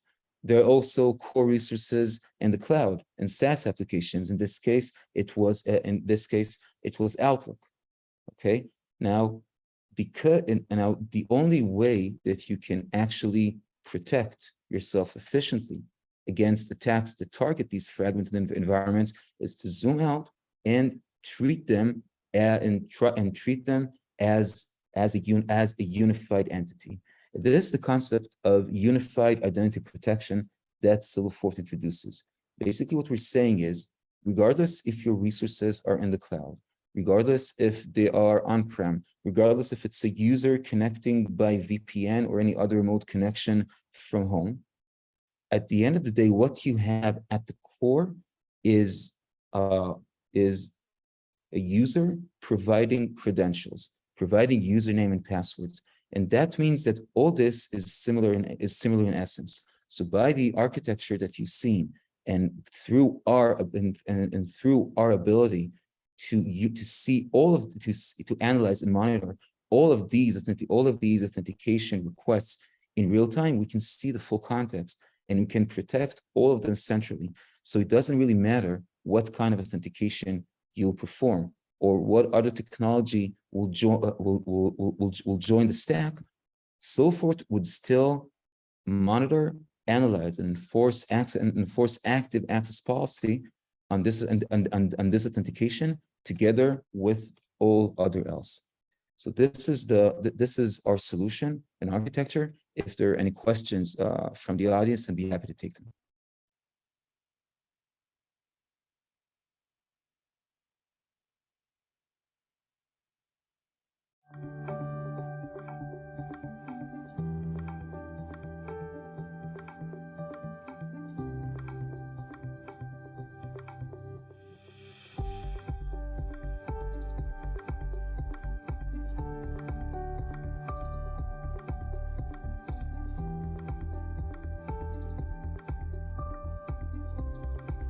Thank you very much, Mr. Cachet. And now,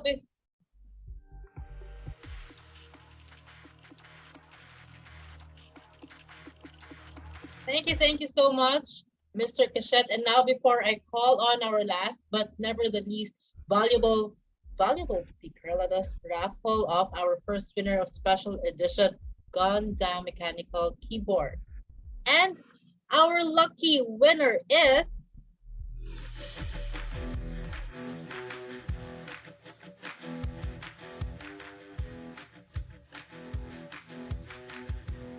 again, our lucky winner will win a special edition Gundam mechanical keyboard. Now we will just wait for our raffle to draw.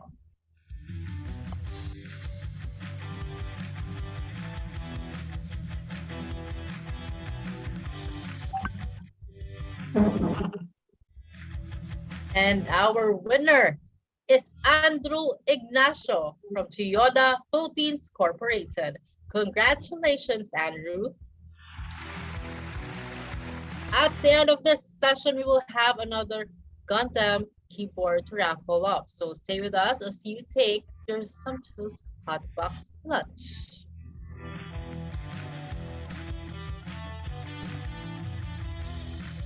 Okay, so let me call our guest speaker from the Government Service Insurance System. He started his career with GSIS in 2009. He has since then spearheaded the design, implementation, and management of GSIS information security and data privacy programs to provide information security and assurance to its stakeholders. In 2020, he led the GSIS ISMS team to attain the ISO 27001 certification for its membership data creation and updating services, to become one of the very few government agencies to be certified with this standard. He has more than 30 years of experience in IT and information security management. Prior to GSIS, he has worked for top global financial institutions such as Citibank APSC, JP Morgan Chase, KBC Bank of Belgium, and CTBC Bank. He is an electrical engineer, a certified information security manager, and a certified data privacy solutions engineer. And he will discuss a very interesting topic, Metaverse. Are we ready for it? Assessing risk stamina of Filipinos on cyber security. Let's hear further from the Chief Information Security Officer and Data Protection Officer of GSIS, Mr. Jonathan Pineda.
Sakripisyo mo'y hahandugan. Ito'y ginhawa, ginhawa ko. Ito'y handog ng GSI sa'yo. Malasakit sa membro, mabilis na serbisyo, sandigan sa loob.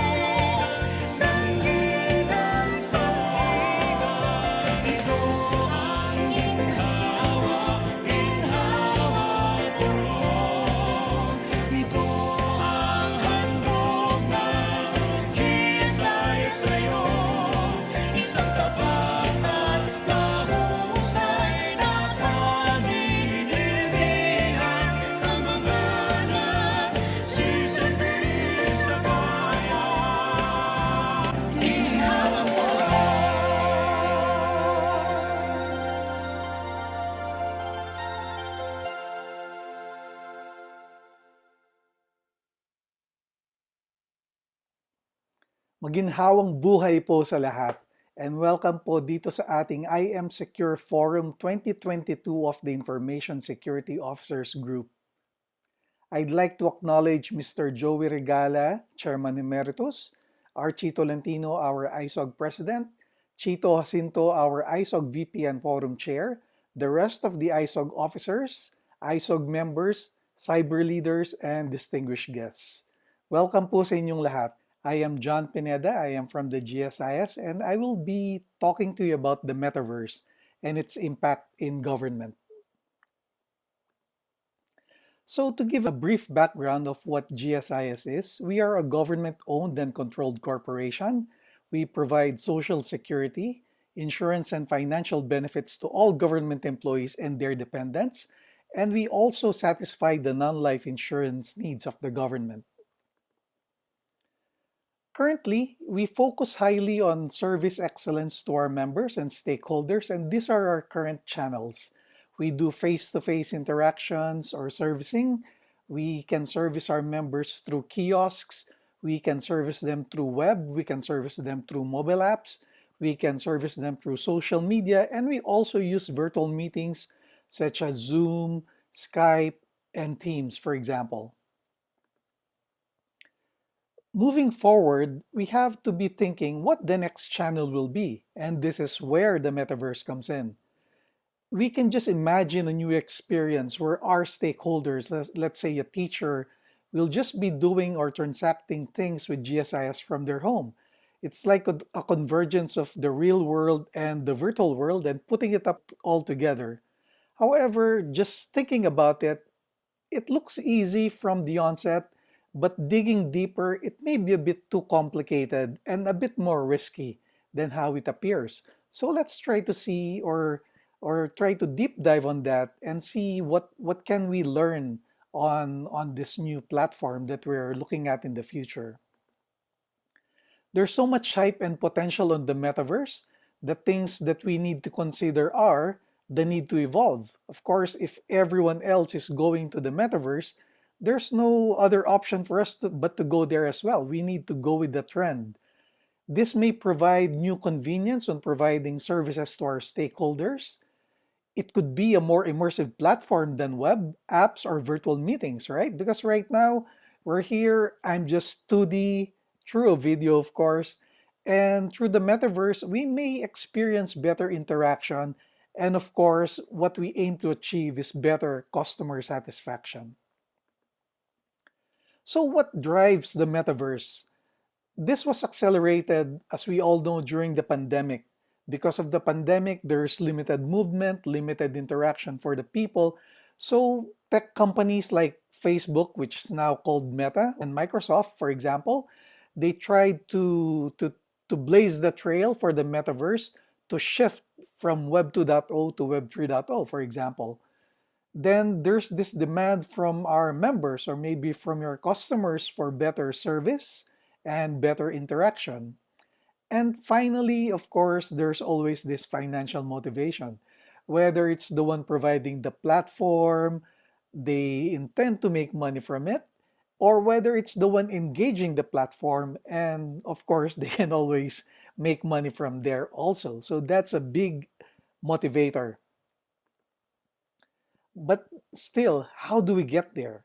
What are the things that we need, right? So is it just plain going on a VR headset and that's it? Are we there? So let's see. So I'll be showing to you a scene breakdown from one of the films, Ready Player One, which is popular for their environment in a VR world or a virtual world. We'll do the Oasis scene breakdown, and then from there, let's try to see the things that are needed to get into that virtual world, what you can do in the virtual world, and what can you expect. So let's move on.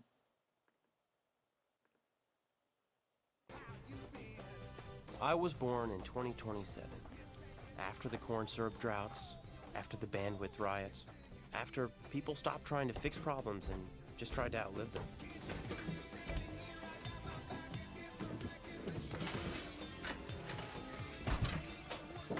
My parents, They didn't make it through those times, so I live here in Columbus, Ohio with my Aunt Alice. In 2045, Columbus is the fastest growing city on Earth. It's where Halliday and Morrow started gregarious games.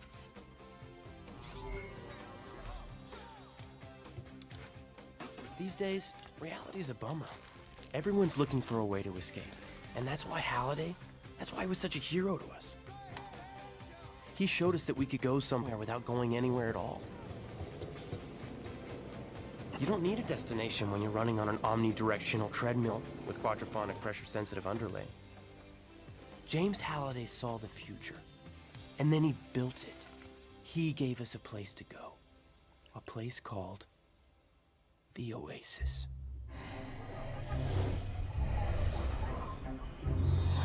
Okay, so from there we've seen a lot of things, right? So first of all, we need someone to build the platform. At present, there's Meta that's started it, Microsoft is there, and there could be other companies that will be there. There are some older ones that have been in virtual world for some time, and maybe this could be integrated at the end of the day so that we could have something like the internet on it.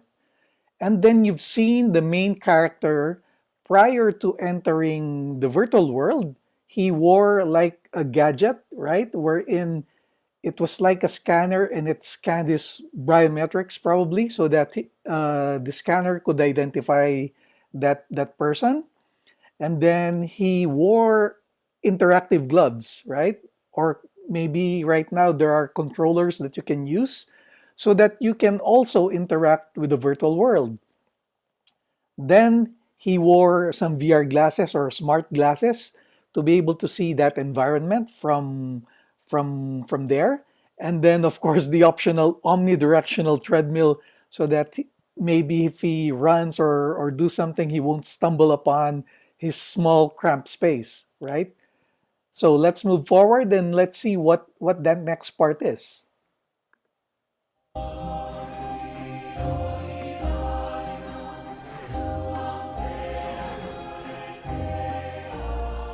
This is the Oasis.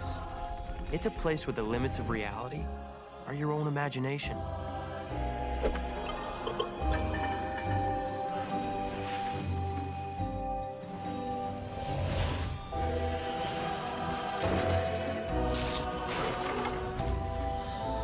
You can do anything. Go anywhere.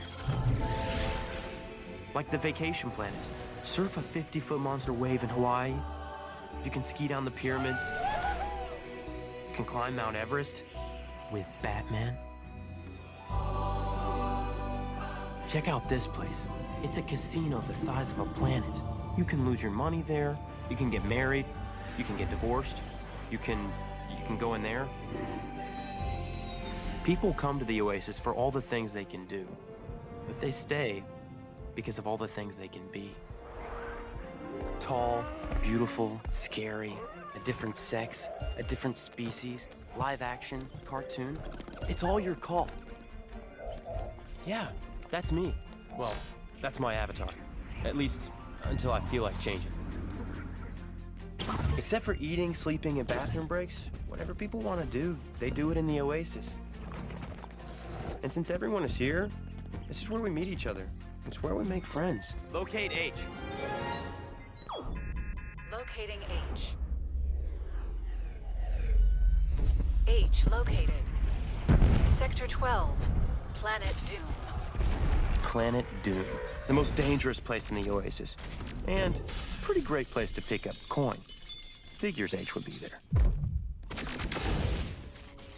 H is my best friend in the Oasis. He's my best friend, period. Even though I've never actually met him in the real world. Okay, so that was quite interesting, right?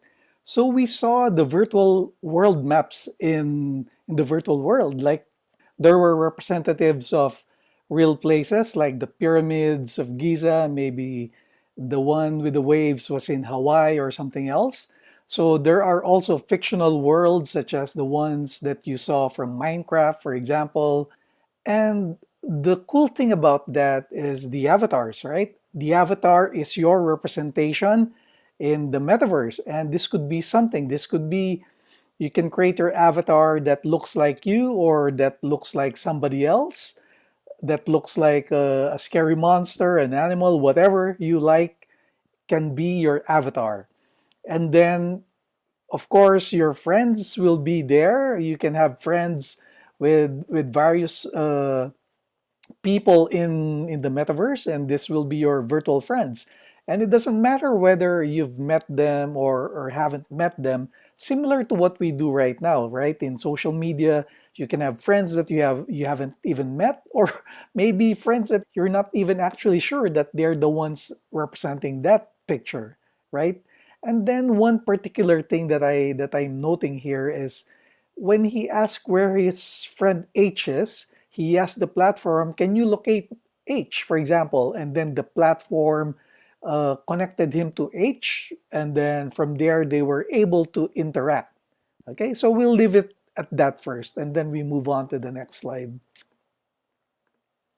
Halliday made sure the Oasis was littered with enough randomly powerful stuff that anyone could win if they had the skills. Death matches and artifact hunts are a good way to coin snatch, but depending on your level of armor, they're risky. You see, everyone starts the same, but the more coin you make, the more you level up. If you get killed, your avatar can come back to life, but you lose all your stuff. Everything you've ever worked for. All your money, your clothes, your weapons. Since people spend most of their time in the Oasis, losing shit means, well, losing your Okay, I had to bleep those out. Okay, so what more do you get there? So you've seen the experience, like when someone gets shot or gets this interaction with the platform, they tend to feel it as well with what they wear, right? With the wearables that they have. And then there was also mention of coins, like the digital assets. Right now in the metaverse, there are various digital assets. It could be virtual real estate, it could be non-fungible tokens, digital artwork, and so on. And people are after these digital assets. And frankly, that's where the fun begins, right? And when I say fun, it could be good fun or it could be bad fun. What are the challenges? Of course, when you look at that platform, the main challenge will be connectivity, right? So this is something that we should be looking at if you want to go into the metaverse world, right? Because at present, just using the present social media channels that we have, we see a high demand for connectivity or for bandwidth, and we can just imagine like the demand for the metaverse or for a virtual world, because otherwise we'll be glitching all over there, right? So that's something that needs to be considered. Another one is cost. Of course, when you go there in that platform, whether as a company or an individual, there is cost involved. For a company, how much do you need to invest to have presence, right? And for the customer or the user, how much will it be to get that biometric device, the goggles, the wearables, and anything else to give you that experience? Remember, it's all about the experience, the enhanced experience that we're getting from the metaverse. That's why all these things are there, right? And of course, when you get all those things, they present new risks, right? Even in our companies, 10 years ago, 20 years ago, our risks were different to what we have now. So looking at the metaverse components that we have, for the customer, for example, you have these wearables. This could be your VR gadgets or whatever sensors. This could present new risks, right? Like, are this hackable? What do they collect, right? And these threats will also be evolving because the cyber criminals will be very interested with getting personal information, for example, or monetizing from the users in metaverse. They could be using something like we see today, deep fakes, okay? They're already out there.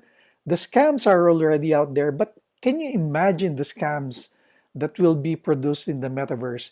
You're engaging with an avatar, and is there a way for you to validate that, okay, this avatar is actually GSIS that I'm engaging with, or is he a cyber criminal, right? And then there's the thing about privacy. At present, we've been really working hard to protect personal and financial information. We're doing a lot of things to prevent this from going to the hands of the bad guys. But when we go to the metaverse, there's another component that's being added, right? So aside from your personal information, your financial information, other information can now be harvested, including behavioral data, right? What do I mean by behavioral data? If something monitors your avatar daily, for example, and they say that, okay, this avatar has this daily habit, right? So in the morning, he goes to this portal or whatever, he plays virtual golf or whatever, and then hangs out in a virtual cafe, whatever.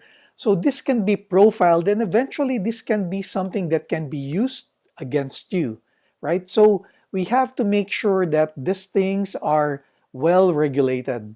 And speaking of that, we go now to the key players for success, right?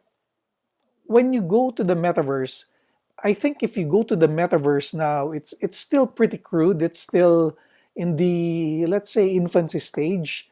Maybe 5, 10 years for now, this will evolve into something more detailed, something more rich, right? Something more immersive.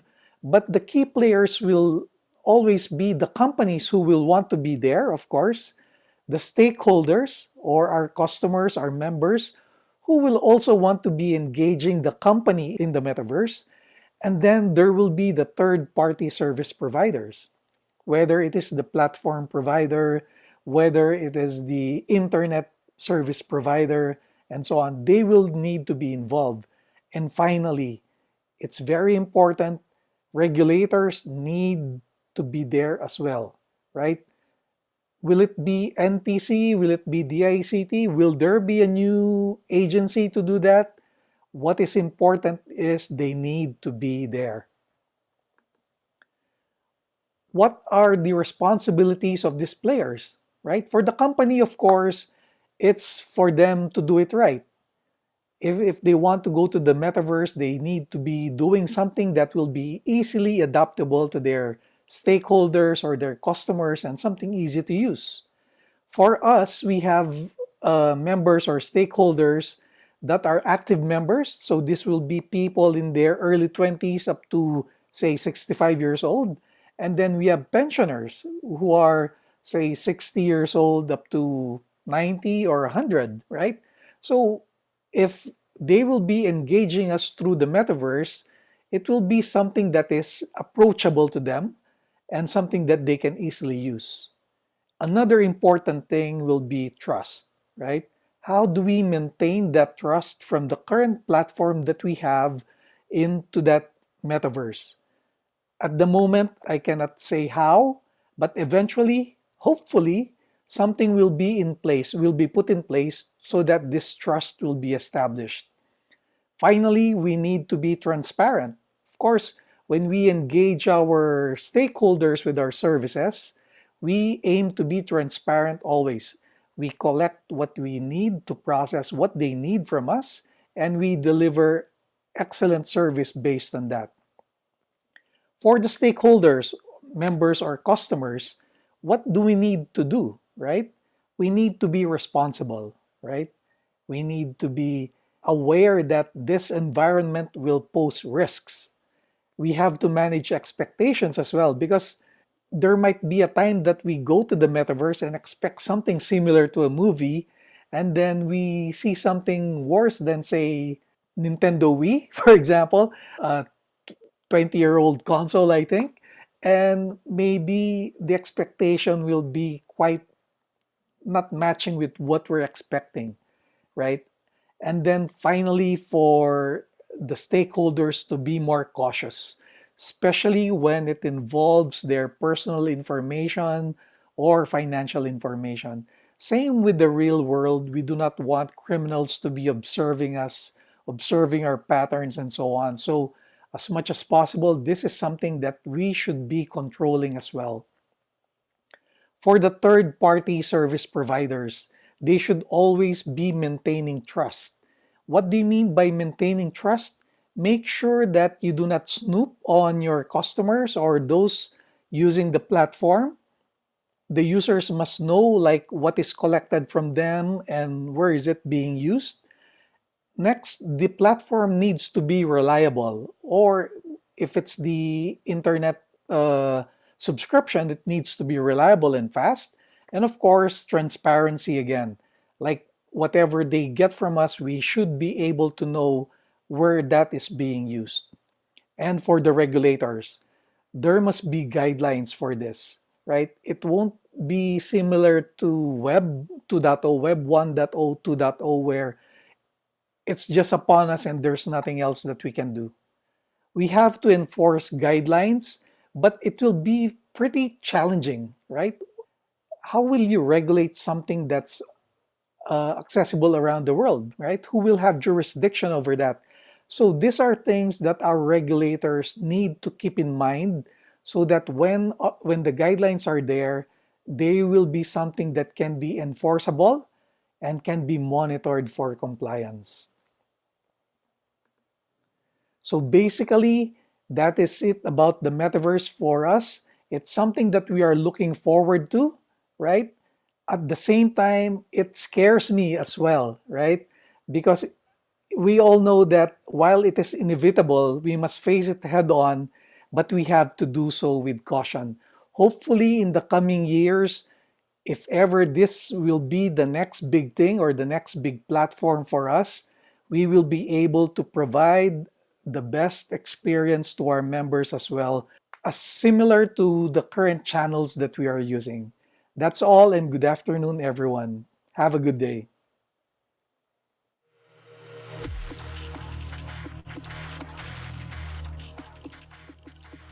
Thank you very much, Mr.